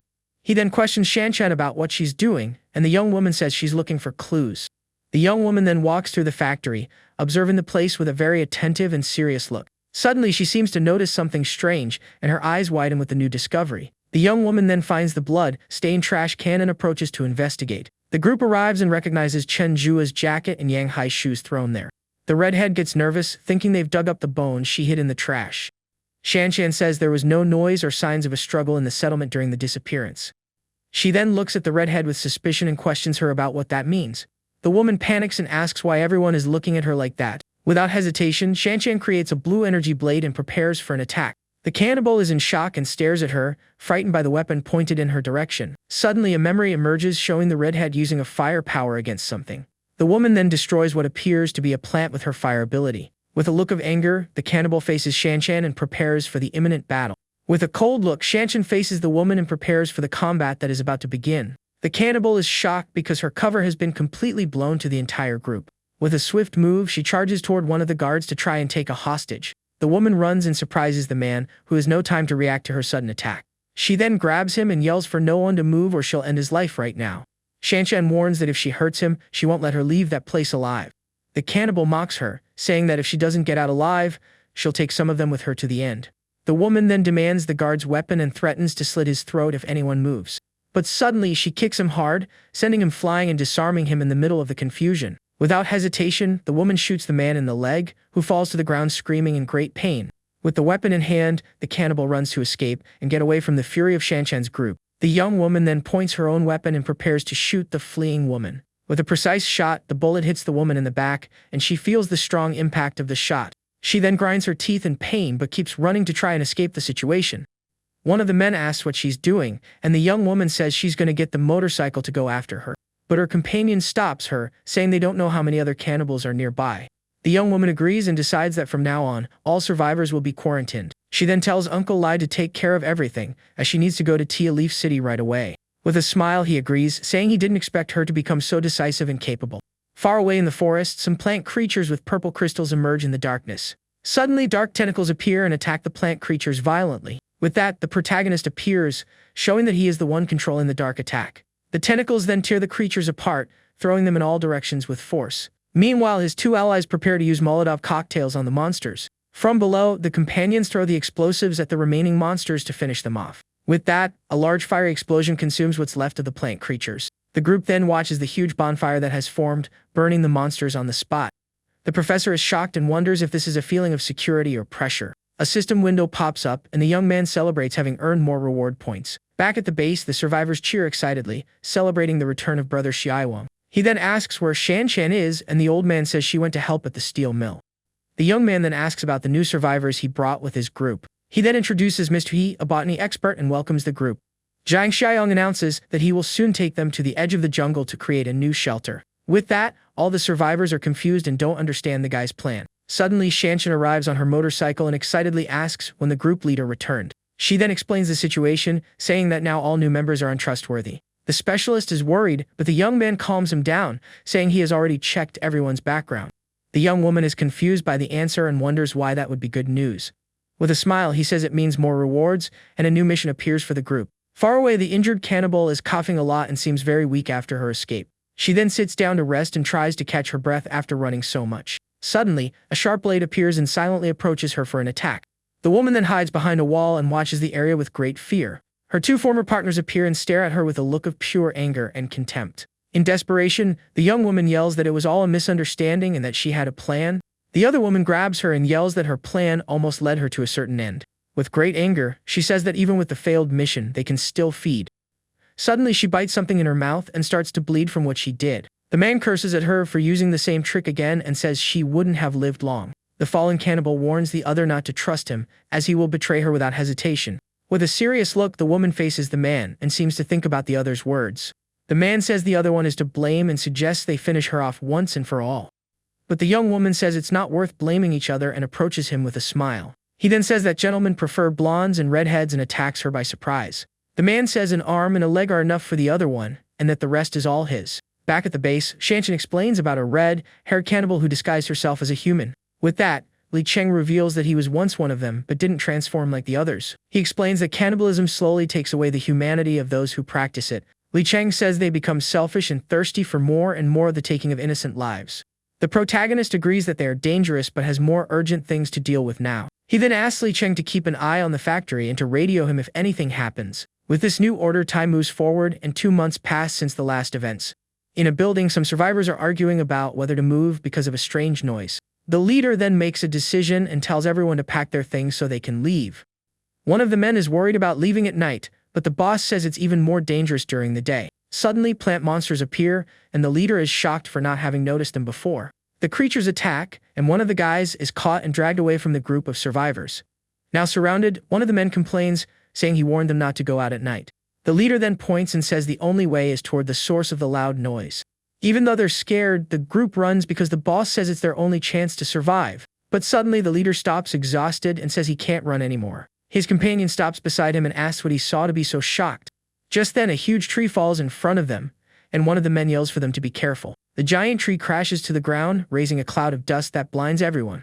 Frightened, they hide and wonder what creature knocked down such a large tree. They then see some men with chainsaws cutting down the trees in the dark forest. With a smile, the leader recognizes Zhu Xingkai and calls out to him, asking for his group's help. He then recognizes A. Liang, and the young man explains he was rescued and now lives in M City. But suddenly, A. Liang yells for them to run because the plant creatures are catching up to them.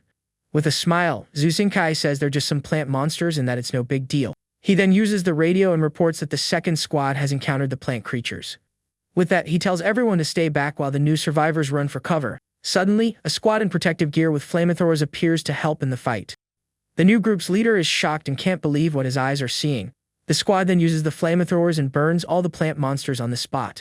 The creatures scream in pain as they are consumed by the powerful flames of the attack. Zhang Shengji then comments that they barely have to try to deal with these threats. The leader asks how they got so strong, and the guy says it's thanks to boss Xiaoyang. Suddenly, he sees the protagonist's two monstrous allies and is startled by their appearance. But Zhu Xingkai calms him down, saying they are there to protect and that he will take him to the boss. Next, they arrive at a plantation that seems to be guarded by some shadowy figures. The man is shocked and asks if they are farming in a jungle full of monsters. With a smile, the guy shows a kind of strange, wiggling tuber in his hand. The strange thing then pulses in his hand and seems to be alive in some bizarre way. Frightened, the leader screams and throws the tuber away, scared of what it might be. The guy explains that they are tame creatures and are now an excellent harvest for the group. The leader asks if they made a pact at the heavens, and everything is thanks to boss Jiang Xiaowang. The professor is shocked because he never imagined that the plant's characteristics could change. The young man says they just need to inform the flower cart, and the specialist says it's perfect. The protagonist says the recovery is going well, and now it's time to deal with the cannibals from the west. With that, the scene changes, and on the outskirts of M City, the young man and his ally walk down the street. The masked companion warns that someone strong is following them, and the guy confirms their presence. He then asks what they'll do, and the leader jokes that he'll use him as bait to lure them out. On a rooftop, the two escaped cannibals are watching, and the woman says it's the perfect chance. But suddenly, the man stops her, and she gets annoyed at him for making her miss the opportunity.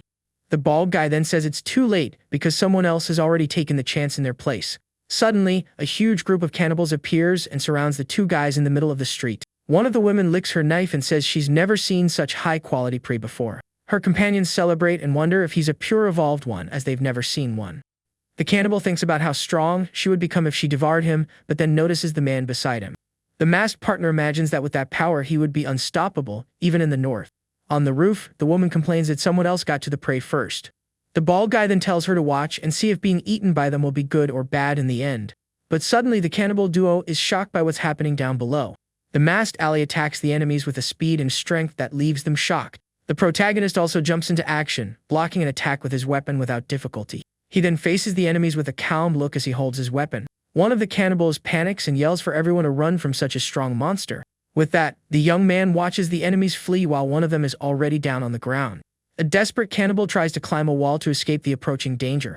On the roof, the woman yells at her partner not to run and leave her behind. But suddenly, Jiang Xiaoyang's hand appears, stopping the two enemies from escaping. With that, the protagonist lifts a huge concrete block to use as a weapon against them. He then jumps from the roof and throws the block with all his might toward the cannibals. The man is completely terrified by the surprise attack from the young man who appears out of nowhere.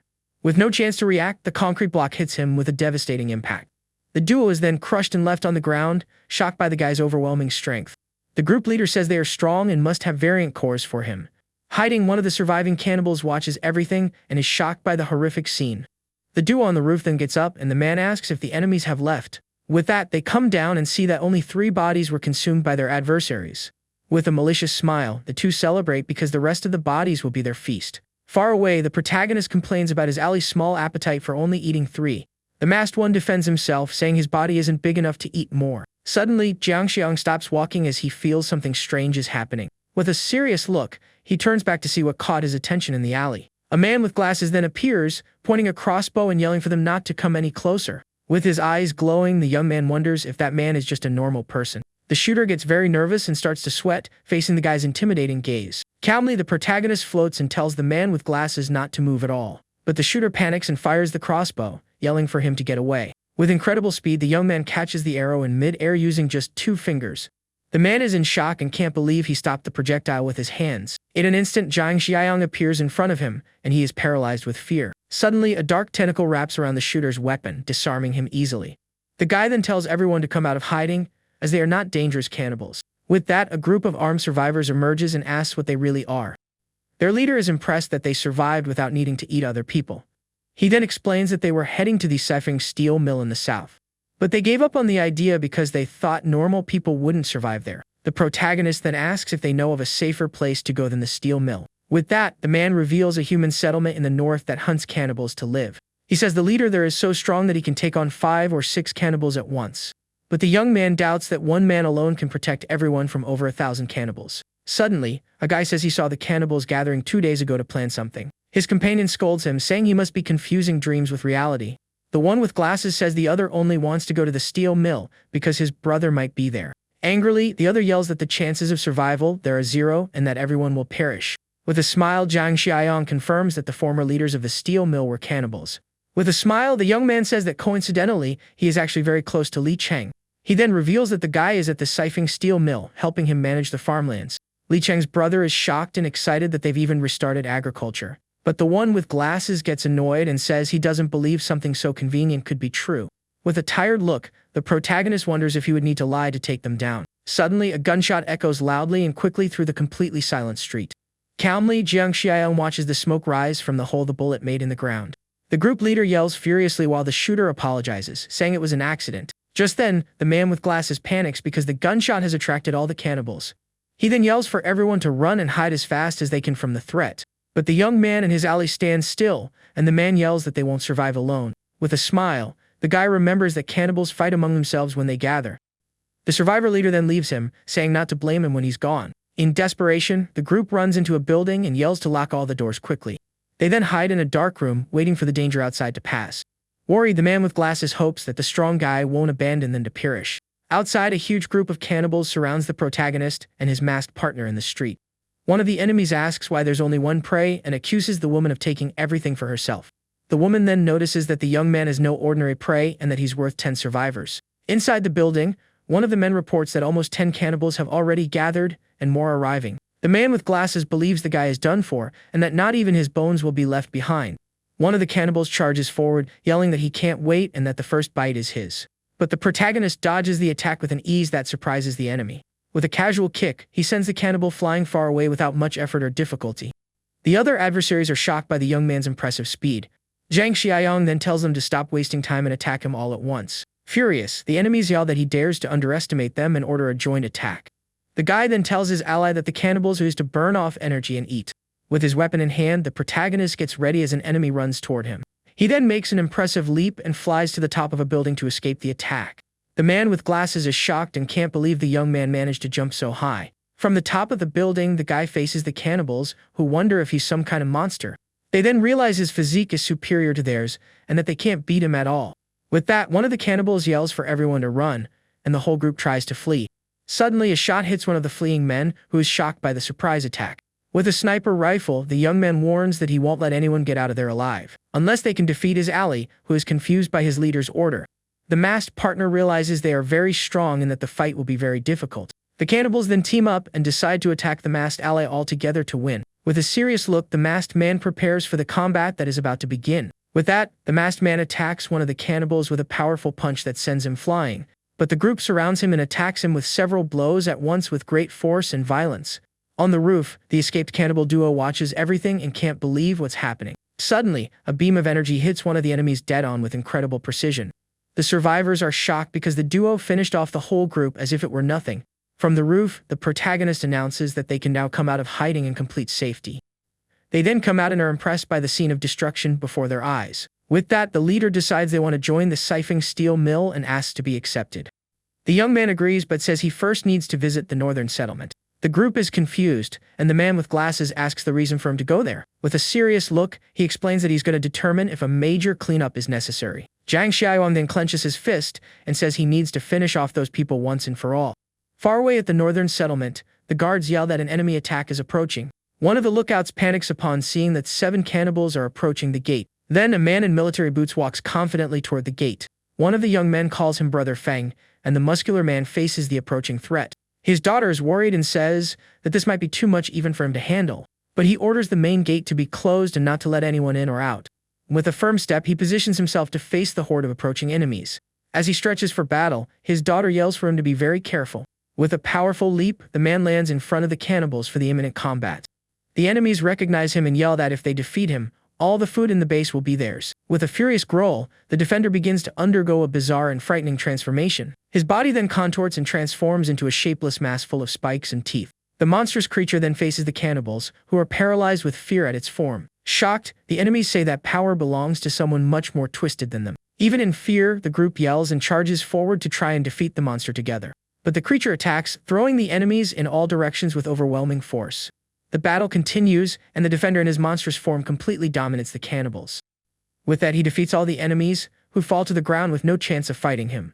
After the fight, the creature is panting amidst the bodies of the enemies it defeated. With a loud roar, the beast shows all its fury and power for anyone to hear. The residents see that they've won, but Brother Feng can barely stay alive in his form. His daughter despairs, but one of the men says he asked them not to help him in order to protect them. One of the guys then yells that he'll perish if they don't help him and orders the gate to be opened. Moved by everyone's loyalty, the young woman starts to cry as she watches the scene unfold. The man in the cap then agrees to take the risk and orders everyone to open the gate to help. With that, the group rushes out of the base to rescue their leader who is in trouble. But the out-of-control creature roars and yells for them to go back inside and protect themselves. The men hold him down, saying they can't let him perish, because they wouldn't survive without him. One of the men yells to throw the enemy's bodies to the creature for it to feed. With that, the monstrous beast begins to devour the bodies to regain its lost energy. One of the residents watches the scene in disgust, unable to believe what's happening. Suddenly, a new group of cannibals appears on the scene, and the man yells for them to be careful. The new enemy's leader approaches and orders one of the men to throw the body to him. The newcomers notice the creature is injured and think it fought with others of their kind. With a malicious smile, one of them celebrates because the others have cleared the way for them. The residents panic and wonder what they'll do with more enemies to fight. They then decide to protect their leader, as he hasn't recovered, and now it's their turn. Far away, Zhang Xiaoyang says the people he mentioned are not normal at all. With a smile, the man with glasses recognizes the place and realizes they are close to their destination. Suddenly, a flash of light illuminates the night, and a loud noise gets everyone's attention. The survivor leader is startled and wonders if the sound he heard was gunshots. With a smile, the young man says it's less than a kilometer away and that they're almost there. At the settlement, one of the cannibals attacks a resident with great violence and no mercy. Feng's daughter then shoots and yells that she'll fight them to the end to defend herself. One of the enemies charges forward, saying her flesh looks very tender and that he will devour her. With a quick blow, he knocks the young woman's weapon away, leaving her completely defenseless. He then prepares to grab her, saying she won't be able to escape this time. But suddenly a purple blur speeds past him, leaving him in shock. Suddenly the monstrous creature attacks the cannibals with fury, but it is already badly injured. In that instant, the leader's daughter screams in pain as she is hit in the arm by one of the enemies. The cannibals mock the monster for still fighting, and one of them yells to finish it off at once. Next, the entire group attacks the creature at the same time, overwhelming it with their blows. Seeing the scene, one of the residents pulls the girl and tells her to run because they can't stay there.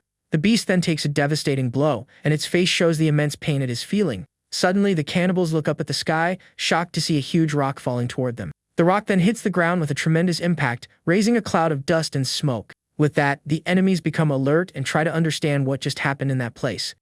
Frightened, the survivors wonder what that thing is that appeared out of nowhere to help them. Then, from the smoke, Jiang Xiaoyang and his masked ally emerge with serious looks on their faces. The scene shows the two groups facing each other, with the creature fallen on the ground near a rock.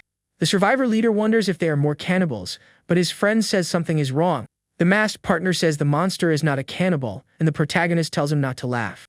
The enemies realize the guy doesn't have their scent and wonder if he's a pure evolved one. With a smile, the young man tells his companion Chong to take care of the dirty work, as he always does. The masked one then jumps toward the adversaries to begin the confrontation between the two groups. The cannibal leader charges forward, yelling that he has taken down countless zombies and is not afraid to fight. But in the blink of an eye, Chong hits him with a powerful blow, knocking him to the ground instantly. The residents are shocked by his strength, saying he is stronger than Brother Feng. The man with glasses says they are powerful fighters from the south, and his friend is shocked, thinking Feng was the strongest. The cannibals then face Chong and wonder how that zombie can be so ridiculously strong. One of them then says not to be afraid, because if they all attack together, they will surely be able to defeat him. But none of them have the courage to attack first and just stand there, staring at each other in silence. Then one of them pushes his companion forward and tells him to go first, as he will follow right behind. Just then, one of the enemies ignores Chong and runs toward the protagonist, yelling that the pure evolved one is his. With a calm look in his eyes glowing, the young man just watches the adversary approaching him. He then raises his hand and prepares to use his power against the cannibal running in his direction. With a swift move, a dark energy emerges and grabs the enemy's face with great force. The man is in complete shock and screams in pain as he is caught by the protagonist's surprise attack. The young man's power lifts him into the air, and his companion is paralyzed with fear at the horrific scene. Realizing the danger, the group panics, and one of them yells for everyone to run because the other one is stronger. But Jiang Xiaoyang won't let them escape and releases several dark tentacles at high speed. The spikes then pierce the cannibals' bodies, who scream in pain as they are hit by the attack. In a few seconds, all the enemies fall to the ground, defeated, with no chance of fighting the guy. The survivors are terrified and one of them calls him a demon, but the one with glasses says they are allies. The monstrous creature then lies on the ground, slowly recovering from the battle that just ended. Suddenly, a beam of white energy hits the protagonist from behind in a complete surprise attack. With a surprised expression, the young man feels the impact of the blow and looks back seriously. He then looks at the wound on his shoulder and wonders what it was that suddenly attacked him. With that, the creature on the ground fires several white tentacles that hit the protagonist dead on. The tentacles then wrap around the young man's body, holding him tightly to immobilize him. They tighten even more, but the guy doesn't seem to mind the monster's attack much. With a look of disgust, he says that it's gross and wonders if the thing can take a punch. He then grabs the tentacles and prepares to spin and throw the creature with all his might. But the monster's daughter screams desperately, asking him not to do that to her father. The protagonist stops what he was doing and looks at the girl, confused by what she just said. On her knees, the young woman begs him to release the creature and not to hurt it anymore. He asks who that mass of flesh is, and she says it's her father in a very unstable state. With a doubtful look, he wonders if something so twisted can still return to being human. With a simple gesture, the guy releases the creature, which falls to the ground motionless, with no more strength to fight. He then makes a face of disgust and his masked ally approaches the scene to observe. The young man then complains, saying that the way his partner eats isn't much better than that. The survivor leader invites the two to the base and says to leave Feng outside. With that, the scene changes to inside the settlement, where everyone gathers for a serious talk. Inside the location, all the residents kneel before their saviors in gratitude. They then call him their savior and say they wouldn't have survived without the help of the two of them. The guy says it was nothing and asks how long the place has existed and about the so-called brother Feng. The young woman then explains that her father was infected by a mimetic flesh mutation a while ago. With a confused expression, Jiang Xiaoyong asks what the heck this mimetic flesh is. The young woman explains that it's a miraculous but extremely dangerous organism for all people. Initially, they thought it was an animal disease, but they were shocked by what they discovered later. She reveals that the thing can transform into any tissue with improved functionalities and characteristics. Even without permission, her mentor decided to conduct secret tests on humans to see the results. In less than a week, the cancer cells disappeared, and they thought they had discovered the God cell. But the disaster had already begun, and cities like MS were in chaos with many refugees arriving. The protagonist then guesses that the mimetic tissue got out of control and became the disaster itself. With a sad expression, the girl confirms that's exactly what happened to all of them. The mimetic flesh devours all the host cells, and the infected gradually lose their humanity. They then feel a desire to infect others, and the tissue forgets its original form, becoming a shapeless mass. The thing loses its coordinated function and becomes immobile, perishing from a lack of nutrients to sustain itself. While they still maintain a human form, they gather, and this behavior leads them to their final fate. With that, the young woman reveals that their final fate is to become a frightening sea of flesh in the city. After the explanation, the woman says that now he is also one of them, and the young man remains silent, thinking. The guy is confused by her statement and doesn't understand what she means by that strange phrase. Suddenly, Feng appears in human form and says the young man's injury was from his earlier attack. Feng then says his days are numbered because he has been infected, and the protagonist seems resigned. But with a smile, the guy tells him not to worry, as he has already purged the mimetic flesh from his body. The man is shocked, and the young man explains that his immune system is superior and his body is stronger. Furthermore, he reveals another ability and makes plants grow in his hand to prove his point. The protagonist reveals that he possesses a symbiotic organism more miraculous and deadly than theirs. Faced with the revelation, the survivors are shocked and speechless by what they just heard. He then wonders if the mimetic flesh with its advanced mimicry can't be molded on purpose. With that, the guy asks Feng to infect him again so he can try to tame the creature. The man agrees and cuts his chest to take a sample of the mimetic flesh for the experiment. He then throws the piece of flesh to the young man, who catches it in mid-air without any difficulty. In the guy's hand, the mimetic flesh begins to writhe and pulse in a very strange way. But suddenly, the piece of flesh simply disappears into the palm of his hand without a trace. The young man explains that it's uncontrollable, and as soon as it fuses, it begins an invasion, and he destroyed it. With a serious expression, the protagonist asks how Feng manages to control that in his body. Feng reveals that he doesn't control it, as he has become the flesh itself, and is no longer truly human. The guy then asks how he still managed to maintain his humanity and not go mad. He explains that his rationality is fading, and soon he won't be able to maintain his human form. With that, he begs the young man to protect his daughter and the others, as he will do anything in return. The man's daughter then cries in desperation upon hearing her father's words to the protagonist. Suddenly, a system window pops up, and a new series of missions is unlocked for the young man. The objective is to learn about various disasters, and he understands it refers to zombies and plants. The guy asks if Feng's fate is to join the Sea of Flesh, and he says the day is near. With a smile, Jiang Xiaoyong says he'll go with him, and the man asks where they would go together. He says it's just curiosity, and Feng asks what they will do with the other people in the group. With a smile, the guy says that's easy and uses a communicator to call Zhang Chai. With that, night falls, and a strange figure approaches the settlement in the darkness of the street.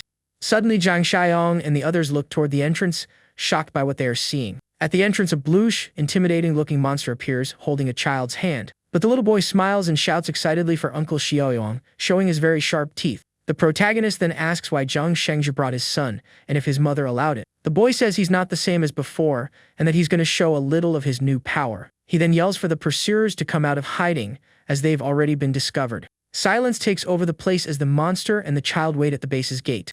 On a nearby roof, a group of men is startled and can't believe they've been discovered. They then come out, and the leader says this must be the legendary meeting point they were looking for. One of the newcomers then points to the blue monster to get his leader's attention. The group's boss asks if he is the rumored one who can face several of them alone. But the bluish creature speaks broken English and says he doesn't understand what he's saying.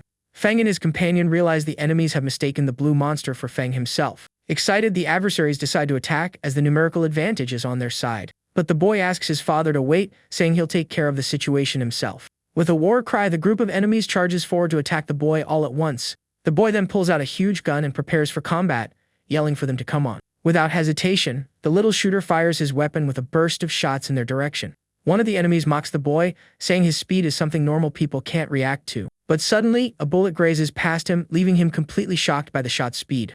The boy then asks who said he was a normal person as he quickly reloads his weapon. With that, he fires a burst of shots that hits the enemies dead-on, who scream in pain.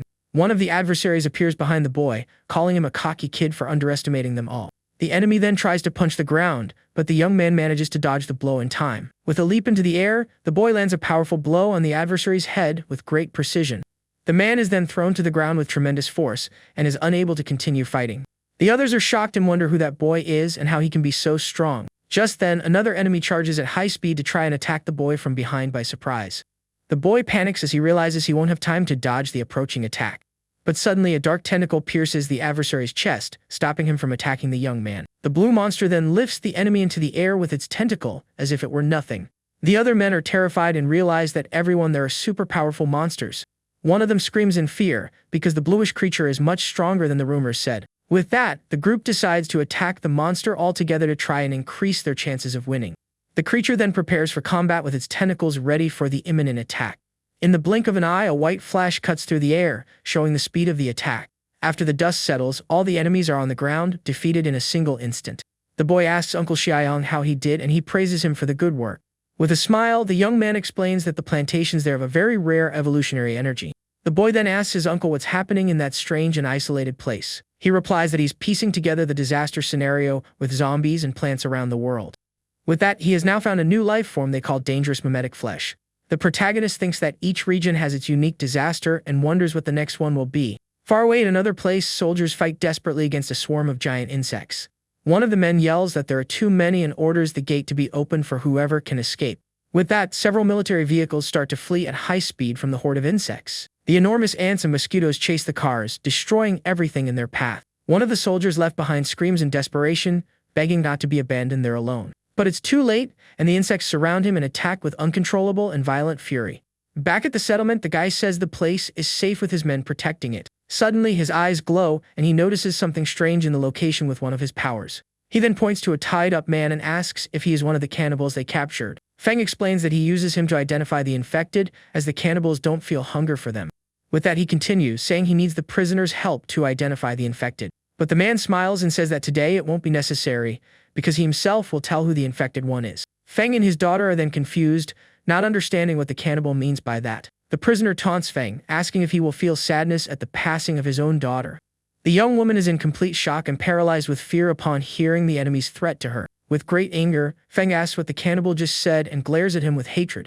The prisoner reveals that his daughter has been infected by the tissue, and that he infected her himself. Just then, the young woman remembers the attack and realizes that's when she was infected.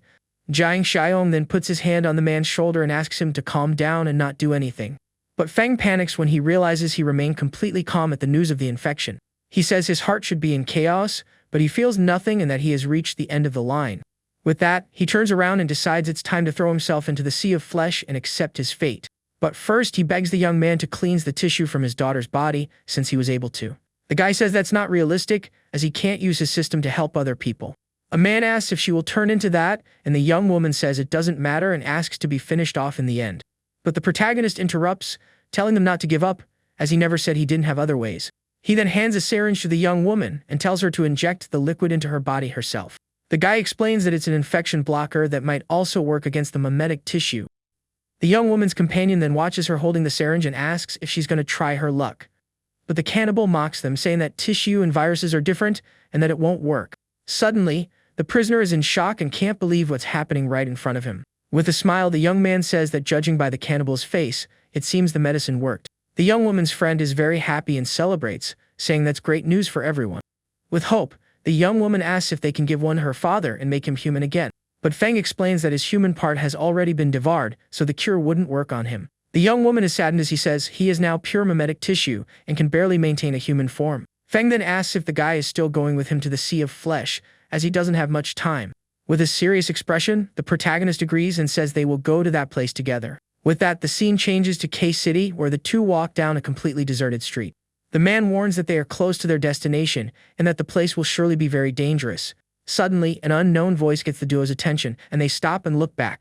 A group of children approaches, and one of them asks if the two have any food for them. The young man then warns his companion to be careful, as that place is too dangerous. In that instant, the children's bodies open up, revealing monstrous forms asking for food. The scene changes to a desert where several giant insects are running and being taken down by gunfire.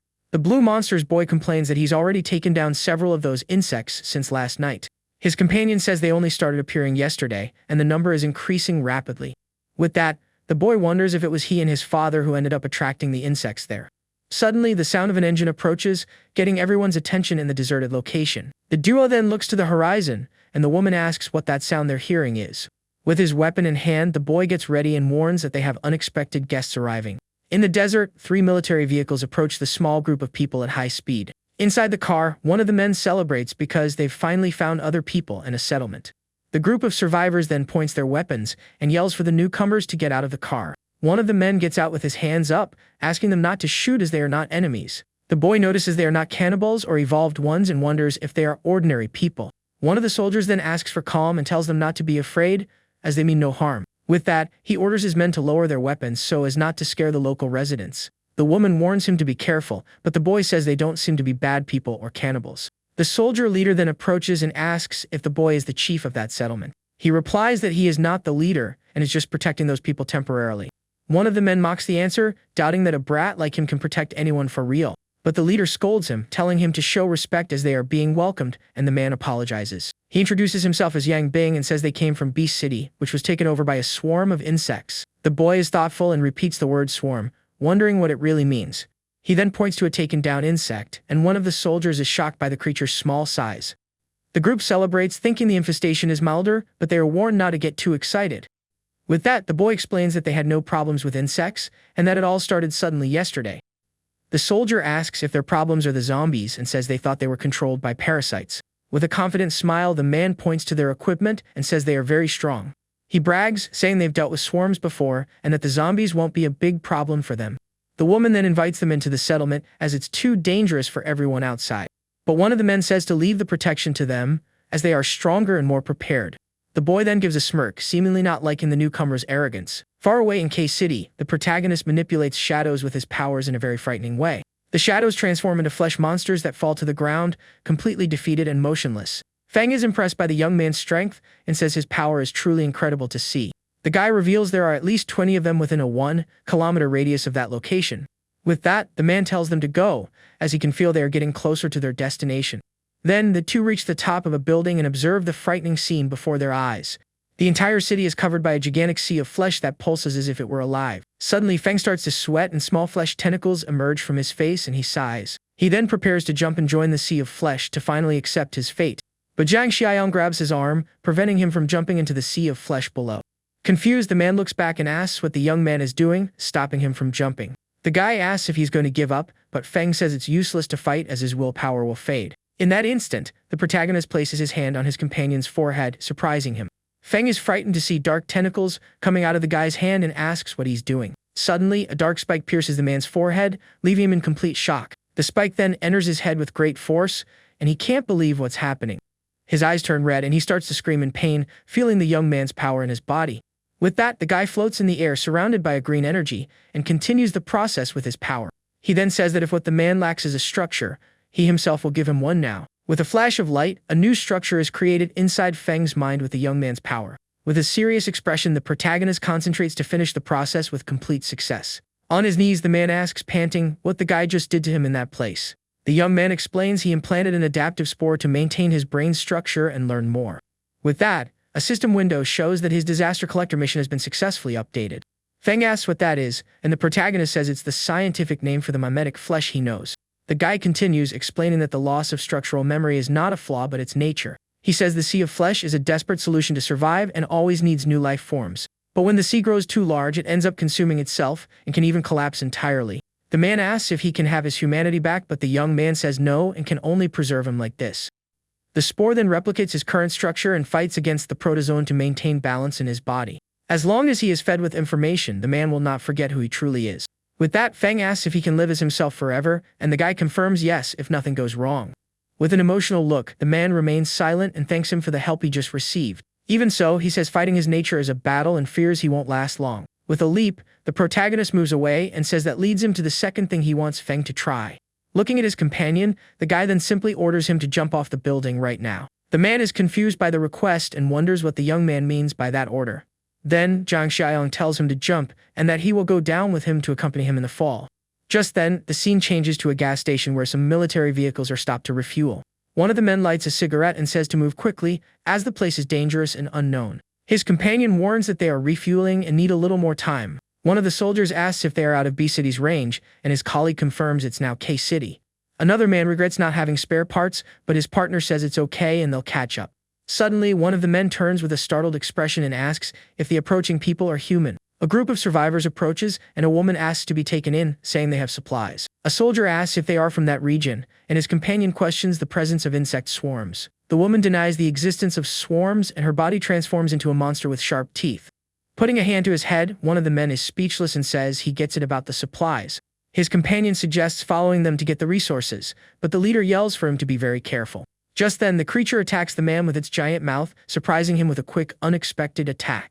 The soldier is terrified to see the monstrous flesh up close and can't believe what's happening. Back at the building, the protagonist tells Feng to trust him, as he was planning to jump anyway. With that, the two leap from the skyscraper toward the sea of flesh covering the entire city below. Upon feeling the duo's approach, the sea of flesh reacts, and tentacles rise from the ground to receive them. With a serious and focused look, the guy prepares for what is about to happen in that place. Then, the two land gently on the surface of the sea of flesh, which pulses as if it were alive and conscious. Immediately, the flesh transforms into huge mouths with sharp teeth, ready to devour them both. The tissue then completely envelopes them both, and they are swallowed by the mass of mimetic flesh. Inside, a powerful energy begins to pulse from the center of the mass with frightening intensity. Suddenly, the monstrous flesh seems to calm down and stops moving as aggressively as before. With that, an explosion of green energy erupts from the middle of the sea of flesh, illuminating the entire city. The green light intensifies and explodes with an overwhelming force that takes over the entire city. From within the explosion, the protagonist emerges, floating in the air, supported by energy tentacles. With a smooth movement, he then lands back on the surface of the now calmer sea of flesh. Feng watches the scene, completely shocked and unable to believe what just happened. The guy says that's enough surprises and that now it's Feng's turn, who is confused by the statement. Suddenly, the man feels a sharp pain in his body, and his expression changes to one of complete dread. He then begins to scream in pain as the same green energy that came from the guy completely envelopes him. With that, then green tentacles begin to sprout from his back in a very bizarre and frightening way. The tentacles connect with the energy of the sea of flesh and seem to take full control of his body. The energy then condenses and forms a huge green vine that begins to grow toward the sky. Feng continues to scream in agony as his body is transformed by that mysterious power. In his place, a giant, majestic tree emerges from the middle of the sea of flesh. The man's body is now completely fused to the tree's trunk as if it were a part of it. The protagonist then approaches and asks Feng how he feels now with his instincts satisfied. Feng remains in shock with vines growing on his face, still unable to say a word. The scene then shows the immense tree in the middle of the city, with the sea of flesh now calmer. With that, a hand made of roots emerges from the tree and gently touches the surface of the sea of flesh. Astonished, Feng realizes he can control it and wonders if he has become the sea of flesh itself. But Zhang Xiaoyang explains that for now, he only controls 1/5 and will need half a month for full dominion. With that, the guy stands there observing the result of his plan and his companion's new power. Confused, Feng asks about another tree, and the young man explains that each trunk increases his control. The guy says that when it's all full, he will be the sea of flesh, but warns him that the spore is his.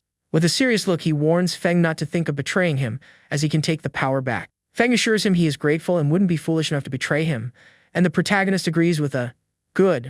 Suddenly, Feng notices something strange and tells the guy that something is happening. Far away, the soldiers flee from a monster, and one of them yells he'd rather perish at the hands of insects. In that instant, one of the men stops running, and his companion yells, asking why he stopped. The two then look ahead, completely paralyzed with fear at what they see before them. On the horizon, they spot the gigantic tree that suddenly appeared in the middle of the city. Not understanding, one of them asks aloud what that enormous thing in front of them is. A loud roar echoes through the city, and the two look at each other, scared, not knowing what to do.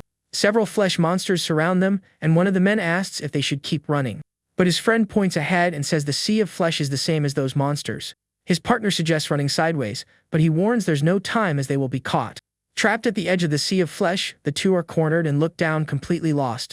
A gigantic mouth emerges from the sea of flesh, and the two scream in terror, knowing they're done for. The creature charges, and one of the men pushes his friend to save him from the deadly approaching attack. Suddenly, a giant tentacle smashes the smaller monsters that were chasing the duo on the street. The larger monster that was chasing them is also hit and is surprised by the unexpected attack. The sea of flesh then transforms into a kind of net with a very strange and complex structure. With that, all the smaller flesh monsters are thrown far away with uncontrollable force.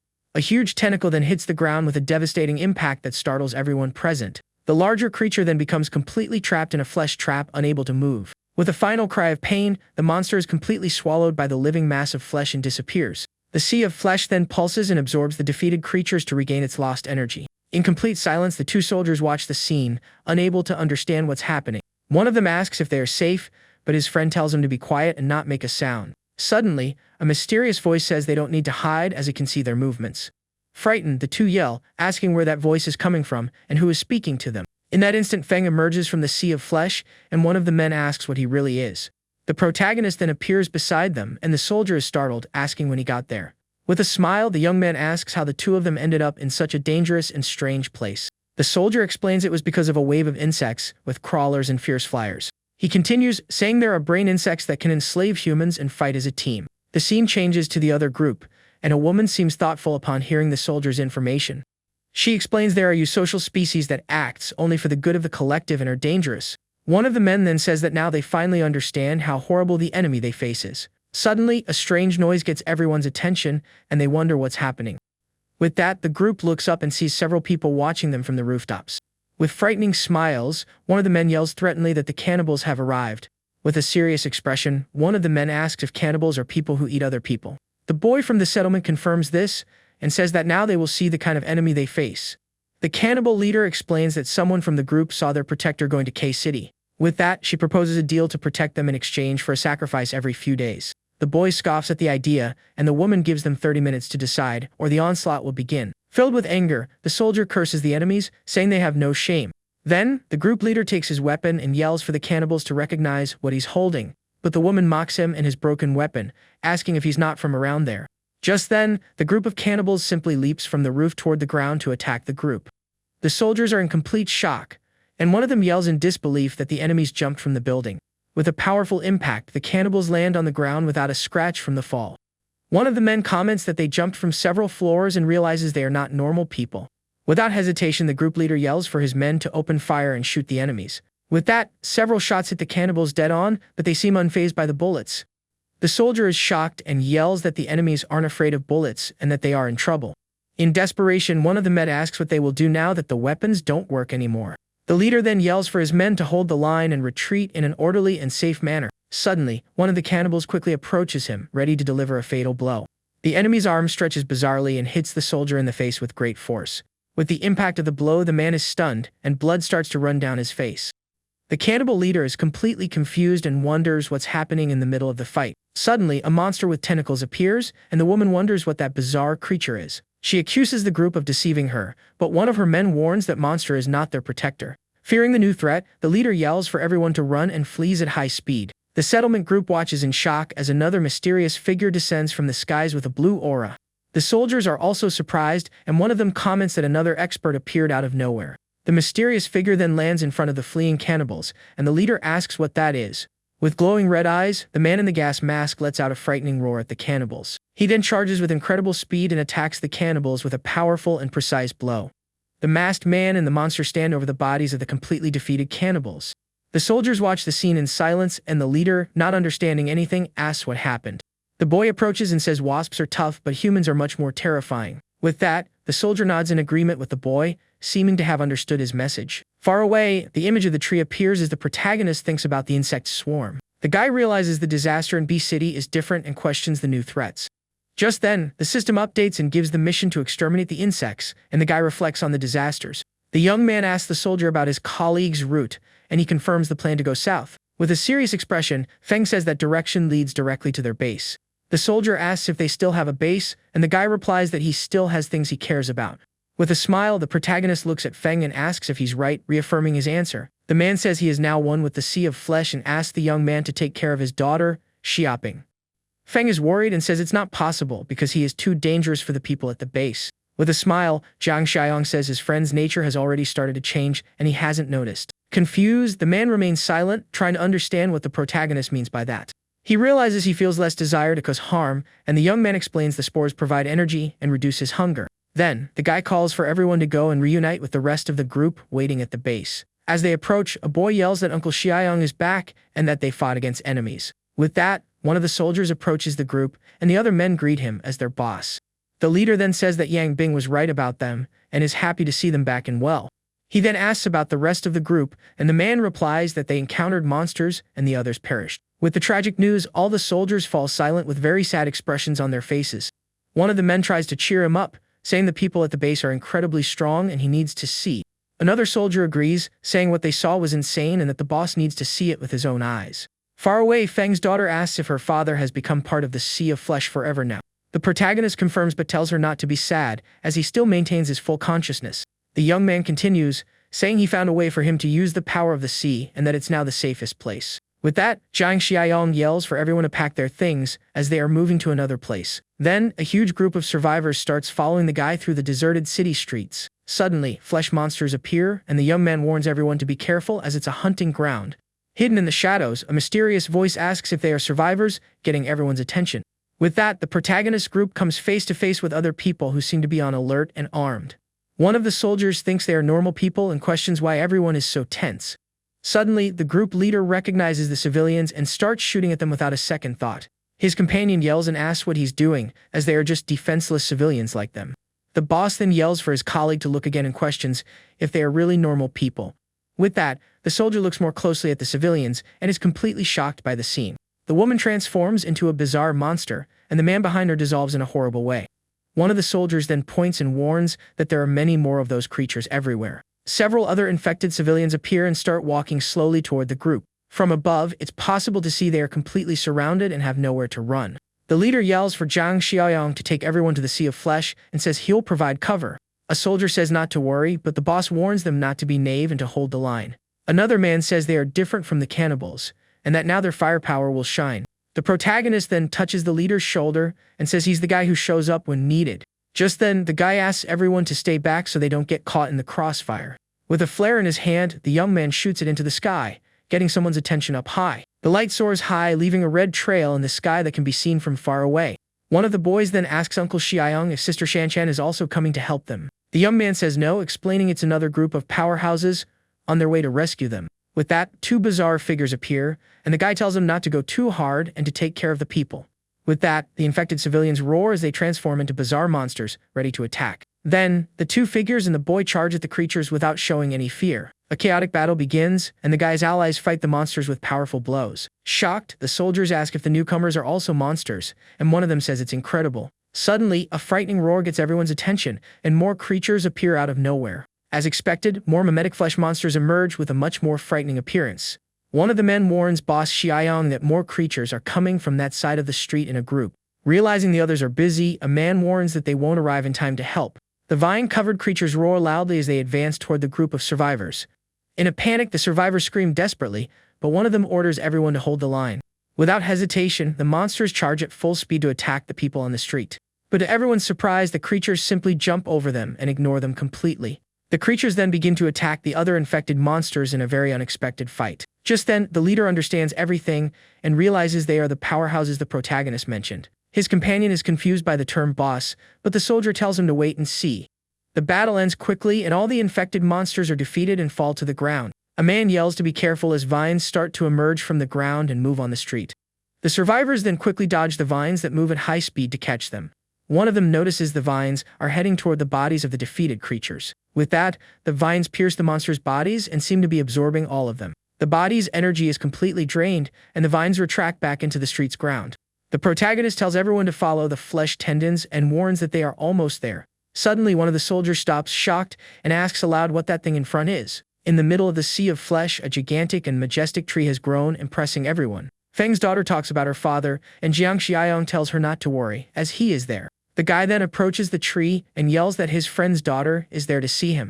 With that, the sea of flesh in front of them begins to pulse and move in a very strange way. A soldier warns everyone to prepare to witness something truly insane now. From the middle of the flesh, Feng emerges with a new body, and his daughter screams in surprise at seeing him. The girl tries to get closer, but the protagonist holds her back, stopping her. With tears in her eyes, the young woman asks what happened to her father and why he is like this. The man explains that the sea of flesh is hard to control and asks no one to come any closer. The young man says they will all camp there, and the Feng can suppress his instincts if they keep their distance. The guy then says he found a place for the base in a factory he has already cleared for them. The scene changes, and a kind of green spore seems to explode with a very intense and strong energy. Elsewhere, two men are talking, and one of them comments that the planned invasions are getting worse. An old man explains that this situation usually means a flower cart is nearby. A young man with glasses is confused and asks if Brother Xiaoyang hadn't already tamed one of them before. Looking at the forest, the group realizes there is more than one flower cart in that jungle. Back at the factory, the survivors begin to arrive at the new location near the Sea of Flesh and Feng. In the new base, the survivors organize themselves while Feng and the protagonist watch the progress. Suddenly, the guy's communicator starts making a strange noise, getting his attention. With that, he answers the call and listens to the message being transmitted over the radio. He explains there are problems in M City and that he needs to go back to resolve the situation there. At that moment, Xiao Shui appears, carrying some metal plates, and asks what's happening. The young man says there's a problem near the flower fields, and that he'll go with Uncle Chong for now. The scene changes to the main base, where someone announces that Brother Xiaoyang and Uncle Chong are back. In a meeting, one of the men brags, saying they are more than enough to handle everything. But an older man scolds him, telling him not to be arrogant, as they are only safe with Xiaoyang. The protagonist then enters the room and says his friend has been getting a big head these days. The friend stands up and says he got stronger with the flower cart rations and shows off. With a smile, the guy challenges him to go with him to the jungle and see his real power level. The scene changes to the jungle, and several plant creatures with pink flowers are on the ground. A man with glasses is proud and comments that it was just a lot of hard work to win there. The friend then asks if he wasn't just bragging, saying that he and Shanshan are stronger. Suddenly, one of the men gets a serious expression and notices something strange in the forest. He yells for Xiaoyang and points in the direction where he saw the strange thing moving. The group approaches and finds a giant tree stump that seems to have been recently cut. They continue walking through the clearing, observing the various stumps scattered around. With a serious expression on his face, the protagonist and his group prepare for what's to come. With that, the protagonist wonders who's responsible for cutting down all those trees. His friend doubts it was his men, but Jiang interrupts him and asks for silence to listen. With his enhanced hearing, the guy can hear strange noises coming from far away. He then warns that there's movement up ahead and calls everyone to go check the situation. As they get closer, they find a group of men cutting down trees with chainsaws. Suddenly, one of the men is surprised by a tree falling in his direction. His companions scream desperately, warning him to be very careful with the fall. Another man yells for him to get out of the way quickly before he's crushed by the giant tree. The tree hits him and throws him to the ground as he curses and asks who did that to him. Bleeding from his nose, the man yells furiously and asks which idiot did that to him. He continues cursing, saying the person who did this will have a very horrible end. Suddenly, the man gets a look of pure panic and breaks into a cold sweat. He then begs for his life and asks for 2 more days, promising he'll recover soon. Then, the man starts screaming in pain as green vines emerge from inside his body. One of the vines hits his eye in a very bizarre and frightening way for everyone there. With that, several other vines emerge from his body, if they were plants growing from within him. The man's body falls to the ground, completely covered in vines, in front of his friends. The other workers are completely shocked and terrified by the scene they just witnessed. Filled with fear, one of the men yells for everyone not to stand around and to get back to work. Just then, the others agree, saying they are fine and can still continue working. On the ground, the vines quickly decompose and absorb the body of the man who just fell. One of the loggers then sees the protagonist group and yells that there are survivors around. With that, the men stop working and stare at the guy's group that has just arrived. Confused, one of the workers asks aloud if they are really a group of survivors.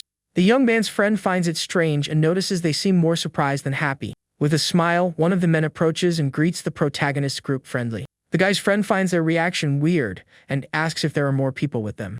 The man says they have a large settlement and invites everyone to join them. But Jiang Xiaoyang's colleague doubts it, saying their base probably isn't that great. Just then, the protagonist interrupts him, stopping him from continuing to talk to the other men. The guy makes up a story that they fought at their old base and asks if they can stay with them.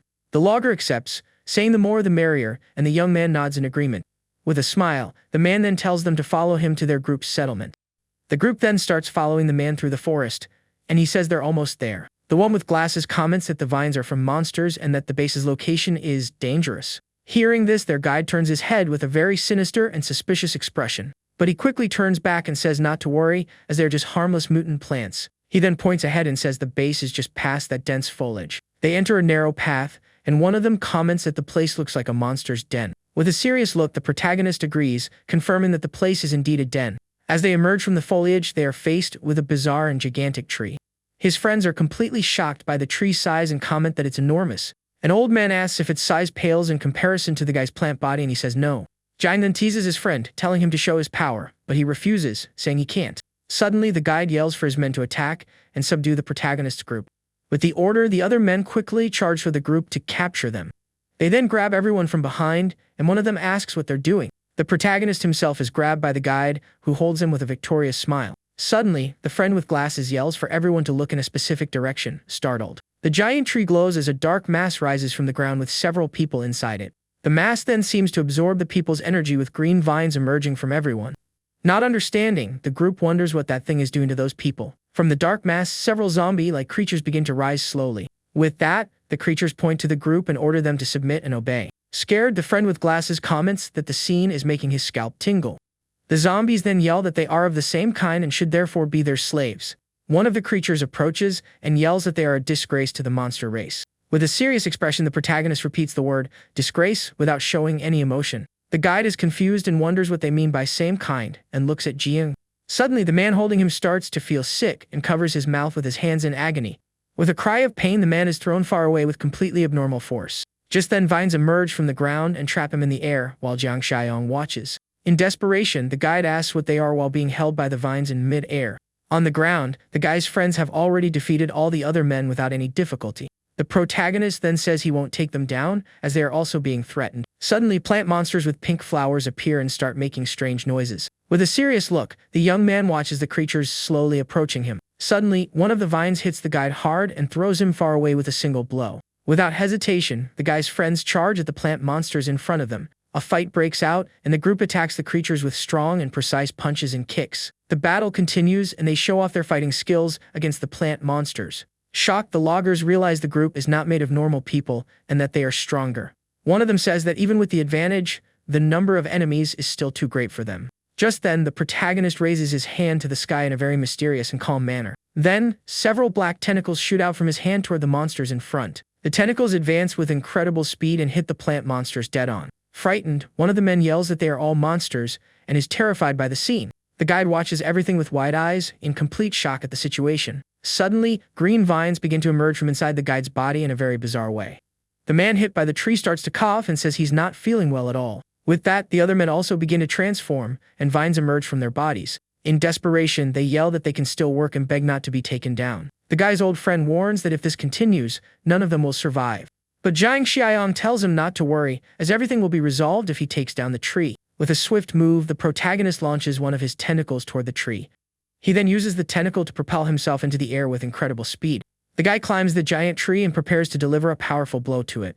With his tentacles, he swings and gains momentum for an even stronger attack. Just then, the young man aims for what appears to be the weak point of the gigantic, bizarre tree. He then uses his tentacle to deliver a devastating blow to the plant creature. The tentacle wraps around a branch of the tree and rips it off with surprising force. With that, the branch falls, causing a huge explosion of dust and debris on the ground. The protagonist then lands on the ground and observes the result of his attack intently. He realizes the tree is too large to be defeated quickly and that it's not worth the effort. The loggers are terrified and scream that they don't want to perish and that everyone will be lost. The guy then calls all the infected, and one of them asks what he's doing. With that, some green veins appear on the young man's neck as if it were a disease. He then blows a green smoke toward the men who are all infected. The smoke hits them, and they start coughing, not understanding what's happening to them. The young man explains it's a bacteria that stops the spores from continuing to parasitize them. The protagonist then tells Zhang Qi to take those people away, and his friend agrees immediately. With that, the group starts leading the cured loggers away from the bizarre and dangerous tree. Just then, the zombie-like creatures yell for them to become servants, calling them a disgrace. With a small smile on his face, the guy seems to be enjoying the whole situation. Then, with his eyes glowing green, Jiang Xiaoyong lets out a very loud and intimidating roar. The guy then points at the creature and says it's foolish for challenging him in that way. He stands in front of the giant tree with a confident and very imposing posture. A powerful aura surrounds him as he talks about symbiosis and mutual domestication between them. His eyes glow intensely as he faces the creature with a very challenging look. The young man says it has talked enough and that now it's time to do its real job. The old man asks if the voice was from the flower cart, and the guy explains about the spore's evolution. A friend asks if he won't destroy the tree, but Jiang says they will retreat for now. Then his black tentacles emerge, and the group prepares to leave the dangerous place. But the creatures yell that it's not over and promise to finish them all off next time. The scene changes to the main base, where we see a large, well-tended lettuce plantation. In a meeting, the protagonist says he will place guards in the fields to resist the attacks. One of the men then worries and asks if the other side won't be in trouble without them. But Jiang Xiaoyong calms him down, saying there's a very strong person guarding that place. The blonde friend is curious and asks if this person is stronger than them. He then challenges the newcomer, saying if they can't beat the monster, they should at least beat him. A woman calls Old He to go with them, saying they might need his help, and he accepts. The protagonist's blonde friend has an expression of pure shock, with his mouth wide open. The group then arrives and sees Feng's tree, and Jiang Xiaoyong says that is the strength he mentioned. From the middle of the sea of flesh, Feng emerges from his rest and greets the approaching protagonist. With a smile, the guy introduces Jiang Shi, saying he wants to fight and that Feng doesn't need to hold back. Feng faces the challenger with a serious look and beckons him to combat with a fingered gesture. Suddenly, several gigantic and frightening flesh tentacles emerge from the ground and surround the man. Terrified, the young man gives up the fight, saying they are allies and don't need to hurt each other. The scene changes and the protagonist introduces Old He as an expert from the Agricultural Institute. The researcher and the old man greet each other happily, saying it's a pleasure to finally meet. The guy then asks if there is any way to control the insect swarm in that region. The old man explains he is an agriculture expert and that controlling the swarm would be very difficult. He continues, saying the swarm's intelligence is collective and that the queen only serves to reproduce. But the researcher interrupts, saying it's not impossible for the swarm to develop a central mind. The old man agrees with her logic and suggests they could try to capture the swarm's mother. One of the men comments that the number of insects is large and that capturing the queen would be impossible. Just then, another man comments that B City is their territory, comparing it to the jungle of S City. Suddenly, the blonde friend says he has a crazy idea to solve their problem. The protagonist is curious and asks him to share his idea, and he asks about the Trojan horse. The scene changes and we see 3 cars speeding down a completely abandoned road. The cars brake sharply in the middle of the street, kicking up dense smoke from the ground. Inside the vehicles are several red flesh creatures, and someone yells to move quickly. The men then jump into the trucks with the monsters while others ask them to wait. With that, the flesh creatures are thrown out of the vehicles and fall onto the street's asphalt. They then speed off, leaving the monsters behind, while yelling not to block the path. The creatures are left abandoned on the street while the protagonist watches everything from a safe place. The blonde friend brags, saying confidently that his plan will surely work out great. With a serious look and glowing eyes, the young man notices something and warns that they are coming. Suddenly, a giant wasp-like insect flies toward the creatures on the street floor. The friend is then frightened by the creature and asks aloud what that bizarre thing is. The guy explains it's a scout from the insect nest, and the creature flies over the entire city. With a smile on his face, the protagonist comments that the bait they used worked very well. With that, several other giant wasps appear and fly toward the bait on the city street. The men driving the cars are completely terrified by the arrival of the insects. One of them panics and says he can't take it anymore and runs off to escape that place. The friend then turns to the protagonist and asks if he's feeling okay with all of this. With his eyes glowing intensely, Jiang Xiaoyong replies that he's feeling great. The swarm of giant wasps then descends with full force upon the flesh creatures on the ground. They attack the monsters with their sharp stingers, and a battle begins in the middle of the street. Suddenly, green vines appear out of nowhere and trap the giant wasps in the air with great force. The vine squeezes the wasp with immense force, crushing it completely with a single blow. The creature makes a strange noise as it's completely crushed by the guy's green vine. One of the soldiers is impressed and says that with this strength, they wouldn't even need a plan of attack. With that, several wasps fall to the ground, and a green smoke starts to come out of their defeated bodies. The guy explains that controlling these insects is more difficult because they don't regenerate as quickly. They examine one of the insects, and the protagonist comments that the situation doesn't look good for them. But with a determined look on his face, the young man says there is still hope for them to win the fight. A single wasp flies in circles, and the protagonist group cautiously approaches it. The guy then stares at the giant insect, which seems to be looking back at him without fear. Suddenly, one of his black tentacles shoots out from his hand and hits the ground with great speed. The wasp lands on the ground, and one of the soldiers asks if their plan really worked in the end. The guy approaches and pets the insect's head, confirming that the plan worked perfectly. The old man comments that only one worked, but Jiang Xiaoyong says one is more than enough. With that, the giant wasp grabs him and starts to fly into the sky, taking the guy with it. As he flies, he comments that he now understands the fear of the people from B City regarding the insect swarm. He approaches the giant swarm and says that those creatures are truly very frightening. The scene changes to the nest, and we see several ant-like creatures walking through the cave. Hiding, some men are startled by the insects, and one of them comments that it was a close call. One of them then questions his friend's theory and worries about getting lost inside that nest. But his friend calms him down, saying the nest needs air and they can follow the flow to get out. The trio slides down a dark and steep passage inside the mysterious cave. One of them stops suddenly and remains silent, seemingly hearing or seeing something ahead. Just then, the men get looks of pure panic, and one of them points ahead, frightened.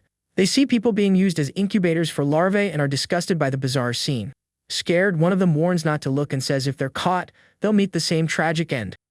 The group then starts running desperately through a large open hall of the dark cave. Suddenly, one of them points to a light at the end of the tunnel and yells that it's the exit. With smiles of relief on their faces, the men celebrate, believing they have escaped. But a strange noise gets their attention, and the group is startled and confused. A swarm of giant insects appears, and one of them yells for everyone to run as fast as possible. They run through a narrow passage, and one of them yells that victory is near and they can't fall. One of the men then celebrates again, yelling with a smile on his face that they made it out. Suddenly, one of them steps on something strange and slimy on the ground and stops running immediately.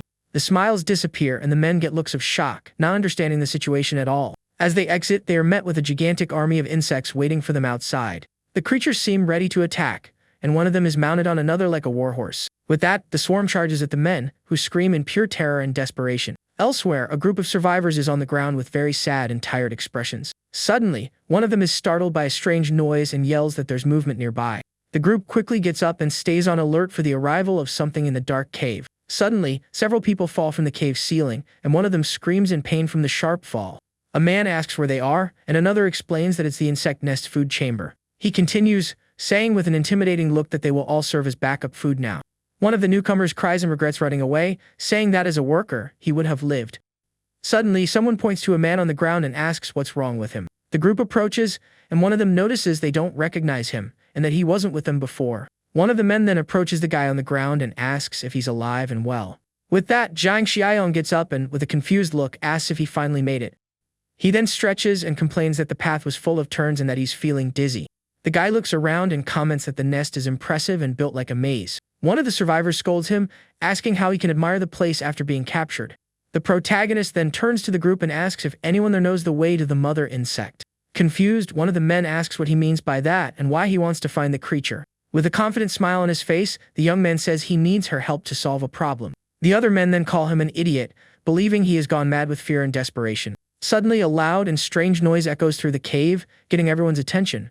Frightened, one of the men yells that the insects are coming to select their food again. Scared, the crowd stirs, and one of them complains about being pushed to the front of the group. A man then yells angrily at the protagonist, asking if he wants to become insect food. But his friend scolds him, telling him not to remind the young man, as someone will perish anyway. With a serious look, Jiang Xiaoyong says the man chose the worst possible time to go crazy. Suddenly, a giant insect appears from behind, and the protagonist turns to the creature without fear. The creature then approaches and prepares to attack the young man, who remains still and very calm. Seeing this, the other men panic and are completely terrified by the scene. But the guy surprises everyone and grabs the insect's mouth with his hand without any hesitation. Just then, a powerful energy comes out of his hand, and he starts to crush the creature with great force. Shocked, the other prisoners yell and ask what just happened in front of them. One of the men then asks if the newcomer took down the insect, and if he managed to get in with a weapon. Another agrees, saying it must be a weapon, but one of them comments he saw nothing in his hands. The protagonist then turns and asks the group if they will go with him or if they'd rather stay there. Frightened, the man who confronted him says he'll go along and that he knows some escape tunnels. With that, the other survivors also yell and say they will go with him to get out of that place. Everyone raises their hands and agrees it's better to take a risk than to perish there without a chance. With a small smile on his face, the young man seems satisfied with the prisoner's decision. But suddenly a strange noise echoes and more giant insects start to approach them. The men get scared again and watch the creatures coming toward them quickly. But behind the protagonist, they see a huge pile of insects that have all been defeated. In a panic, one of them yells that the guy can't beat so many enemies and that he doesn't want to perish there. One of the insects then charges at the young man, who remains still without moving. The survivors watch the whole scene in silence and are speechless with what they see. The young man easily defeats the insects surrounding him with a frightening calmness. Without hesitation, he grabs another creature and splits it in half with his bare hands in a single blow. He then throws the insect's head far away with completely superhuman strength. One of the men says this is crazy, as the guy took down an entire squad by himself. The protagonist then points to a tunnel and says the mother insect must be in that direction. A survivor agrees, and with that, Jiang Xiaoyong tells everyone to keep moving forward. Upon reaching another hall, the guy wonders if he found what he was looking for inside. A giant green insect appears, and a man asks if that is the mother of the insect swarm. But the young man corrects him, saying that creature is actually called the antenna insect, and is not the mother. He tells the man to look at the creature's tail, which looks like two large antennae. The guy explains he's seen it before, and that the creature uses its tail to control the entire swarm. The companion understands, and Jiang warns not to alarm it, or more insects will come after them. But he ignores the warning and gets closer as the man yells, asking what he's doing. Just then, green tentacles emerge from his hand and the survivor is startled by the bizarre power. Seeing the energy, the antenna insect becomes alert and seems to prepare for a big battle. Without wasting time, the energy tentacles quickly advance toward the giant creature. The power hits the insect dead on and traps it as the creature lets out a very loud cry of pain. Frightened, one of the men covers his mouth and wonders if the protagonist is even human. Suddenly, a noise from the tunnel gets one of the men's attention, and he becomes very terrified. He soon yells that the antenna insect was attacked and that more creatures are coming to protect it. A hole opens up in the ceiling, and one of the men yells, warning that something is happening up there. With that, the protagonist uses his tentacles to grab the man who confronted him earlier. He then uses a large tentacle to lift everyone off the ground and escape the insect's attack. Shocked, the men realize the attack missed them and are relieved by the situation. Then, the green energy charges toward the insects coming through the large hole. The power hits one of the creatures dead on, stopping it from continuing to advance toward them. With that, the energy surrounds the entire swarm and traps the insects in the air with incredible force. Frightened, the survivors wonder who the real monster is in that dark cave. But with his eyes glowing green, the young man seems very calm and focused on the battle ahead. The creature then begins to writhe in pain, seemingly being controlled by the guy. Just then, the antenna insect falls to the ground, and one of the men asks if the creature finally perished. The protagonist comments that using mutation spores to control individuals is very difficult. However, with a smile, he says he has finally located the true mother of the swarm. Then, green energy tentacles explode from his back with very impressive force. The men are startled by the power and yell for him to be careful with what he's doing. But Jiang Xiaoyan already charges forward and attacks one of the insects with a powerful and precise punch. The other creatures watch the scene and seem not to understand what's happening in the nest. Then, his energy tentacles approach the swarm and prepare for the big attack. The power hits the insects with full force, trapping them in the air with surprising and lethal speed. The scene changes, and we see several thick green spikes blocking the passage to another hall. With that, the attacked insect lets out a very loud cry of pain as it is controlled. The other insects in the swarm then fall to the ground, seeming to be completely out of energy. The scene then changes to outside the nest, and we see the swarm of wasps flying through the city. But suddenly, the cave falls into a deep silence, and one of the tunnels glows blue. The guy explains that he loosened the hive and absorbed a large amount of energy from the insects. He then approaches and says that now that the process is complete, he can finally find her. With a stomp on the ground, he yells that he's going to meet her face to face. An explosion happens. The ground cracks and a large crater opens up beneath his feet with great violence. Everyone then falls through the hole, and the protagonist yells as he descends to the lower floor. After the fall, the young man stands still and observes the new location with a very serious expression. Frightened, one of the men looks around and is speechless at what he's seeing in front of him. The group then gathers, and one of them asks aloud where the mother of the insects is. Looking down, the protagonist replies that the creature is right under their feet. With that, the ground beneath the guy begins to glow and crack in a very mysterious and bizarre way. The ground starts to tremble, and something gigantic begins to emerge from the darkness of the subsoil. The protagonist then looks up with a serious look and prepares for what's to come. Suddenly, a giant insect-like creature appears and faces the young man with anger. With that, the creature lets out a deafening roar that echoes throughout the dark cave of the nest. Then, a gigantic swarm of insects appears and surrounds the creature that seems to be the mother of all. Terrified, one of the survivors yells that, as expected, the insects are endless and they're going to perish. Suddenly, the ground beneath the survivors begins to crack and glow with a yellow light. With that, a large explosion throws everyone into the air, and they scream in pure desperation. But green vines emerge and create a cage to protect the group from the insects' attack. The protagonist tells them to stay in the pit, and one of them agrees with the guy's decision. Just then, a horde of giant insects charges at the young man who is all alone. With his hand glowing green, Jiang Xiaoyan prepares to fight against all the enemies. Then, blue tentacles emerge from the ground and trap the insects that were running to attack him. Suddenly, the mother insect fires a white energy beam toward the guy with full force. With his eyes glowing, he notices the attack and prepares to dodge the deadly blow. The young man then dodges with speed, and the beam narrowly misses him. The attack hits other creatures with purple and blue bodies that were further back in the hall.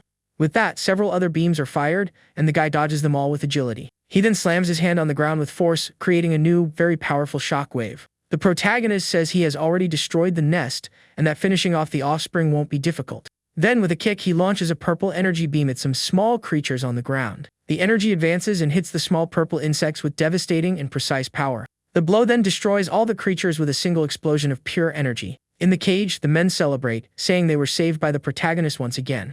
Filled with anger, the mother insect lets out another very loud roar that echoes throughout the cave. The young man then faces the giant creature and prepares for the final battle against it.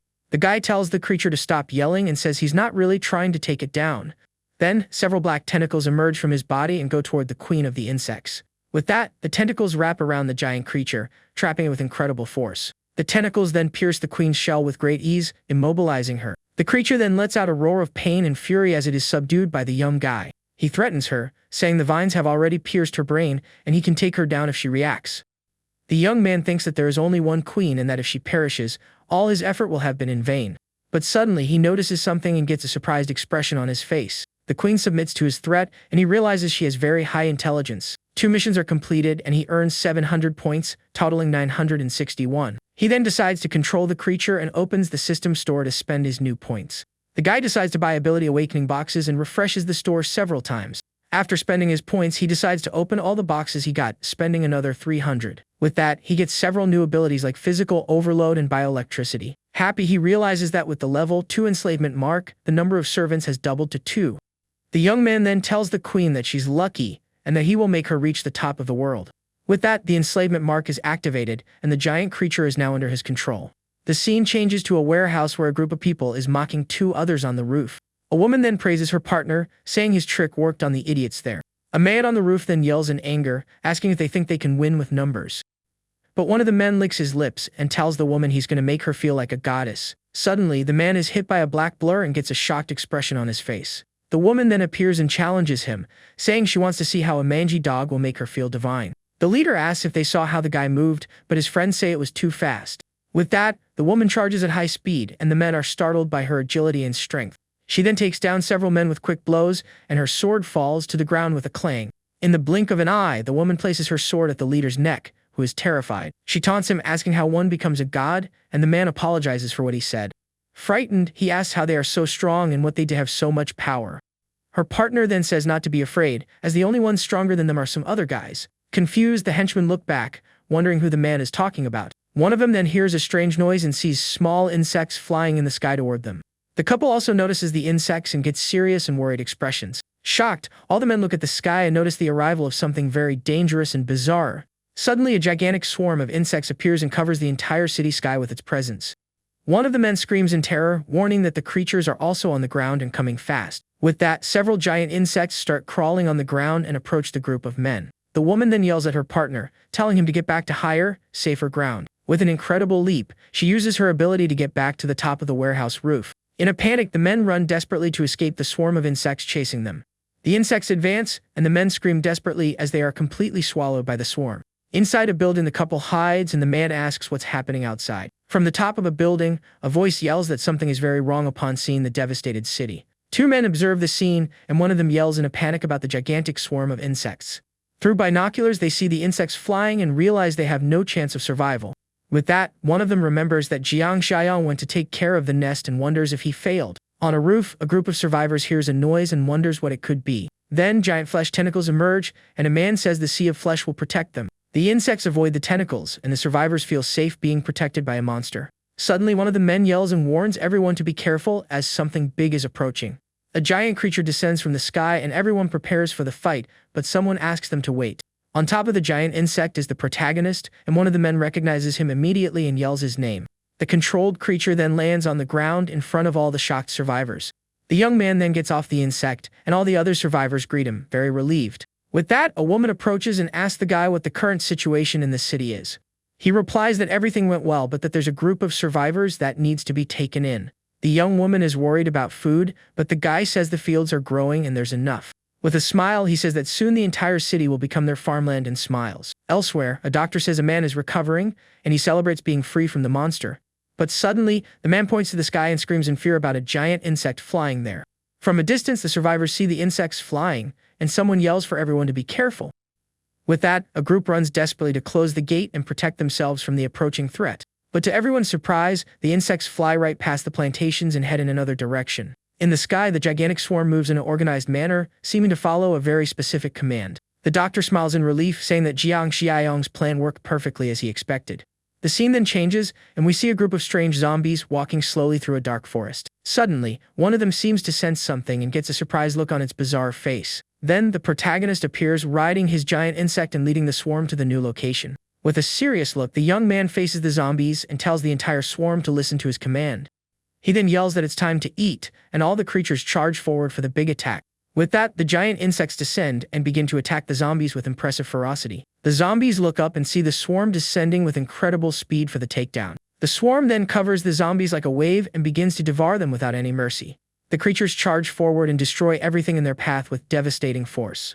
After the attack, a large tree-like creature stands in the middle of the clearing. The creature then asks aloud what the young man wants with them, and why he suddenly attacked them. The guy replies that he wants to tame them and make them a symbiotic organism within his flower cart. But the creature refuses, saying it's impossible because he is the ruler of the jungle and the other is a loser. The young man then faces him with his eyes glowing green and tells him to understand one thing now. With a beam of energy, he says that now the real loser of the competition is the creature. With that, the swarm of smaller insects advances and surrounds the tree-shaped creature on the ground. The guy's blow then hits the target dead on, causing a large explosion of dust and energy. The protagonist says he has already cut its trunk and that he will rip it out completely if it doesn't surrender. With that, the creature begins to writhe, and its roots emerge from a stone well with force. It then lets out an intense glow and launches a small green seed toward the guy. With a command, Zhang Xiaoyang orders the two to merge and become one single organism now. The seed and the creature then unite in a fusion of bright and very powerful green energy. His eyes glow, and he receives a notification that he has completed missions and earned new points. The scene changes and we see the group of survivors waiting, and one of them asks if everything is okay. Suddenly, they see the swarm returning and a man celebrates, saying the guy succeeded. The protagonist then descends from the skies, riding his giant insect, and approaches everyone. After landing on the ground, the doctor approaches and asks if he defeated the giant plant in the forest. The young man smiles and replies that the creature has become a part of him, leaving the doctor very confused. With his eyes glowing green, he prepares to explain what he meant by that. Suddenly, a giant plant emerges from the ground and lifts him into the air with impressive speed. Frightened, everyone watches as he says his energy has tripled with the newly acquired power. He then declares that all plant life in S City is now under his total and absolute control. The scene changes to coastal city H, where people are celebrating a large fish harvest. The fishermen celebrate the abundance and wonder why there are so many fish on that rainy day. But suddenly, they hear a strange sound coming from the sky and are confused by the situation. A young man yells and asks his friend what's making all that noise outside. Suddenly, a gigantic wave approaches and a man screams in shock at what he's seeing. With that, the guy yells for everyone to go back and get inside the building as fast as they can. The fishermen worry about the fish, but he tells them to drop everything and run to survive. In desperation, everyone runs to escape the giant wave that threatens to destroy everything in its path. One of the fishermen, however, decides to grab a net full of fish and tries to escape with it. The wave hits him head-on, and he complains about his bad luck as he is swallowed by the sea water. Then, strange flying fish appear and attack a man with surprising and lethal speed. With that, the giant wave swallows all the floating platforms with devastating force. The water fills with bodies and debris as the storm continues with great intensity. A survivor then realizes that the large number of fish was a sign of the coming danger. Underwater, a man yells to get the bodies out and burn them as quickly as possible. Two survivors lament that the platform was destroyed and wonder what they will do now. The scene changes and we see that at the protagonist's base, it's raining very heavily and non-stop. A man smokes and comments that if the rain continues, the neighboring lands will soon be flooded. The doctor replies that the crops adapt well, but production might drop if the rain doesn't stop. With a serious expression, Zhang Xiaoyang seems to feel something strange and becomes alert. His friend then notices his reaction and asks the guy what's happening to him. But the young man just puts a finger to his lips and asks him to be silent for a moment. He then crouches down and puts his ear to the ground to try and hear something more clearly. Suddenly, his eyes widen as he perceives the sound of something approaching quickly. With that, he stands up and yells to call everyone from the neighboring city to the fortress immediately. He then runs outside, telling people to drop their things and hurry to the base. One of the men questions him, asking if there's an enemy that not even they can handle out there. From the top of a building, a person yells, warning that a great flood is coming their way. Everyone then runs desperately to protect themselves from the water that is advancing with great speed. Shocked, the men look at the flood and are speechless at what they are seeing in front of them. They then realize the flood is coming directly from the sea, with fish and everything else. One of them says the water is already high and wonders if the outer wall will hold. But suddenly the protagonist is enveloped in a green aura, and everyone wonders what he's going to do. With his eyes glowing intensely, he concentrates to use his power and protect everyone. The people scream in terror at the giant wave that is about to hit their fortress. Then, thick black tentacles emerge from the ground and advance toward the great flood. With that, the vines intertwine and create a protective barrier against the force of the advancing water. The barrier then closes completely, forming a protective circle around the fortress. The giant wave then crashes into the vine barrier, which efficiently absorbs the impact. Someone celebrates because it worked, and the force of the water was completely dispersed by the barrier. The scene changes, and we see the debris of the coastal city being carried away by the strong current. The wave advances and destroys everything in its path with a devastating and uncontrolled force. Relieved, the survivors comment that if it weren't for the boss, they all would have perished in the flood. A man worries about the ruined land, but another says their boss must have a plan. but the protagonist is thoughtful and wonders what caused that massive flood. He then receives a notification and sees that a new, unknown disaster has been added to the list. Meanwhile, someone makes a radio call and seems to be receiving orders from the guy. Elsewhere, a group runs and is told not to worry as the fields adapt on their own. The flood then hits the other base with impressive and brutal force and speed. The field plants then adapt to the water and grow even with the flood around them. The sea of flesh then absorbs the water's force, protecting the city from an even greater disaster. The protagonist ends his radio call and says he understood everything perfectly to his group. He then receives a report and discovers that the factory and the insect nest were damaged. But he says it's not a big problem, as the swarm will recover with the queen still alive. His friend warns that the salt water might take 1 or 2 years for the soil to fully recover. But the guy says the grain reserve is enough for 2 or 3 years for all of them. He then says the most urgent thing is to find out what's happening with the flood. Faraway survivors on a roof see the calm water and wonder if the place is safe. One of them suggests the deceased may have turned into water gulls waiting beneath the surface. His friend says he heard strange noises in the water during the night and that something is wrong. With that, he gets up and approaches the edge of the roof to show something very bizarre. He then points to the water and tells everyone to look closely at the sea's surface. He explains that for such a calm surface, there isn't a single body floating in the water. One of the men says they can't stay there and that a sea monster would finish them all off. Suddenly, a voice yells, asking if anyone on the other side can hear him clearly. The voice comes from another building and warns that if a sea demon comes, they will all perish soon. They wonder what to do, and one of them says the only way to survive is to fight against everything. With that, they tie a man with ropes, and he asks to be pulled back if he finds anything. The volunteer then takes a deep breath and bravely jumps from the roof straight into the cold water. He then dives into the water and starts to investigate what's beneath the surface. Underwater, the guy swims cautiously, looking for any sign of danger nearby. Suddenly, he spots several strange creatures with glowing eyes in the darkness of the sea. The aquatic zombies then approach him with incredible and very threatening speed. Terrified, the diver is shocked to realize the number of enemies surrounding him. The creatures then surround him from all sides and prepare for the final attack against him. With that, the guy returns to the surface and lets out a scream of pure desperation and fear. His friend sees him and asks what happened down there and how the situation in the water is now. In desperation, he yells and asks his friends to pull him up as quickly as possible. But the water ghouls grab him from below, preventing him from returning to the safe roof. He then struggles and coughs as the creatures try to drown him with great force and violence. The friend complains that he's too heavy and says the water ghouls are very strong. Underwater, we see several zombies pulling the man in a spear to the bottom of the sea. The man is then dragged into the depths by a horde of bizarre and hungry creatures. Underwater, the man screams in agony as the water around him turns completely red. On top of the building, his friends try to pull the rope with all their might but feel a strong tug. Suddenly, the rope goes slack, and one of them realizes it's over for their friend who went to investigate. Just then, one of the survivors points to the distance and yells for everyone to look at the water. There, they see their companion's body floating lifelessly in front of the building where they are sheltered.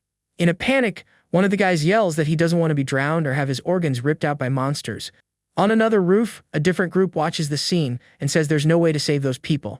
But suddenly, one of them looks at the sky and warns that something is flying toward them.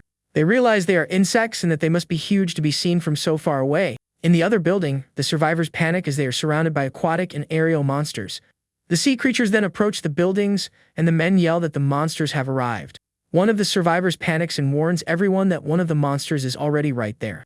With that, the aquatic creatures emerge from the water, and one of them yells for everyone to grab their weapons.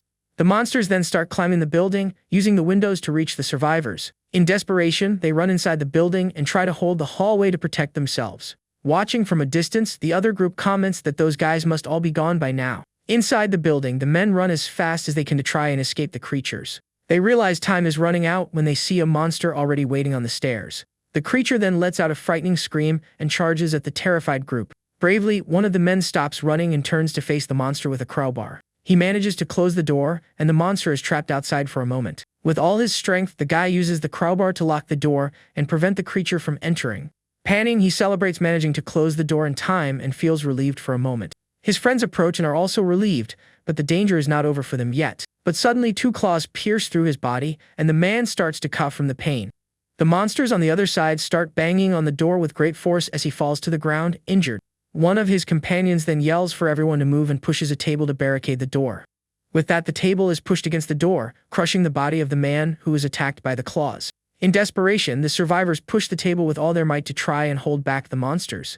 One of them yells that his hand is numb from the incredible force the creatures are exerting. Suddenly, the injured man on the table releases a red aura and prepares for something. The ore then hits all the survivors and they clutch their heads, feeling an intense pain.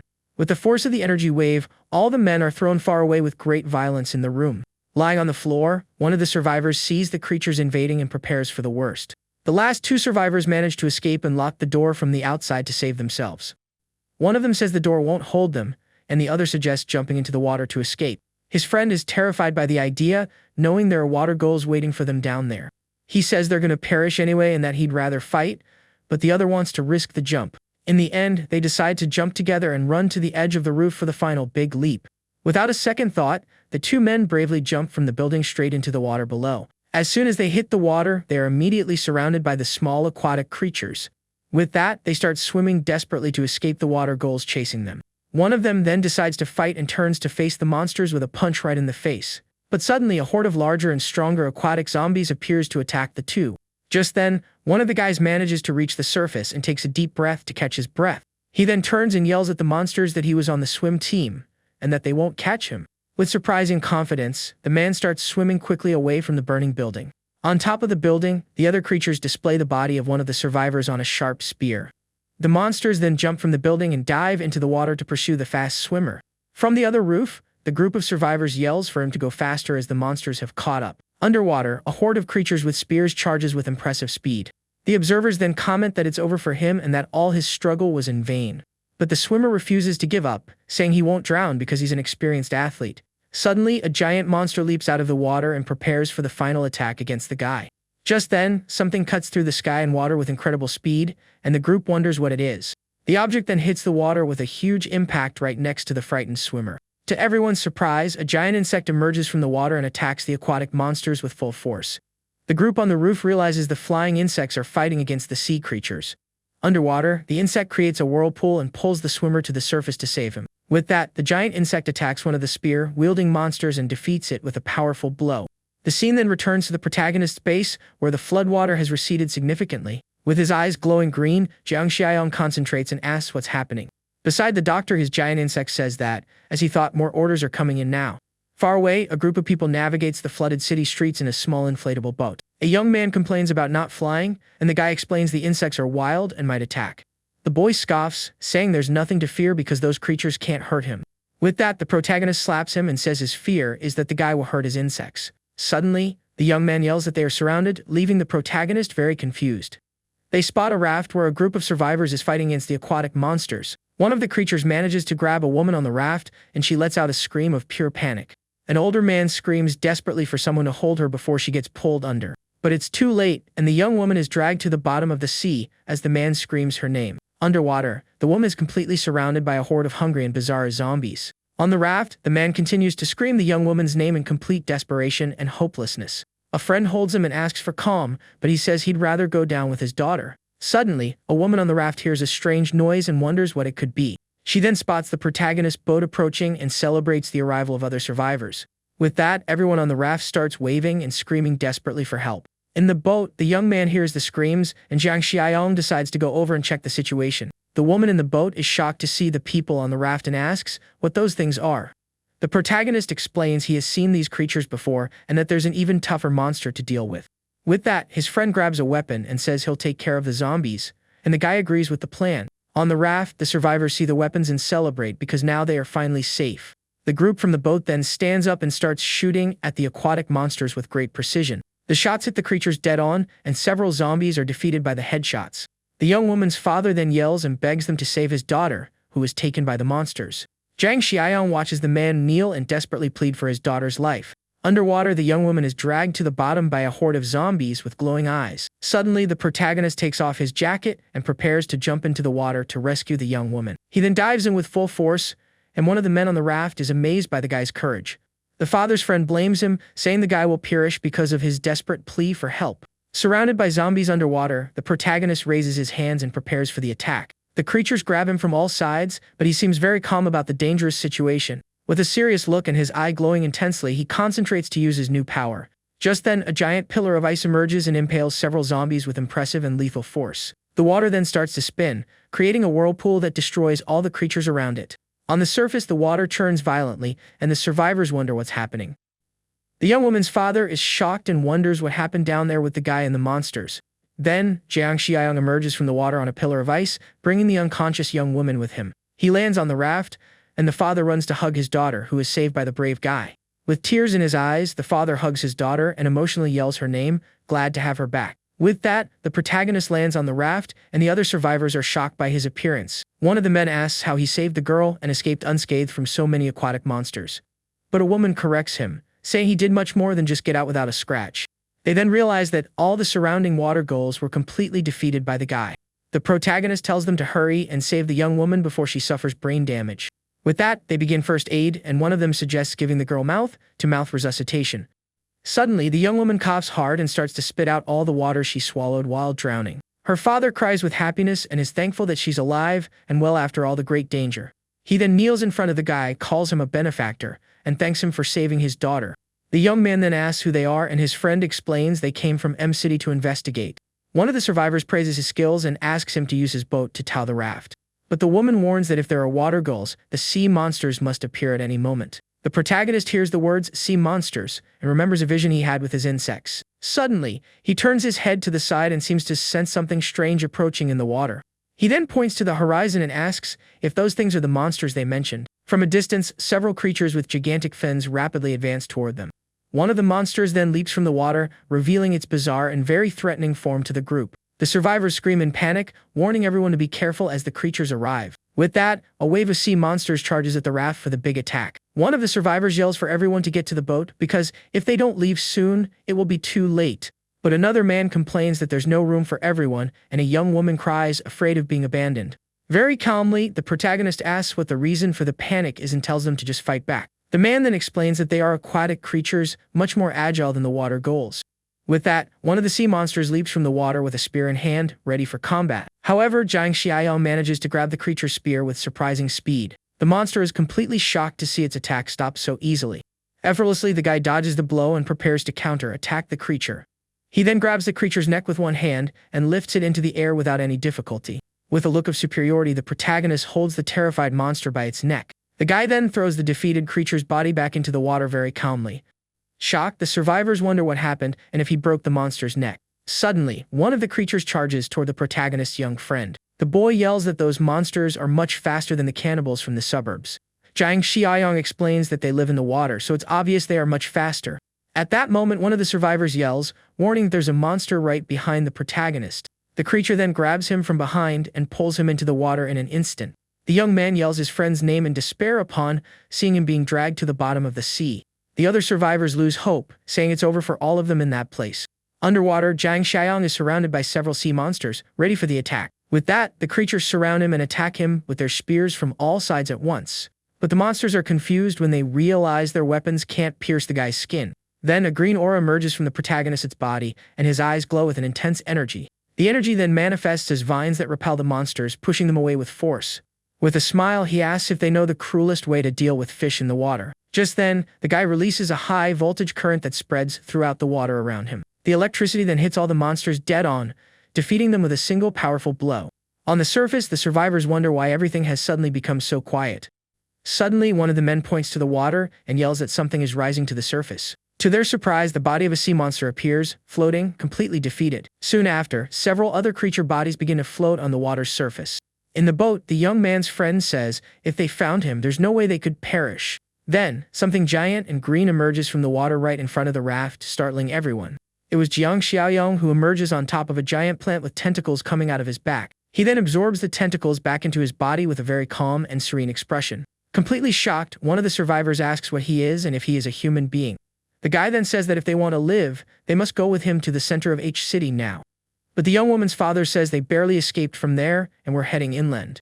The protagonist warns that in their current condition, they wouldn't survive inland at all. His friend then explains that the monsters inland are just as dangerous as those from the sea. Shocked, the survivors on the raft are terrified by the news of so many different dangers. But the protagonist says it's okay and that keeping them safe will be a very easy task. Meanwhile, in another building, a group of survivors watches something in the water with great fear. They realize the sea creatures don't seem to have any plans to leave anytime soon. One of them tries to calm the group, but another says they are trapped and can't leave the building. His friend agrees, saying that without supplies, they will eventually starve to death, trapped there. Suddenly, one of the guys points to the horizon and warns that there are other survivors nearby. Far away, they spot the protagonist's boat and raft approaching them. With a determined look, Jiang Xiaoyang announces that they have finally reached their final destination. The young man beside him observes the huge building and says it's the building right ahead of them. From the top of the building, the men scream desperately, telling them not to approach the location. The guy then explains that the creatures are strong in the water, but lose their strength out of it. With that, the survivor from the raft says the higher they go, the safer they'll be. The protagonist then suggests forcing the monsters out of the water, but the man doesn't understand how. In the building, the men get annoyed and wonder if the approaching group can't hear them shouting.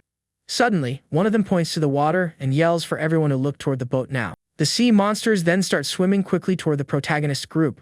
Jiang Xiaowang tells his group to stop the boat as he doesn't want any friendly fire. Curious, the young man asks his uncle what he's planning to do to handle all of this. The guy then turns his back and says he's going to do something as he prepares for the fight. With a smile in his eyes glowing intensely, he says what he's about to do isn't very ethical. With that, the guy launches in the sky like a rocket, surprising everyone with his speed. He then flies with full force toward the huge building where the other survivors are trapped. Next, he starts running on the water's surface at an impressive speed. Just then, the protagonist uses one of his plants to swing himself and reach his destination even faster. The plant then dives into the water and spreads its roots throughout the area around the building. The sea monsters stop swimming and are confused by the strange movement in the water. The guy then concentrates and starts to accumulate a large amount of electricity in his body. He releases all the accumulated energy at once, electrocuting the water with his bioelectricity. The creatures then feel the shock and begin to suffer from the large electrical discharge in the water. With that, all the sea monsters are hit dead on and are paralyzed by the attack. One of the monsters then roars and points to the building, ordering all the others to climb up there. With the new order, the creatures begin to climb the building's walls to reach the top. As soon as they are out of the water, the monsters step onto the roof, which was previously flooded by the guy. Jiang Xiaoyang says that out of the water, they are just fish on a cutting board and nothing more. Suddenly, one of the men on the raft points to the sky, yells that the insects are back. A black cloud of giant insects then appears and advances toward the building and the monsters. The sea creatures look at the sky and roar in defiance at the approaching swarm. With his flying insects around him, the protagonist smiles and announces that it's time for the big dinner. The swarm of insects then charges with full force and prepares for the final attack against the creatures. The giant insects attack the sea monsters without mercy, completely dominating them on the roof. One of the wasps bites a creature's head with force, showing its superiority in combat. Watching the scene, one of the survivors wonders if the guy is really on their side. Meanwhile, the protagonist group finally arrives at the building, where the others are trapped. With a jump, Jiang Xiaoyang lands on the roof, surprising the men with his sudden arrival. Frightened, the survivors stare at him with fear and suspicion, not knowing what to expect. He then raises his hand and tells them to calm down, as he is not a real monster. But one of the men points to the sky and asks about the cloud of insects flying there. With a gesture, the guy shows that he controls the swarm of insects with the palm of his hand. He then sends the insects away, and the cloud of creatures moves away from the building and disappears. With everything calmer, Jiang Xiaoyang asks what exactly is happening in that place. One of the men begins to explain that a huge tsunami destroyed their peaceful lives. He says that a large number of people perished instantly with the arrival of the flood. At first, they waited for rescue, but no one appeared and communications were cut off. The lack of food became a threat, and many tried to flee inland with boats. But they encountered water gulls and sea monsters, and were all taken down on the way. The man then asks if the monsters and the gulls are connected, and the guy confirms it. He explains that the water gulls are created by the sea monsters from the deceased. Scared, he says the monsters dissect living people to turn them into gulls. Jiang Xiaoyang comments with a smile that these habits resemble those of wild animals. The young woman's father then says that with his strength, Jiang Xiaoyang could destroy the monster's nest. Confused, the protagonist asks what these so-called sea creature nests are. The man then begins to explain how the bizarre habits of those monsters work. He says that when the prey is small, they eliminate it, but if it's large, they take it to the farm. With a serious look, the survivor confirms the existence of these terrible monster farms. He explains that they are on small islands not far from the coast for easy access. This way they can use their victims at any time, always keeping them nearby. Just then, the scene changes to one of these islands, where several humans are tied up on the ground. Hiding in the bushes, a young man watches the prisoner's situation very attentively. Suddenly, he sees an acquaintance and calls him in a low voice so as not to alert the nearby monsters. With a sharp stone, the guy manages to cut the ropes that bind his friend's hands. He hands over the stone and tells everyone to free themselves while he prepares the boat for their escape. The young man states with certainty that the plan will work because someone has already managed to escape. He then asks for silence and runs toward the beach to reach the anchored fishing boat. His footprints are marked in the sand as he hurries to ensure everyone's escape. The boy manages to reach the boat and climbs aboard, preparing to start the great escape. But suddenly his face fills with panic as he realizes something terrible is happening to him. A spear then pierces through his body, and the young man looks down in complete shock and despair. Behind him, a sea monster with glowing eyes stares at him with a threatening and cruel look. Back on the beach, the prisoner complains that the stone isn't sharp enough to cut the rope. Seeing the scene, a woman screams in panic and despair at what has happened. One of the prisoners asks her not to scream, as it will attract the monster's attention. But it's too late, and he realizes they've all been discovered by the sea creatures. Suddenly, one of the monsters throws the defeated young man's body on the ground right in front of them. With that, a horde of sea creatures charges at the defenseless prisoners. In desperation, the humans try to run and escape, but the monsters are much faster than them. One of the spears hits a man and a woman at the same time, defeating them with a single accurate blow. One of the creatures then prepares to attack the next prisoner with its sharp blade.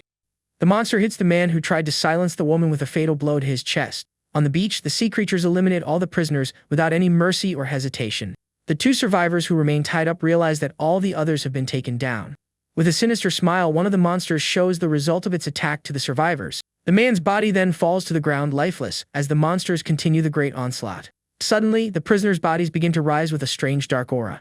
Controlled by a mysterious force, they begin to walk slowly toward the water. One by one, the bodies enter the water and sink into the ocean to the horror of the survivors. Underwater, their eyes glow intensely and they transform into aquatic gulls. The survivors then understand that this is how the monsters create their water gulls. They wonder if all this was done just to intimidate them with the creature's power. The scene then returns to Jiang Xiaoyang, who receives a notification of a new disaster.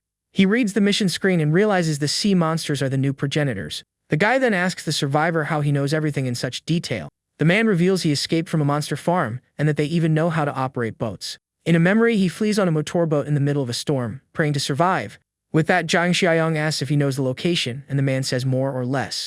The protagonist invites him to rescue the others, and the guy says that with him there is hope. With a determined look, the survivor accepts the invitation, saying he won't refuse the offer. Jiang Xiaoyang warns that they will leave in 2 days, but the man is confused by the wait. The hero explains that he will first help rebuild the settlement and arrange for some guards.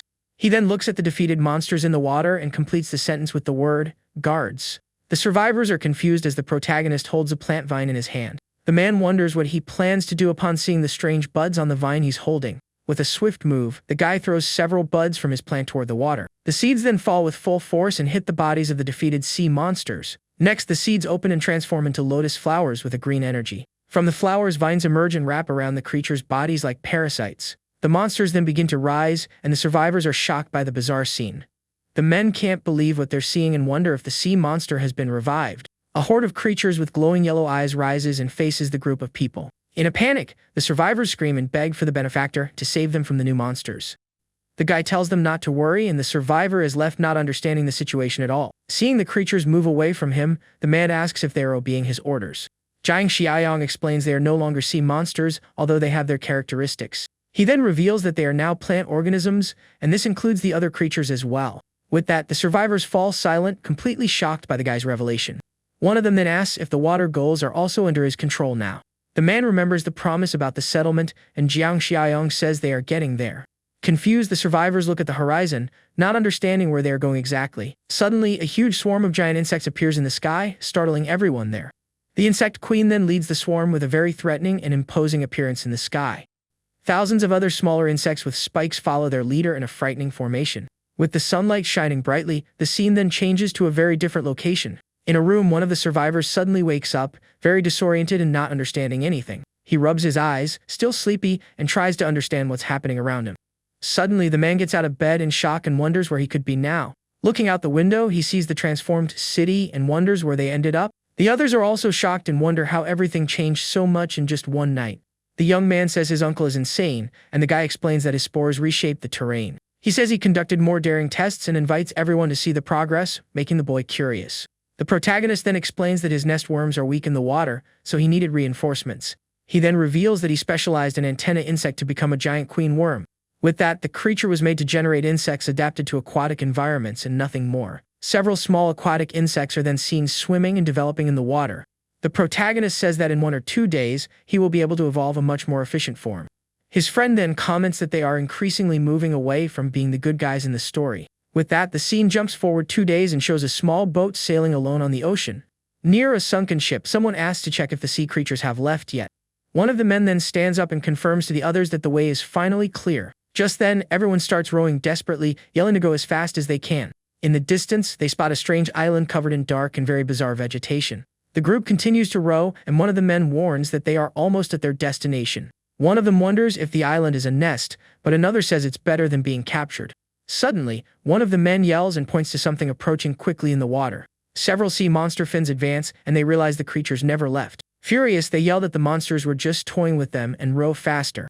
One of the men looks back in a panic and yells that it's the end upon seeing the creature leap from the water. The sea monster then jumps with its spear in hand, ready to attack the boat with full force. But suddenly, one of his new insects fires a powerful energy beam at the creature. The attack hits the monster dead on, sending it flying far away with impressive force. The explosion creates a large wave in the water, and the boat with the men remains safe.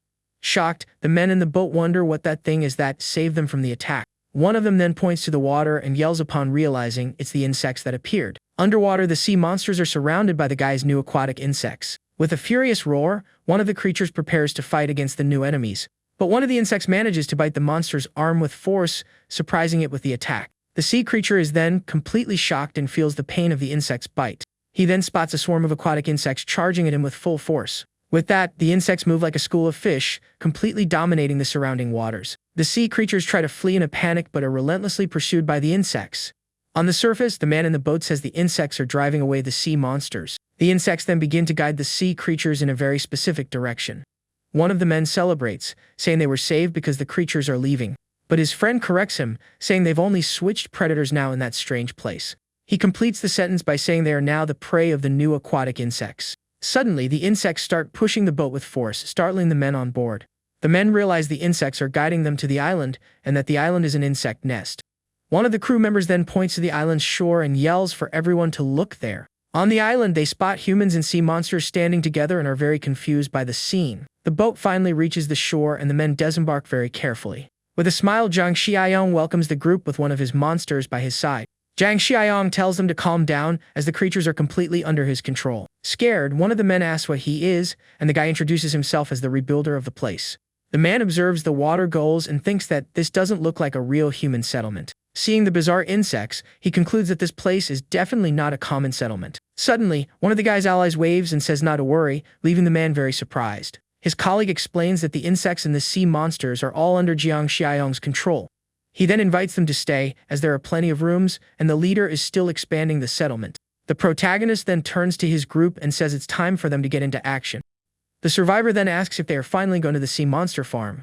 The guy says they don't need to wait, as two of his aquatic insects can already defeat one monster. Excited, the young man offers to go, but the protagonist says he doesn't need to go this time.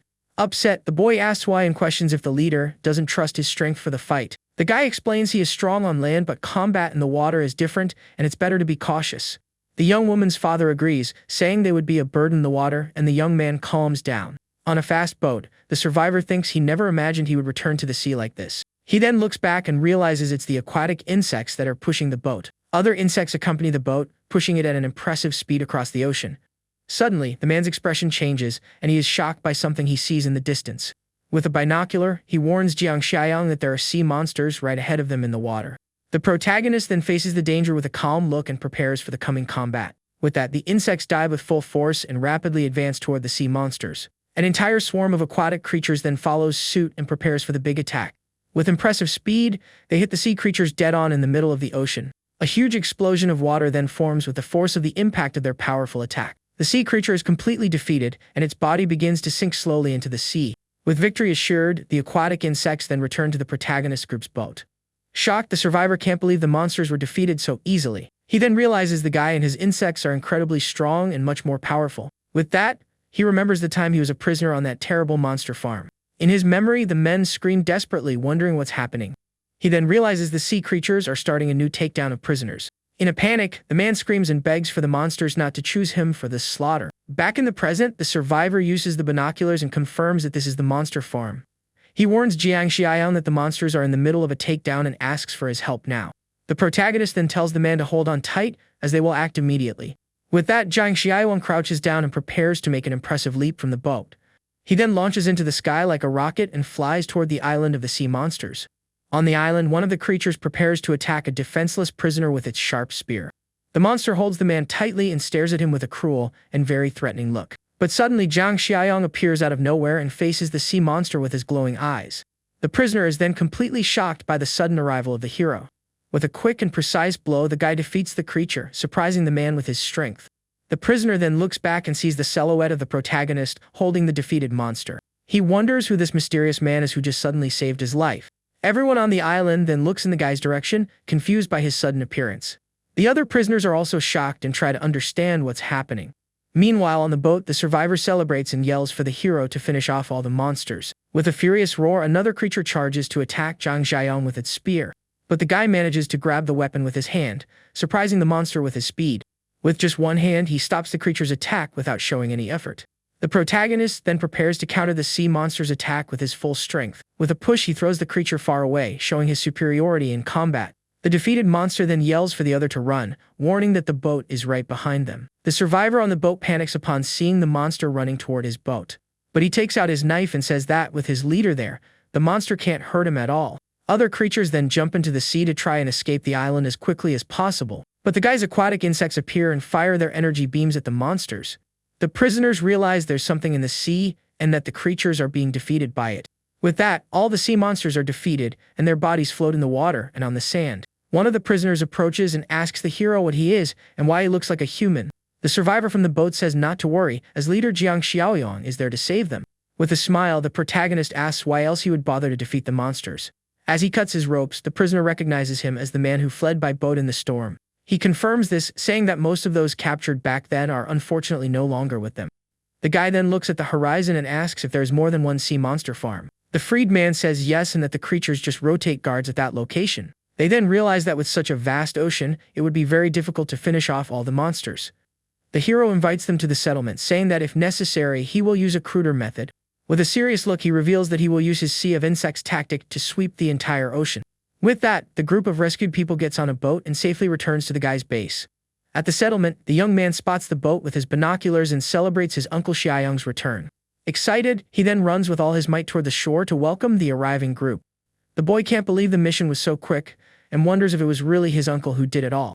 Zhang Xiaoyong asks him to take care of the survivors, and the young man accepts the task with a big smile. The protagonist then asks his companions to go and invite some elders for a meeting. The two then set off on a motorboat to carry out the new mission given by the settlement's leader. On the way, the motorboat hits some debris hidden under the water. The young woman warns that the water is very shallow, but her friend says they are almost there. In a building, a young armed guard watches the horizon very attentively and carefully. Suddenly, he hears his name and sees his friends waving and yelling for him to open the gate now. The young woman asks the guard where the elder is, as her leader needs to speak with him urgently. The guy explains that the elder went to help someone who got very sick and probably won't survive. With that, her friend says it's the perfect time for them to go take a closer look at the situation. In a room, an elderly doctor says the patient's illness is serious and has a high mortality rate.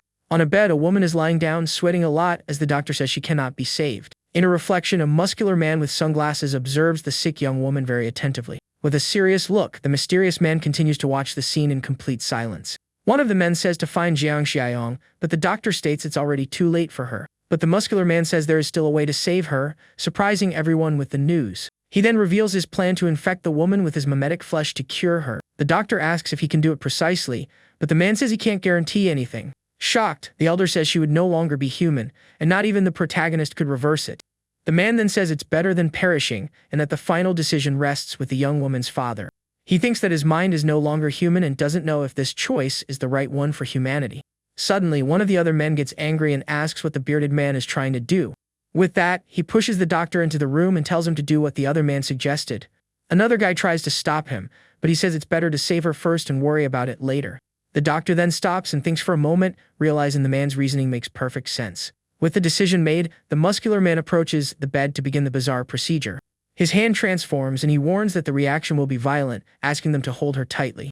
The men then hold the woman tightly, and the bearded man prepares to begin the infection. With that, the mimetic flesh enters her body and spreads rapidly throughout her system. Suddenly, the woman's eyes open in shock, and she feels an unbearable pain in her body. She then starts to scream desperately and cry from the bizarre transformation in her body. Her eyes then change color, and she slowly begins to lose consciousness in the process. After a while, she calms down and her father asks if she managed to survive the bizarre procedure. With her fingers trembling, the woman starts to move, showing that she is still alive. She then coughs up a black goo, and the men realize the procedure has finally worked. The doctor asks for help to sit her up, but her father stops him from approaching the bed. Suddenly, the bearded man's arm transforms into a giant, frightening claw. He uses his claw to lift the woman from the bed, and everyone is shocked by the bizarre scene. Curious, the young woman's father asks what that is, and the man tells him to see with his own eyes. The bearded man then points to the woman's leg, which now has a mouth with very sharp teeth. He explains that she has passive defenses, and they shouldn't touch her, or they'll become one of them. With that, the woman finally wakes up and sits up in bed, very confused by the strange situation. The doctor then approaches and asks if she is feeling different in any way now. The young woman says she has a subtle feeling, and the doctor asks about her emotions and thoughts. Confused, she asks if she'd be feeling anything different at that moment. The bearded man explains that the changes in her brain will take 1 or 2 weeks to appear. Shocked, the woman asks her father what he means by changes in her brain structure. The doctor then explains that the young woman's illness was very serious and she would have perished without their intervention. With that, the woman is shocked to learn that her father infected her with mimetic flesh to save her. She then looks at her hands and despairs upon realizing she is now no longer fully human. Suddenly, a monstrous claw emerges from the bearded man's back, startling everyone in the room. The woman then grabs the bizarre limb and screams in pain from the sudden and unexpected contact. In her hand, a small tongue-shaped appendage appears, showing the progress of her transformation. The man says she needs to adapt and control her new powers as quickly as she can. Suddenly, someone arrives and calls for Brother Liu, interrupting the conversation of the three in the room. It was Jiang Xiao's companions who have just arrived, to everyone's surprise. The young woman then asks the elder and leader Liu what happened, as it seems very serious. The doctor explains that the woman is now a high-level infected, just like old Joe. With that, he asks if things in H-City are going well, but the guy says not really. The elder then says it's the perfect time, as the protagonist might have a way to help the young woman. With that, the group gets into a car and speeds off to find the settlement's leader. They then take a boat and arrive at the shore where Jiang Xiaoyong is already waiting for them. The protagonist asks if the young woman has pancreatitis, and the group is confused by his question. The doctor confirms in layman's that after everything, she ended up being infected by a common illness. Jiang Xiaoyong smiles and tells her to relax, as everything will be fine from now on with him. He extends his hand and warns that it will hurt a little as dark tentacles emerge from it. The tentacles then enter the woman's body, leaving her in complete shock from the pain. The doctor watches everything and says he knew Jiang Xiaoyong had a way, but his method is horrible. The guy then withdraws his hand and says the procedure is over, and the young woman covers her face in embarrassment. He explains that she was lucky because the infection was recent and her brain hadn't suffered any loss. The young man in the group then gets excited, saying this is incredible and goes against the natural order. The protagonist reveals that the only price is a huge appetite, as she needs to eat to sustain herself. With the problem solved, he turns to the elders and says that now he wants their help. The hero says he wants to find the nest of a certain species of monster and finish them all off. The doctor thinks for a moment and realizes that with such a vast ocean, the mission would be very difficult. But the cured woman says she has a way, and the doctor asks her to explain her idea. She then asks if they know how beekeepers get rid of hornets. The young woman explains that they are the natural enemies of bees and cause many problems. According to her, beekeepers tie a piece of paper to the insect and follow it to its nest to destroy it. The other girl in the group wonders if they should mark the sea sirens with something like that. With that, the woman reveals they can use GPS tracking devices to find them. She explains that there are trackers that can be attached to sea creatures to locate them. Jiang Xiaoyan then asks where they could find such equipment now. The elder remembers and says there is a marine ecology institute that should have the devices. The group leader celebrates, saying he knew calling them was the right decision to make. With that, the team takes a boat and sets off at high speed toward the research institute. On the way, a small crab is seen on top of a giant, bizarre sea creature. On a mysterious island, a monstrous foot stumps hard on the sand, splashing water around it. With that, a group of frightening sea creatures emerges on the beach and prepares for an attack. Meanwhile, on the boat, the young woman notices the water is shallower as they are near land. Suddenly, one of the men yells, warning that there's something strange floating in the water. They then find floating skeletons and wonder if they are human or something else. With that, the protagonist extends his hand and uses his powers to pull one of them onto the boat. The guy notices they are not human skeletons, as their teeth are very sharp and bizarre. The woman then points to the water, warning that there are many more of them scattered around. Everyone then looks and sees countless skeletons floating and wonders if there was a battle there. Jiang Xiaoyong tells everyone to be careful, as there might be something very bizarre nearby. The elder then announces that they have finally arrived at their destination, and the boat moves forward. With that, they spot the huge main building of the Marine Ecology Research Institute. But they notice there are several skeleton remains hanging at the institute's entrance. The group gets off the boat and realizes they can't avoid a confrontation with some kind of monster. The young woman suggests the weaker ones stay outside, but the hero says they should stick together. He then takes the lead, saying the elder should stay in the middle for better protection. With that, they enter the building, and the woman suggests looking for a directory to find the devices. The group then walks down a dark corridor, and one of them whispers about the lack of light. Suddenly, one of the men stops and stares into the darkness with a serious and very suspicious look. The protagonist then confirms he felt something strange and also stays on high alert in the corridor. The young woman asks what's wrong, but Jiang Xiaoyong just says there's something there with them. With a shout, he warns everyone that there is a threat right behind them in the dark corridor. He then realizes it's not just one and yells that there's also something approaching from their side. Suddenly, a figure appears in front of them, and the group prepares for the imminent combat. The enemy then fires their weapon, and someone yells for everyone to be very careful. Quickly, the hero uses his powers and creates a tentacle shield to protect the young woman. The bullet hits the barrier dead-on but fails to get through the guy's dark defense. But the woman is hit by another attack, and the doctor screams her name in despair at the scene. The protagonist is surprised and wonders why on earth they are using firearms. At that moment, another enemy appears and charges toward them down the dark corridor. His companion then warns that there are also adversaries approaching from behind them.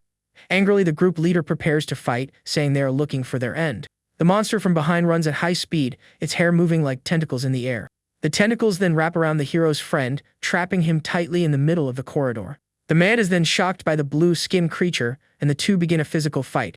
His companion is impressed by the monster's strength and realizes it is very powerful. With a powerful kick, he manages to send the creature downward with an accurate blow. The monster then hits the water hard, raising a huge amount of foam.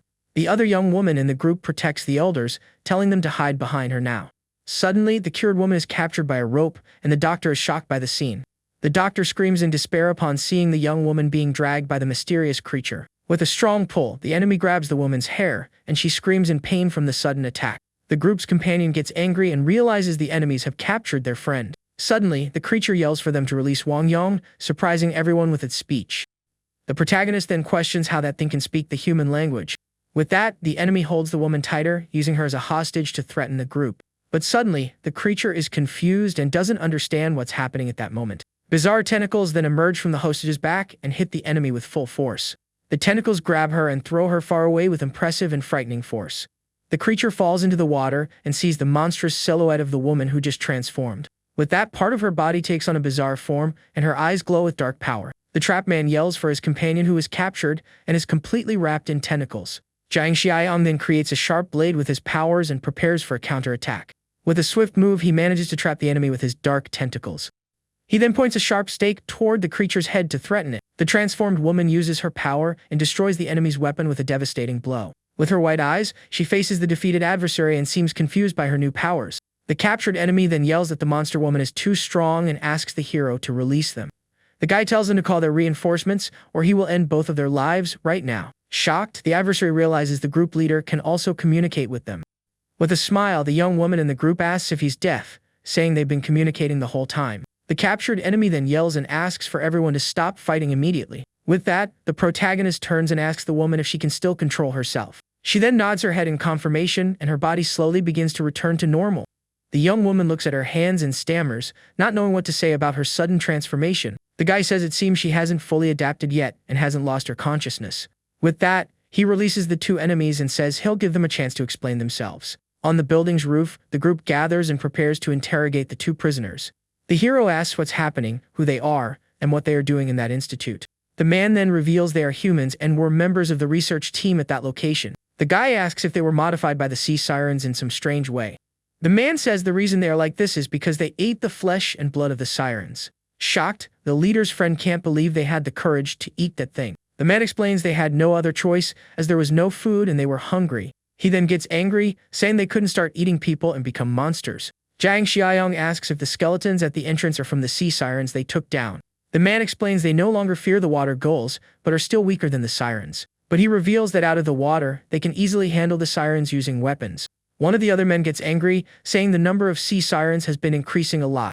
The protagonist then confirms they have a social organization and that they will soon be attacked. The modified man then asks the group what exactly they are and who they are. With a smile, Jiang Xiaoyong replies that their team's composition is a bit complicated. Suddenly, the other researcher points to the horizon and yells for everyone to look there. The man then sees a horde of sirens and yells that they've returned on a gigantic scale. With that, the two researchers prepare for combat and grab their firearms. The researchers' leader yells for the group to hide in the building and use the terrain to their advantage. But the protagonist says no, explaining it's not worth it as it will be harder to pursue the creatures. The guy then reveals he will wait for the sirens to jump onto the roof and surrender to them. The researcher gets angry and tells the young man not to blame them if something bad happens later. The man then yells for his group to retreat and use their tactics to finish off the enemies. With his weapon in hand, he prepares for battle and tells the creatures to bring it on. The hero turns his back and simply tells the man to take care of himself during the coming fight. At that moment, the protagonist's companions prepare for battle and unleash their powers. A giant wave then appears and crashes with full force against the Institute building. Dozens of sea sirens leap from the water and advance toward the two groups. The researcher is completely shocked by the scene and can't believe what he's seeing. But the hero's eyes glow with a green light, and he prepares to use his abilities. With a wave of his hand, he unleashes a huge wave of dark energy toward the sky. The energy transforms into a giant hand that descends with full force on the enemies in the air. The creatures are smashed to the ground and are confused, not understanding what just happened. The hero's friend joins the fight with full force, punching one of the creatures hard on the roof. The group's companion also advances, kicking the monsters with agility and moving between them. Meanwhile, the cured woman uses her new tentacles to attack and crush the enemies. Shocked by the scene, the researcher wonders what kind of monsters those people are. But Jiang Xiaoyang remains calm and uses his abilities to control the situation without breaking a sweat. With her new wings, the young woman attacks fiercely, defeating the sea sirens with ease. In an instant, several of the monsters are thrown far away with an overwhelming and brutal power. With that, the creatures' bodies fall to the ground, already lifeless after the group's quick attack. The hero then turns to the researcher and tells him to call his other companions now. At that moment, the researcher's leader appears and asks in shock if they took them all down. With a smile, the protagonist offers the bodies and asks if they want to eat the monsters. The man says that's a rare source of calories, but the young man says no, they don't need it. The researcher's leader then thinks that with those abilities, they could hunt all the time. Jiang Xiaoyang says this counts as help, and now he wants a favor in return for the service. The protagonist then asks the elder to explain the situation to the researchers. But the researcher recognizes the doctor and calls him Hika Feng from the Academy of Agricultural Sciences. The man then introduces himself as Chen Jiankang, and the doctor recognizes him as Director Chen. With a smile, Jiankang is happy and says he can't believe the doctor still remembered him. The hero asks if they know each other, and the elder confirms it's because of their work. The doctor explains they are looking for a GPS tracker to find the siren's nest and exterminate them. The researcher is shocked and says that only their group would have the courage to try something like that. Jiang Xiaoyang asks if the institute still has the device, and the man guides them inside. They then enter a dark room, and the researcher asks if this is what they were looking for. The elder and the young woman hold the trackers, and the doctor confirms they found what they wanted. With that, Jiang Xiaoyang invites the researchers to go with them, as their home needs people. The group leader is worried about their appearance and wonders if they will scare people. The protagonist smiles and says that makes sense, then tells everyone to go with him. Elsewhere, a young man is relaxing but wonders why the robot insects started to move. Suddenly, he is shocked by what he sees on the horizon and can't believe the scene. A horde of sea creatures then advances at high speed toward his island. The guy yells in the radio, warning that they are under attack by a swarm of sea sirens. On the building's roof, a group of people prepares for the battle that is about to begin. With their weapons in hand, they yell that the enemies have arrived and they must fight with everything. The young man then grabs his weapon and, with a smile, says the monsters are overestimating themselves. He reveals that the creatures will have to get through his swarm of insects first to reach them. With that, the robotic insects dive into the water and charge at the invaders with full force. But an army of giant muscular sea sirens emerges from the water with their spears. The creatures then go on the attack, advancing fiercely against the island's defense. Huge explosions happen in the water as the two sides clash in a brutal fight. The sea sirens fight the robotic insects underwater in an intense battle.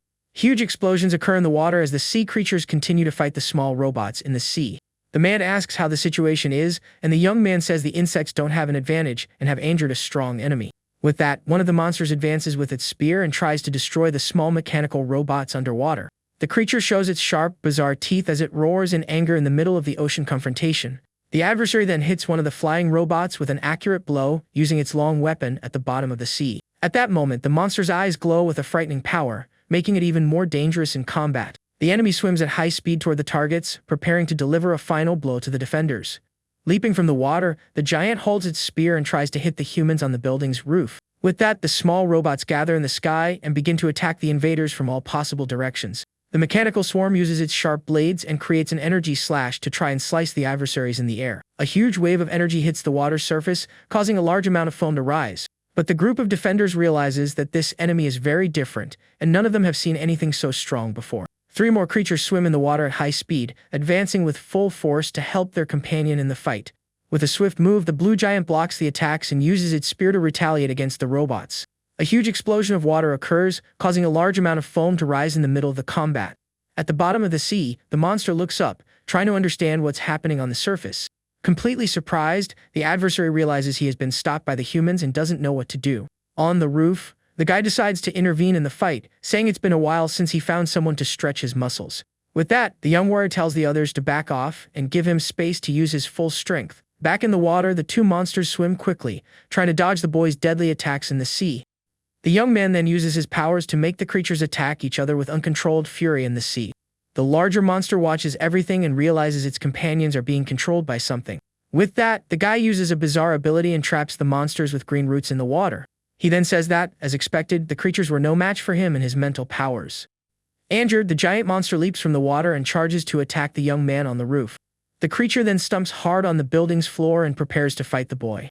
The guy notices the monster's strength is a bit greater than that of the cannibal from M City. But with a confident look, he states that he can handle this adversary without any problems. The monster then runs at high speed toward the young man and prepares an attack with its spear. With his weapon in hand, the boy shoots and tells the monster to get past his equality device. The shots hit the enemy dead on, but the creature manages to defend itself from the attacks easily. The monster says he has skill and will play with the guy a bit before finishing him off. With a powerful blow, the blue giant attacks with its spear and tries to crush the young man on the ground. But the creature is shocked to see its attack was completely stopped by the boy. The guy holds his sword firmly and manages to block the sea monster's devastating blow.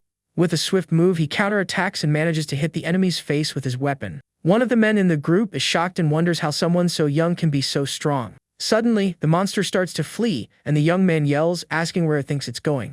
With a powerful leap, the creature flees from the roof, trying to escape the fight to save its life. The boy then mocks the monster, asking if that's all it has and if it's already running away.